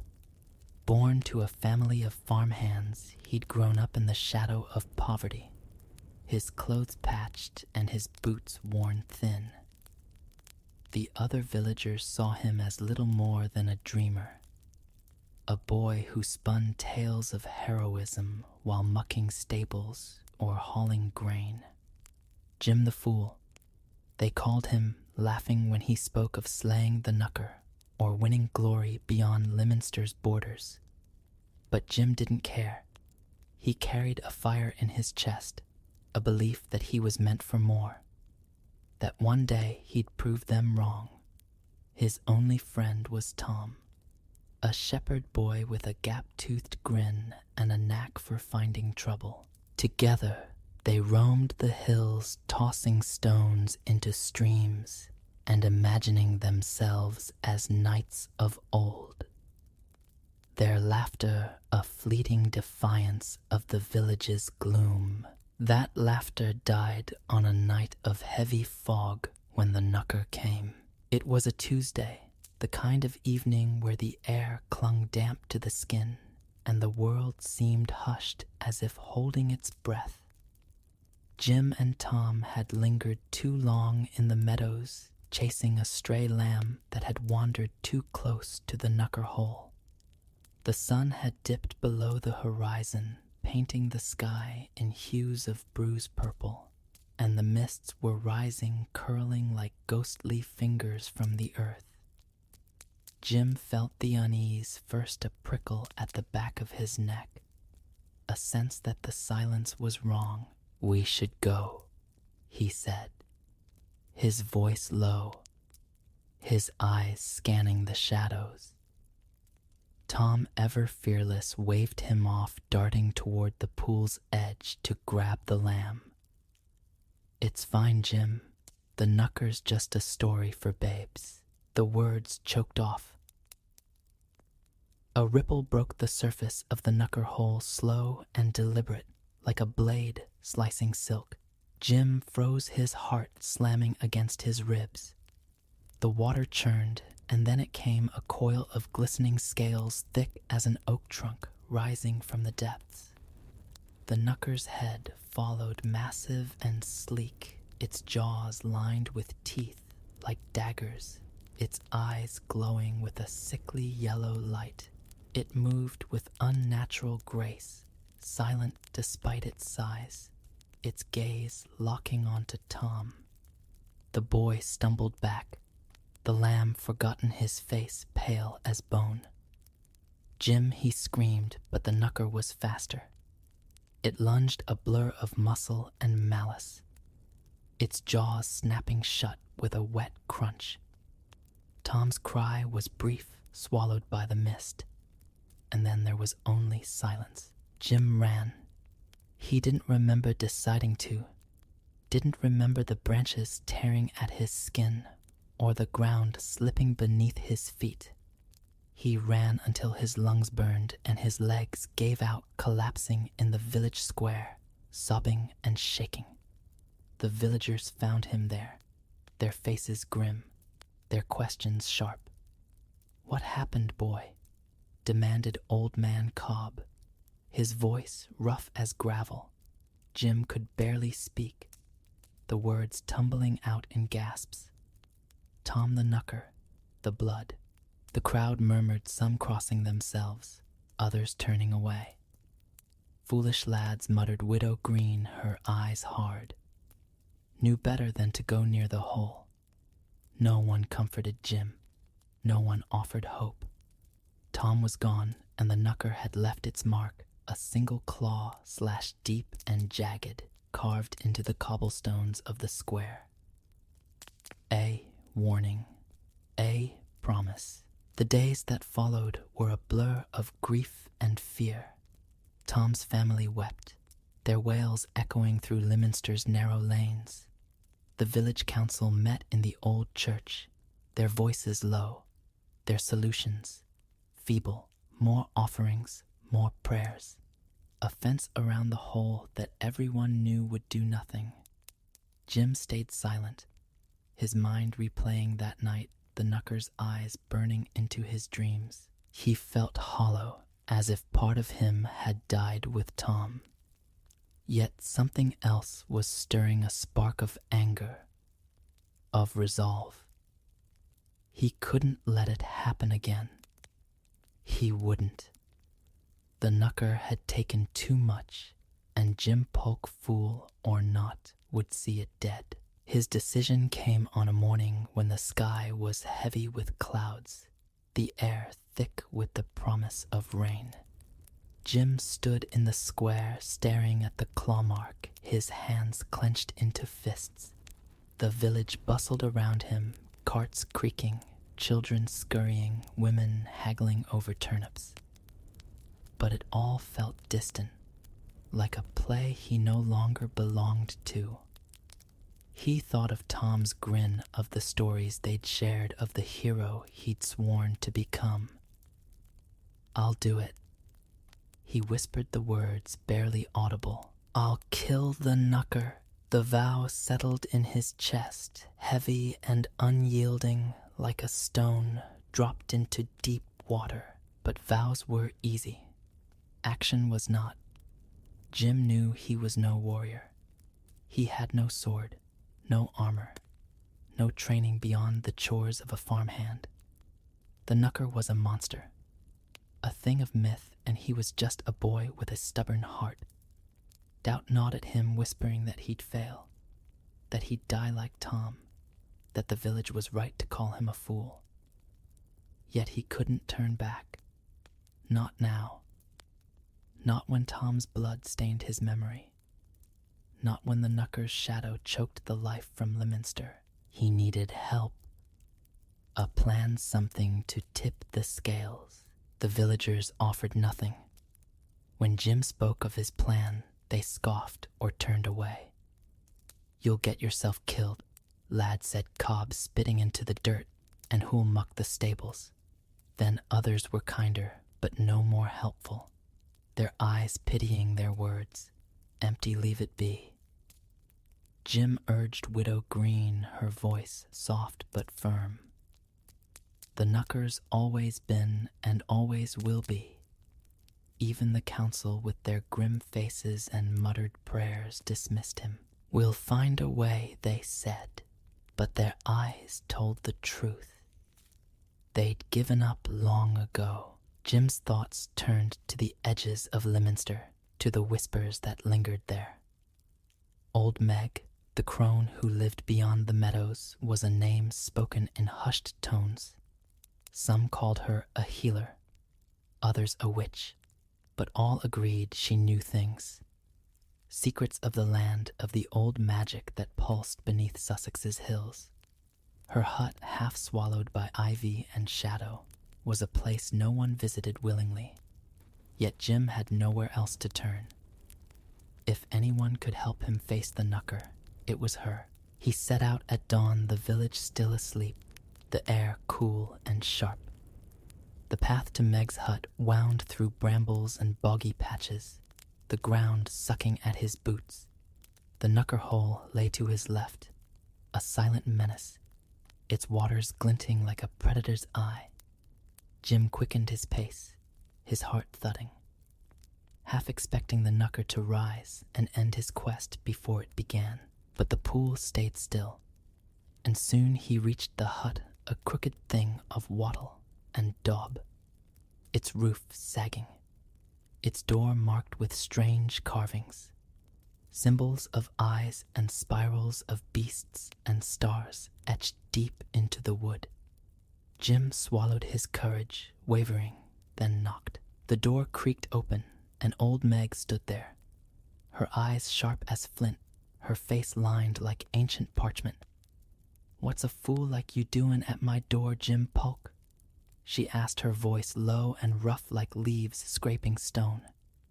She knew him, how he didn't ask, he didn't dare.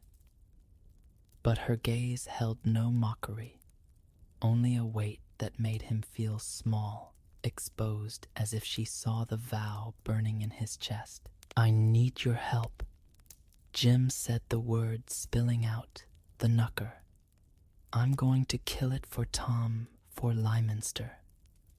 But I don't know how." Meg stared unblinking, then laughed a dry, rasping sound that sent a chill down his spine. "Brave words, boy. Foolish, but brave." She stepped aside, gesturing him in. "Come then. Let's see if you've got the stomach for what's coming." Jim crossed the threshold, the air inside thick with the scent of herbs and smoke. Jars lined the walls filled with roots and powders, while carvings of forgotten gods leered from the shadows. The door shut behind him and the world outside faded. Whatever lay ahead, Jim knew would change him forever. The knucker waited, and so did his destiny. Old Meg's hut was a world apart from Lyminster, a place where time seemed to bend and the air thrummed with secrets. The dim light from a single tallow candle flickered across walls cluttered with strange relics. Dried herbs hung in bundles, their leaves brittle as ancient parchment. Jars of murky liquid glowed faintly as if trapping moonlight, and carvings of serpents and stars stared down with unblinking eyes. The scent of earth and bitter roots clung to everything, mingling with the smoke that curled from a small fire in the hearth. Jim Polk stood just inside the threshold, his heart pounding, feeling like a mouse in a hawk's nest. Old Meg's gaze pinned him sharp and unyielding, as if she could see the grief and fire warring in his chest. "Sit," she said, her voice like gravel underfoot, pointing to a stool by the fire. Jim obeyed, his legs unsteady, his eyes darting to the shadows. The hut felt alive, its creaks and whispers pressing against him. Meg moved with a slow, deliberate grace, her gnarled hands sorting through a pile of roots on a rough-hewn table. She was older than anyone in Lyminster. Some said older than the hills themselves, but there was a strength in her, a quiet power that made Jim's skin prickle. "You want the knucker dead," she said, not looking at him. "For your friend, for the village. Brave, like I said. But bravery's a cheap coin when you're facing a thing like that." Jim swallowed his throat dry. "I don't care. It killed Tom. It's killing Lyminster. I have to try." Meg snorted a sound that was half amusement, half disdain. "Try the knucker's no stray dog you can chase off with a stick, boy. It's old as the rivers born from the land's own blood. Swords don't pierce it, fire don't burn it, and those eyes." She paused, her hands stilling her voice, dropping to a whisper. "They see your soul. Jim Polk, they mock you." Her words sent a chill through him, conjuring the memory of the knucker's glowing eyes, the way they'd locked onto Tom before the jaws snapped shut. He clenched his fists, pushing the fear down. "Then tell me how to kill it," he said, his voice steadier than he felt. "You know things everyone says. So, if there's a way, you know it." Meg turned, then her eyes glinting in the firelight, and for a moment Jim thought he saw something flicker in them, a spark of pity or perhaps recognition. She studied him long and hard, as if weighing his worth. Then she nodded once and shuffled to a shelf, pulling down a small leather-bound book, its pages yellowed and curling. "There's a way," she said, her voice low. But it ain't strength that'll do it. The knucker's too clever for that, too old. You need cunning. You need poison. Poison Jim frowned, leaning forward. He'd imagined a battle, a clash of wills, not something as quiet as poison. It felt wrong, somehow less heroic. But Meg's eyes held no room for doubt. "I poison," she said, opening the book to a page marked with strange symbols and cramped spidery script. Not just any kind. The knucker's magic runs deep, tied to the earth, to the water. You need something that can twist that magic against it, something it won't suspect. She tapped the page, her finger tracing a list of ingredients. A loaf baked big enough to tempt its hunger, laced with herbs and secrets, things that'll stop its heart. But it's no simple recipe, boy, and it comes with a price. Jim's stomach twisted. What kind of price? Meg's smile was thin, almost sad. Everything does, don't it? The knucker's bound to the land, and so's its death. You kill it, you stir things up, old magics, old curses. Might be it leaves you. Might be it don't. She leaned closer, her voice dropping to a hiss. You sure you want this? Jim Polk. Once you start, there's no turning back. He hesitated, the weight of her words pressing against him. The knucker's hiss echoed in his mind. Tom's scream, the claw mark in the square. He thought of Leominster's empty fields, the fear in every face, the life he'd never have if the knucker lived. I'm sure he said the words heavy but certain. Tell me what to do. Meg nodded as if she'd expected no less. She began to read from the book, her voice, a low chant listing ingredients that sounded like fragments of a dream. Moonlit dew gathered at midnight, crushed adder stones from the river's heartroot of blackthorn steeped in frost, a drop of blood from the one who'd wield the poison. Each item was stranger than the last, tied to the old ways, to the magic that pulsed beneath Sussex's hills. Jim listened, his mind racing, trying to keep up. Some things he could find dew roots, maybe even the stones, but others sounded impossible, like riddles from a fairy tale. Where do I get all this? He asked, his voice tinged with frustration. Adder stones.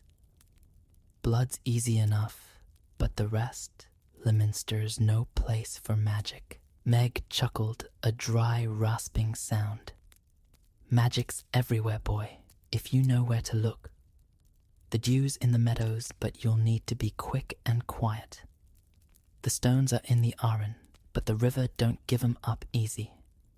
Blackthorn's out by the old barrow, but it's a place folk avoid.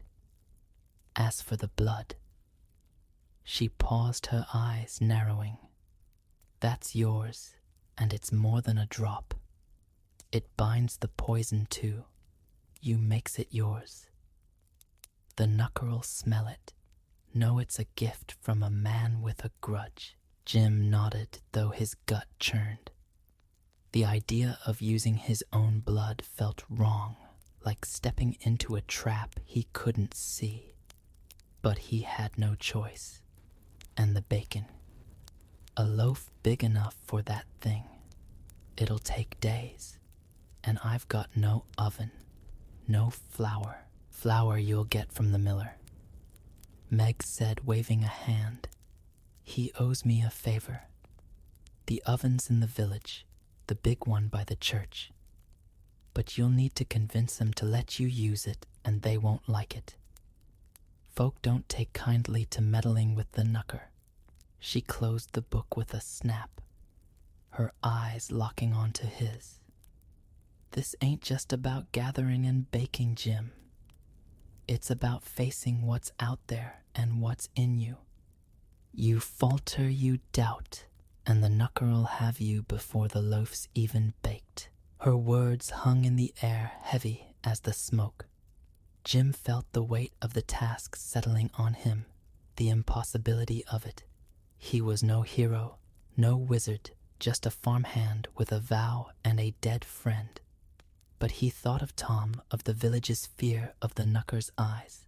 "I won't falter," he said, his voice firm despite the fear clawing at him. Meg studied him, then handed him a small pouch of dried herbs, their scent sharp and unfamiliar.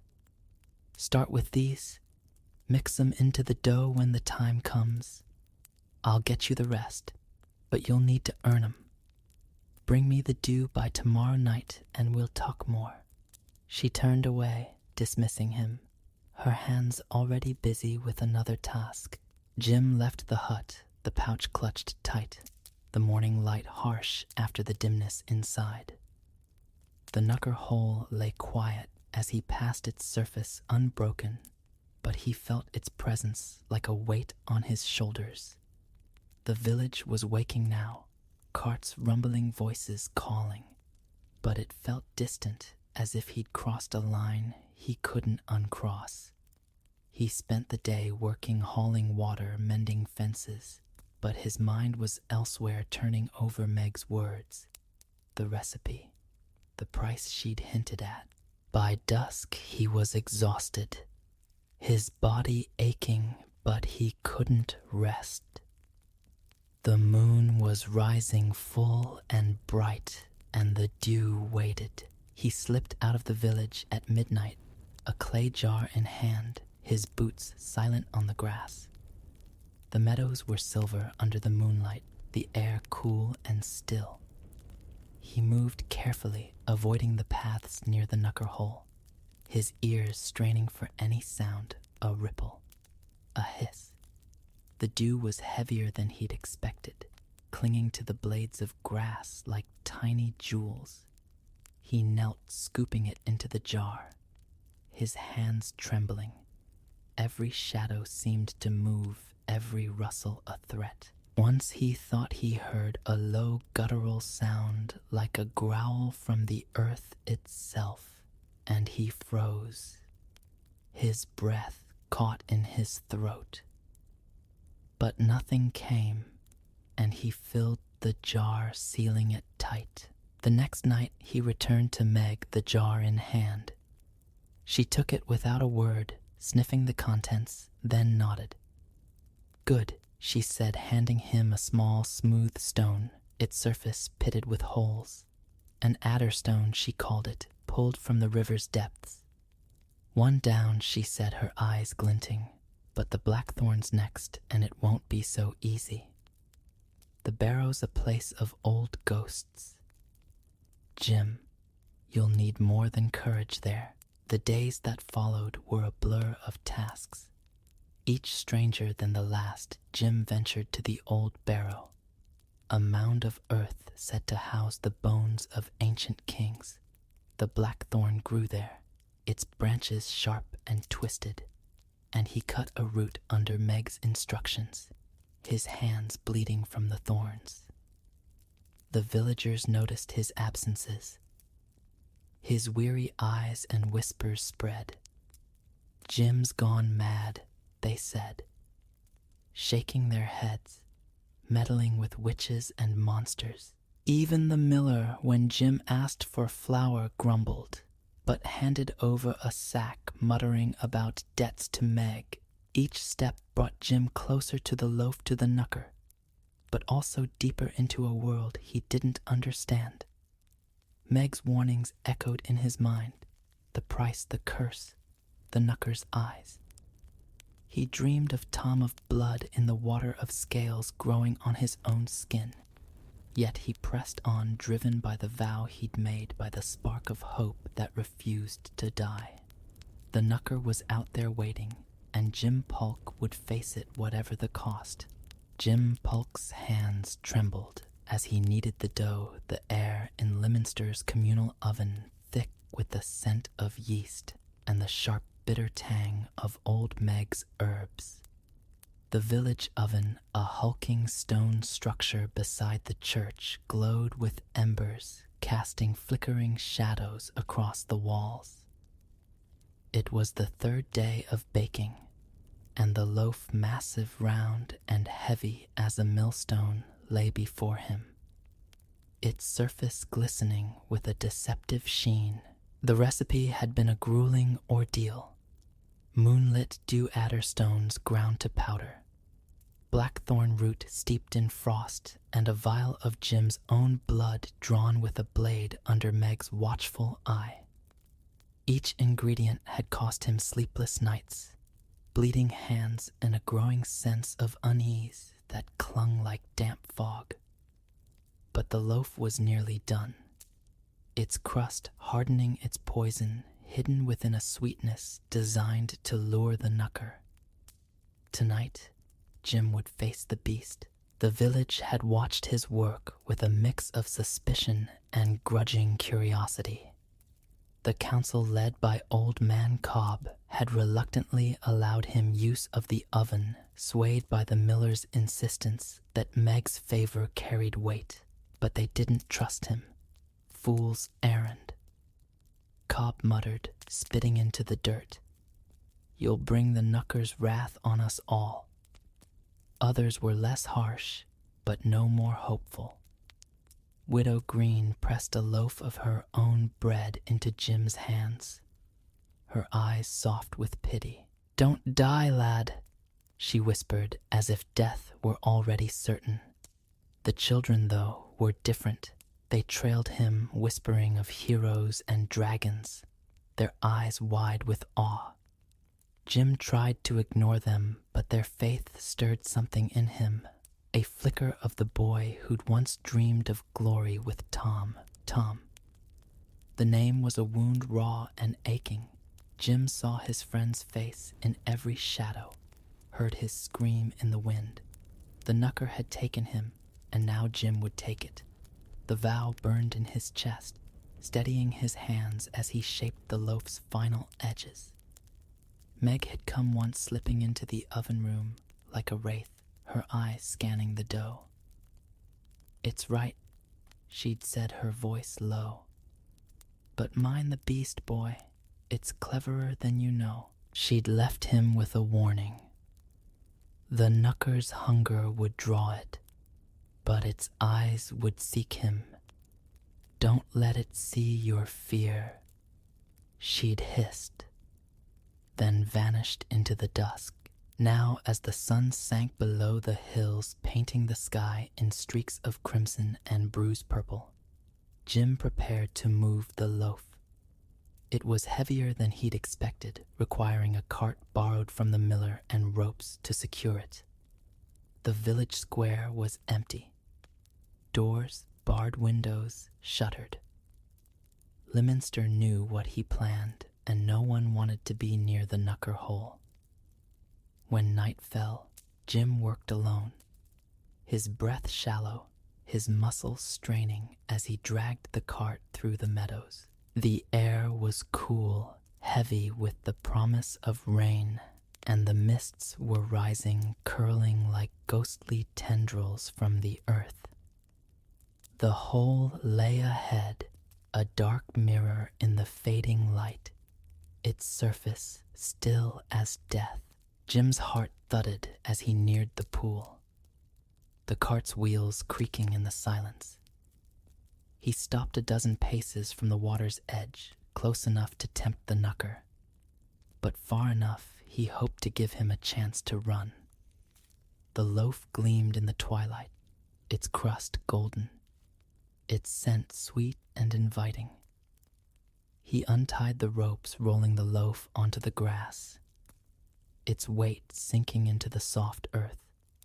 Then he stepped back, clutching a pitchfork he'd brought from the stables. Not a weapon? Not really, but better than nothing. The meadows were silent, the only sound his own ragged breathing. He waited, eyes fixed on the pool, every nerve taut as a bowstring. Minutes passed, each one an eternity. The mists thickened, obscuring the hills, and the air grew colder, sharper. Jim's hands tightened on the pitchfork, his palms slick with sweat. Doubt crept in, whispering that he'd failed, that the knucker wouldn't come, that Meg's recipe was a lie.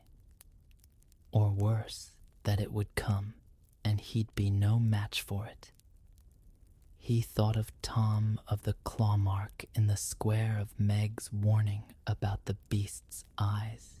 Don't let it see your fear. He muttered the words, a fragile shield. Then it happened. A ripple broke the surface of the knucker hole, slow and deliberate, like a stone dropped into still water. Jim's breath caught his body, freezing. The ripple widened, joined by another. Then a low guttural sound, a hiss that seemed to rise from the earth itself. The water churned and the knucker emerged. It was vast larger than Jim had remembered, its coils rising from the pool like a nightmare given form. Scales glistened slick and dark as wet slate, catching the last light in glints of green and silver. Its head was massive, sleek with jaws that could crush a horse teeth like ivory daggers. But it was the eyes that stopped Jim's heart. Yellow, glowing, slit-pupiled, burning with a hunger that was more than physical. They locked onto the loaf, then flicked to Jim. And in that moment, he felt stripped bare, as if the knucker saw every fear, every doubt, every hope he'd ever held. The beast moved its body, gliding soundlessly, coils spilling from the pool in a sinuous dance. It was graceful, almost beautiful, but its size was terrifying. Each coil thick as an oak, its length vanishing into the water's depths. It ignored Jim at first, its head lowering to the loaf nostrils, flaring as it inhaled the scent. Jim held his breath, praying Meg's poison would work, that the knucker would take the bait. The beast's tongue forked and black flicked out, tasting the air, then the loaf's surface. For a heartbeat it hesitated, its eyes narrowing, and Jim's stomach lurched. Had it sensed the poison? Did it know? Then, with a suddenness that made him flinch, the knucker struck. Its jaws snapped shut, tearing into the loaf, ripping chunks of dough and swallowing them whole. Crumbs scattered the ground, trembling as the beast's coils shifted. Its hunger consuming the bait, Jim backed away. His pitchfork raised his eyes, never leaving the knucker. It ate voraciously, oblivious to him, each bite a step closer to death if Meg was right. But the beast was too alive, too powerful. Its scales gleaming, its movements fluid. Doubt clawed at Jim. What if the poison was too weak? What if it wasn't enough? The knucker paused, its head rising, a low growl rumbling from its throat. Its eyes found Jim again, and this time they didn't look away. The air grew heavier, the mists swirling as if stirred by the beast's will. Jim's legs trembled, but he held his ground, the pitchfork shaking in his hands. The knucker's coils tightened, its body tensing, and then it lunged. Jim dove to the side, the jaws missing him by inches, the air hissing as they snapped shut. He hit the ground hard, rolling the pitchfork, skittering away. The knucker's head swung toward him, its eyes blazing venom dripping from its fangs. Jim scrambled to his feet, his heart a drumbeat, his mind screaming to run. But he couldn't. Not now. Not when he was so close. He stumbled back toward the cart, his eyes locked on the knuckers. "Come on," he whispered, voice hoarse. "Eat the rest. Finish it." The knucker hesitated, its head tilting as if weighing him against the loaf. Then, with a guttural hiss, it turned back to the bait, tearing into what remained. Jim's breath came in gasps. Hope flickering, it was working.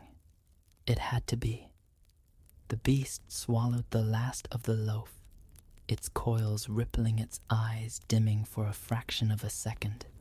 Then it roared a sound that shook the earth, a cry of rage and pain. The knucker thrashed its body, slamming against the ground, the pool erupting in waves. Scales flashed, mist swirled, and Jim ran, diving behind a tree. As the beast's tail whipped through the air, the thrashing grew wilder, the knucker's roars turning to choked guttural cries. Jim peered from behind the tree, his heart in his throat. The beast's movements slowed its coils, sagging its head, swaying like a drunken man's. The poison was working. It had to be. The knucker's eyes, still glowing, found him one last time, and in them Jim saw something new. Not just hunger, but knowledge. A terrible awareness. The beast hissed a sound that formed words, rasping and cold. "You will bear my curse." Jim froze, the words sinking into him like venom. The knucker's head crashed to the ground, its body still, the pool rippling faintly. Silence fell heavy and absolute. Jim stepped forward, his legs shaking, his eyes fixed on the beast. It didn't move. Its eyes were open, but the glow was gone. The life extinguished. The knucker was dead. He stood there trembling, the pitchfork forgotten, the mists curling around him. The loaf had worked. Meg had been right. He'd done it, killed the knucker. Avenged Tom, saved Lyminster. But the victory felt hollow, the beast's final words echoing in his mind. A curse. What did it mean? He pushed the thought away, focusing on the moment he'd won. That was enough for now. Jim turned the cart abandoned and stumbled back toward the village. The mists parted, the stars, emerging above Lyminster, waited, and with it the news of his triumph. But as he walked, the knucker's eyes lingered in his memory, and the weight of its words grew heavier with every step. The dawn broke over Lyminster with a hesitant light, as if the sun itself were wary of what had transpired in the night. Jim Polk staggered into the village square, his clothes torn, his face streaked with mud and sweat. The knucker was dead. Its massive body lay still by the knucker hole, its eyes dull, its scales no longer gleaming. The loaf laced with old Meg's poison had done its work. Jim had faced the beast and won. Yet the victory sat uneasy in his chest, overshadowed by the knucker's final hissed words. "You will bear my curse." The phrase clung to him, a splinter in his mind, as he collapsed onto the cobblestones. The claw mark from Tom's death still etched beneath him. The village woke to the news like a spark to dry tinder. A child fetching water had seen Jim's cart abandoned near the hole and run screaming to the elders. By mid-morning, a crowd had gathered, old man, cob widow, Green the miller, and dozens more, their faces a mix of disbelief and awe. They trekked to the knucker hole, cautious, half expecting the beast to rise again. But there it lay, a mountain of scales and menace, its jaws agape, the remnants of the poisoned loaf scattered in the grass. The villagers stared silent at first, then erupted in cheers. "The knucker's dead," they cried, clapping Jim's shoulders, lifting him to his feet. Jim Polk, the hero of Lyminster. Jim managed a weak smile, his body aching, his mind clouded. The praise felt distant, like words meant for someone else. He saw Tom's face in the crowd, a ghost in his memory, and the Knucker's eyes burning with that final knowing glare. The villagers didn't notice his unease. They hoisted him onto their shoulders, parading him back to the square, their voices rising in song. Ale-flowed fires were lit, and Lyminster, for the first time in years, felt alive. Children danced, old men wept, and Widow Green pressed a shawl into Jim's hands, her eyes shining. "You've saved us, lad," she said. "You've given us back our home." But Jim couldn't shake the weight of the Knucker's words. That night, as the village feasted, he slipped away, seeking old Meg. Her hut was dark, the door ajar, as if she'd been expecting him. Inside, the air was thick with the usual scents: herbs, smoke earth, but there was something else, a faint metallic tang that set Jim's nerves on edge. Meg sat by the fire, her hands folded, her eyes glinting in the dim light. "You did it?" she said, her voice low, almost a growl. "The Knucker's dead. Thought you might, but I wasn't sure." Jim sank onto the stool, his body heavy. "It ate the loaf. It died, just like you said." He paused, his throat tight, but it spoke, Meg. Right before it died, it said I'd bear its curse. What does that mean? Meg's eyes narrowed, and for a moment she was silent, her gaze fixed on the fire. The flames danced, casting shadows that seemed to writhe like serpents. "The Knucker's old," she said at last, her voice slow, deliberate. "Older than Lyminster, older than the hills. It's not just a beast, Jim. It's part of the land, tied to the magic that runs deep water. Earth blood. You killed it, but you used its own magic to do it. That blood you gave that loaf, you baked it, bound you to the Knucker hole, to the beast itself." Jim's stomach twisted. "Bound me. How I'm no wizard. Meg, I'm just a farmhand." She leaned forward, her face sharp and unyielding. "Don't matter what you are. Magic don't care about titles. You took the Knucker's life, and now its power's looking for a home. It's in you, boy, or it will be. The curse, it's the price I warned you about." She paused, her eyes softening just for a moment. "You're marked, Jim. The Knucker holds yours now, whether you like it or not." Marked. Jim's voice cracked, his hands clenching.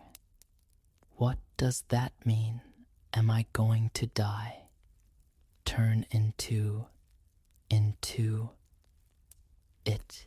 Meg shrugged, a gesture, both casual and chilling. "Maybe neither, maybe both. The curse is old, tricky. Could be you'll live long and quiet, guarding the hole, keeping its magic asleep. Could be you'll change scales, eyes, hunger, all of it. Or could be worse." She leaned back, her voice dropping to a whisper. "If you leave Lyminster, the curse'll spread. Wake things that ought to stay sleeping, other beasts, other magics. Stay, and it's just you and the hole. Leave, and you risk the world." Jim stared at her, his mind reeling. The hut felt smaller, the walls closing in. He thought of the village, the cheers, the hope he'd given them. He'd saved Lyminster, avenged Tom. But at what cost? "Why didn't you tell me?" he asked, his voice raw. "You knew you could have warned me." Meg's laugh was dry, bitter. "Would you have stopped? Would you have let the Knucker live? Let it take more lives? More Toms? You wanted this. Jim Polk, you chose it." She stood, her shadow looming. "I gave you what you asked for.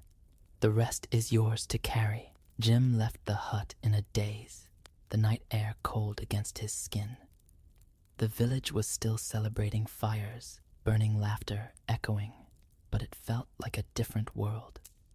He wandered to the square, the claw mark under his feet a silent accusation. He looked at his hands, half expecting to see scales, but they were just hands, calloused, human trembling. Yet something was wrong. When he passed a rain barrel, he caught his reflection in the water, and for a fleeting moment his eyes glowed yellow, slit-pupilled like the knuckers. He blinked and they were his own again. But the image lingered, a promise of what might come. The days that followed were a blur of unease. The village hailed Jim as a hero, showering him with gifts. Bread ale, a new cloak from the tailor. The council offered him a plot of land, a place to call his own, their faces beaming with pride, but their gratitude felt like chains.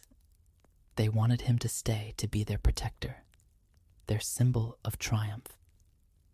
"You're one of us," Jim Cobb said, clapping his shoulder. "Lyminster needs you."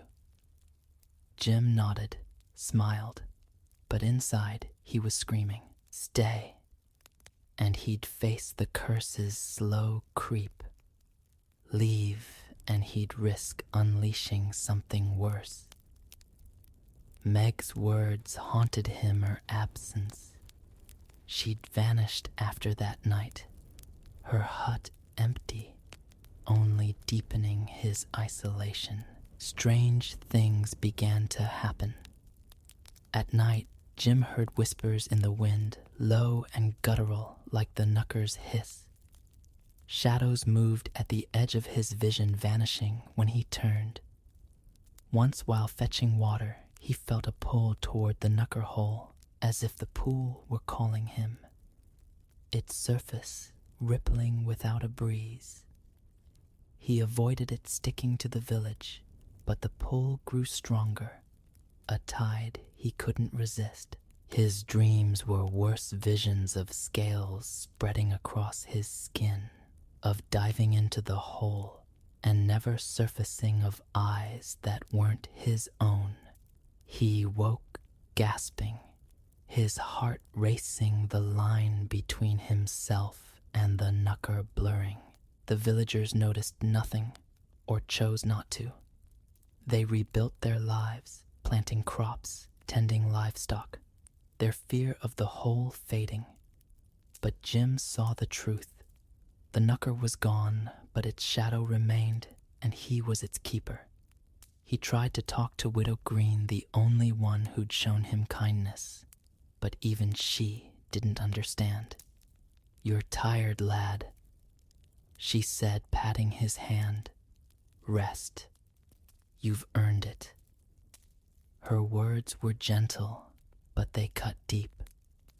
No one could help him, not Green, not the council, not Meg, wherever she'd gone. He was alone with the curse, with the hole, with the choice that loomed like a storm.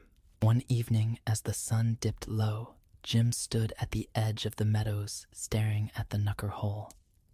The water was still reflecting the sky's dying light, but he felt its weight, its hunger. He could leave pack-a-bag, slip away, find a new life beyond Lyminster's hills. The world was wide, full of places where no one knew the knucker, where he could outrun the curse. But Meg's warning stopped him. "If you leave, the curse'll spread." He imagined other villages, other Toms torn apart by beasts he'd awakened. He couldn't do it. He wouldn't. The realization settled over him, heavy but clear. He'd stay. He'd face the curse, whatever it brought, scales, whispers, or worse. He'd saved Lyminster once, and he'd keep it safe, even if it cost him everything. The knucker hole was his now, its magic his burden. Jim turned back to the village. His steps slow, his heart a mix of resolve and dread. The curse was real, and it was his.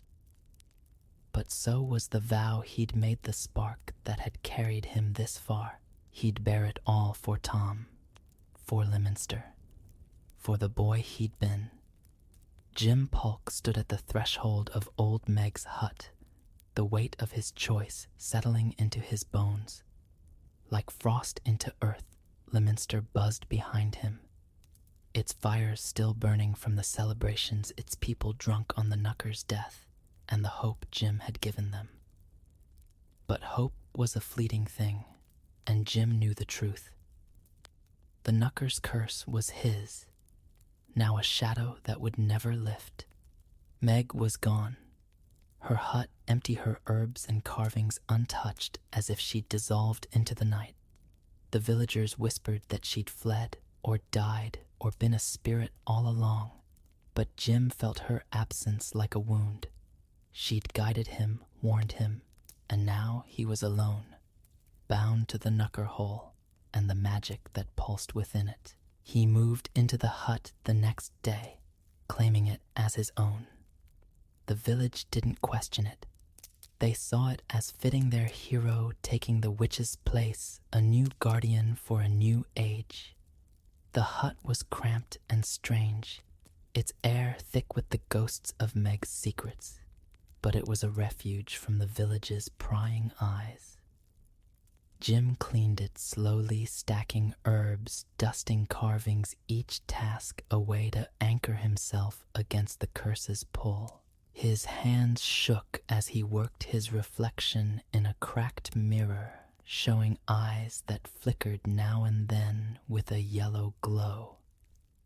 Scales hadn't appeared, not yet, but he felt them, a faint itch beneath his skin. A promise of what might come. The Knucker hole called to him, its presence a constant hum in his mind. He visited it daily, standing at its edge, staring into its depths.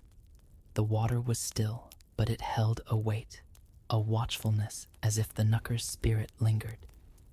Jim didn't know if it was real or his own fear, but he spoke to it sometimes. Soft words meant to keep the magic dormant. Stay down. He'd whisper, his voice steady, despite the dread. You're done. Let Leominster be. The pool never answered, but the whispers in the wind grew quieter. The shadows less restless. It was enough for now. The village changed in the Knucker's absence. Fields were planted, livestock returned, and laughter filled the lanes. The claw mark in the square was filled with mortar, a symbol of triumph, though Jim avoided it, its memory too raw. The villagers treated him with reverence, leaving gifts at his door. Bread apples, a pair of boots from the cobbler. They called him Jim the Keeper, a title that carried both pride and fear. Children spun tales of his battle, exaggerating the Knucker's size. The loaf's magic, his own courage. Old Man Cobb, once dismissive, now nodded when Jim passed, his gruff voice offering rare praise. You did good, lad, he said once, clapping Jim's shoulder, you're Leominster's own. But reverence came with pressure. The council asked Jim to stay, to watch the hole, to be their shield against whatever might stir. You've a gift. Widow Green told him, her eyes kind but insistent. The land chose you. Jim nodded, hiding the truth. It wasn't a gift, but a curse. He couldn't tell them about the whispers, the glowing eyes, the pull that grew stronger each night.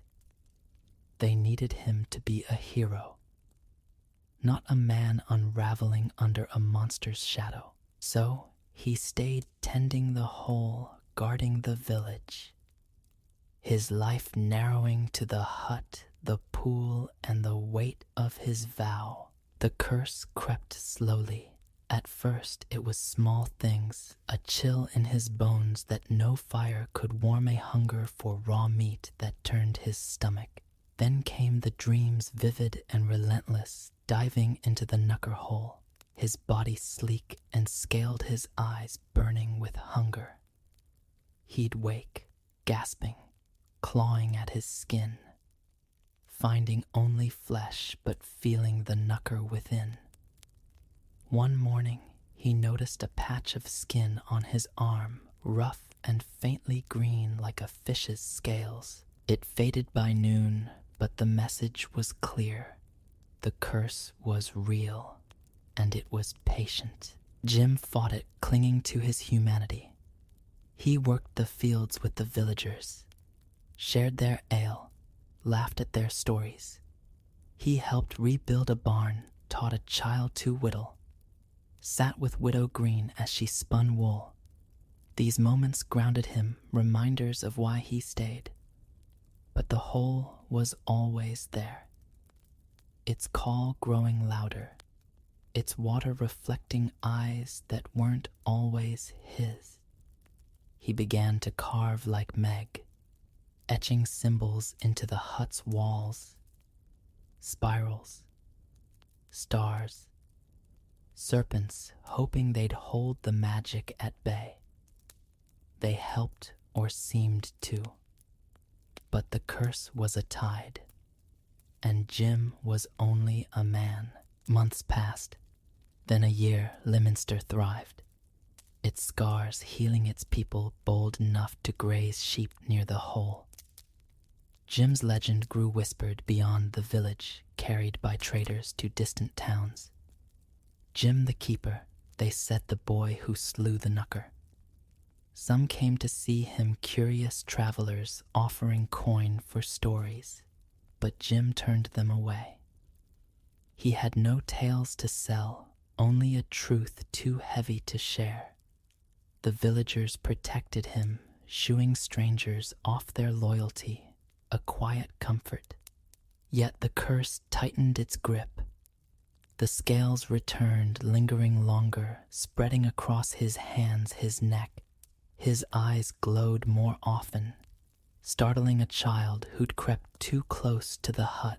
The whispers in the wind became voices, not just the knuckers, but others, ancient and hungry, stirring in the earth. Jim felt the hole's magic shifting, restless, as if his presence both calmed and provoked it. He wondered about Meg, where she'd gone, what she'd known. Had she borne a curse too? Had she fled it or embraced it?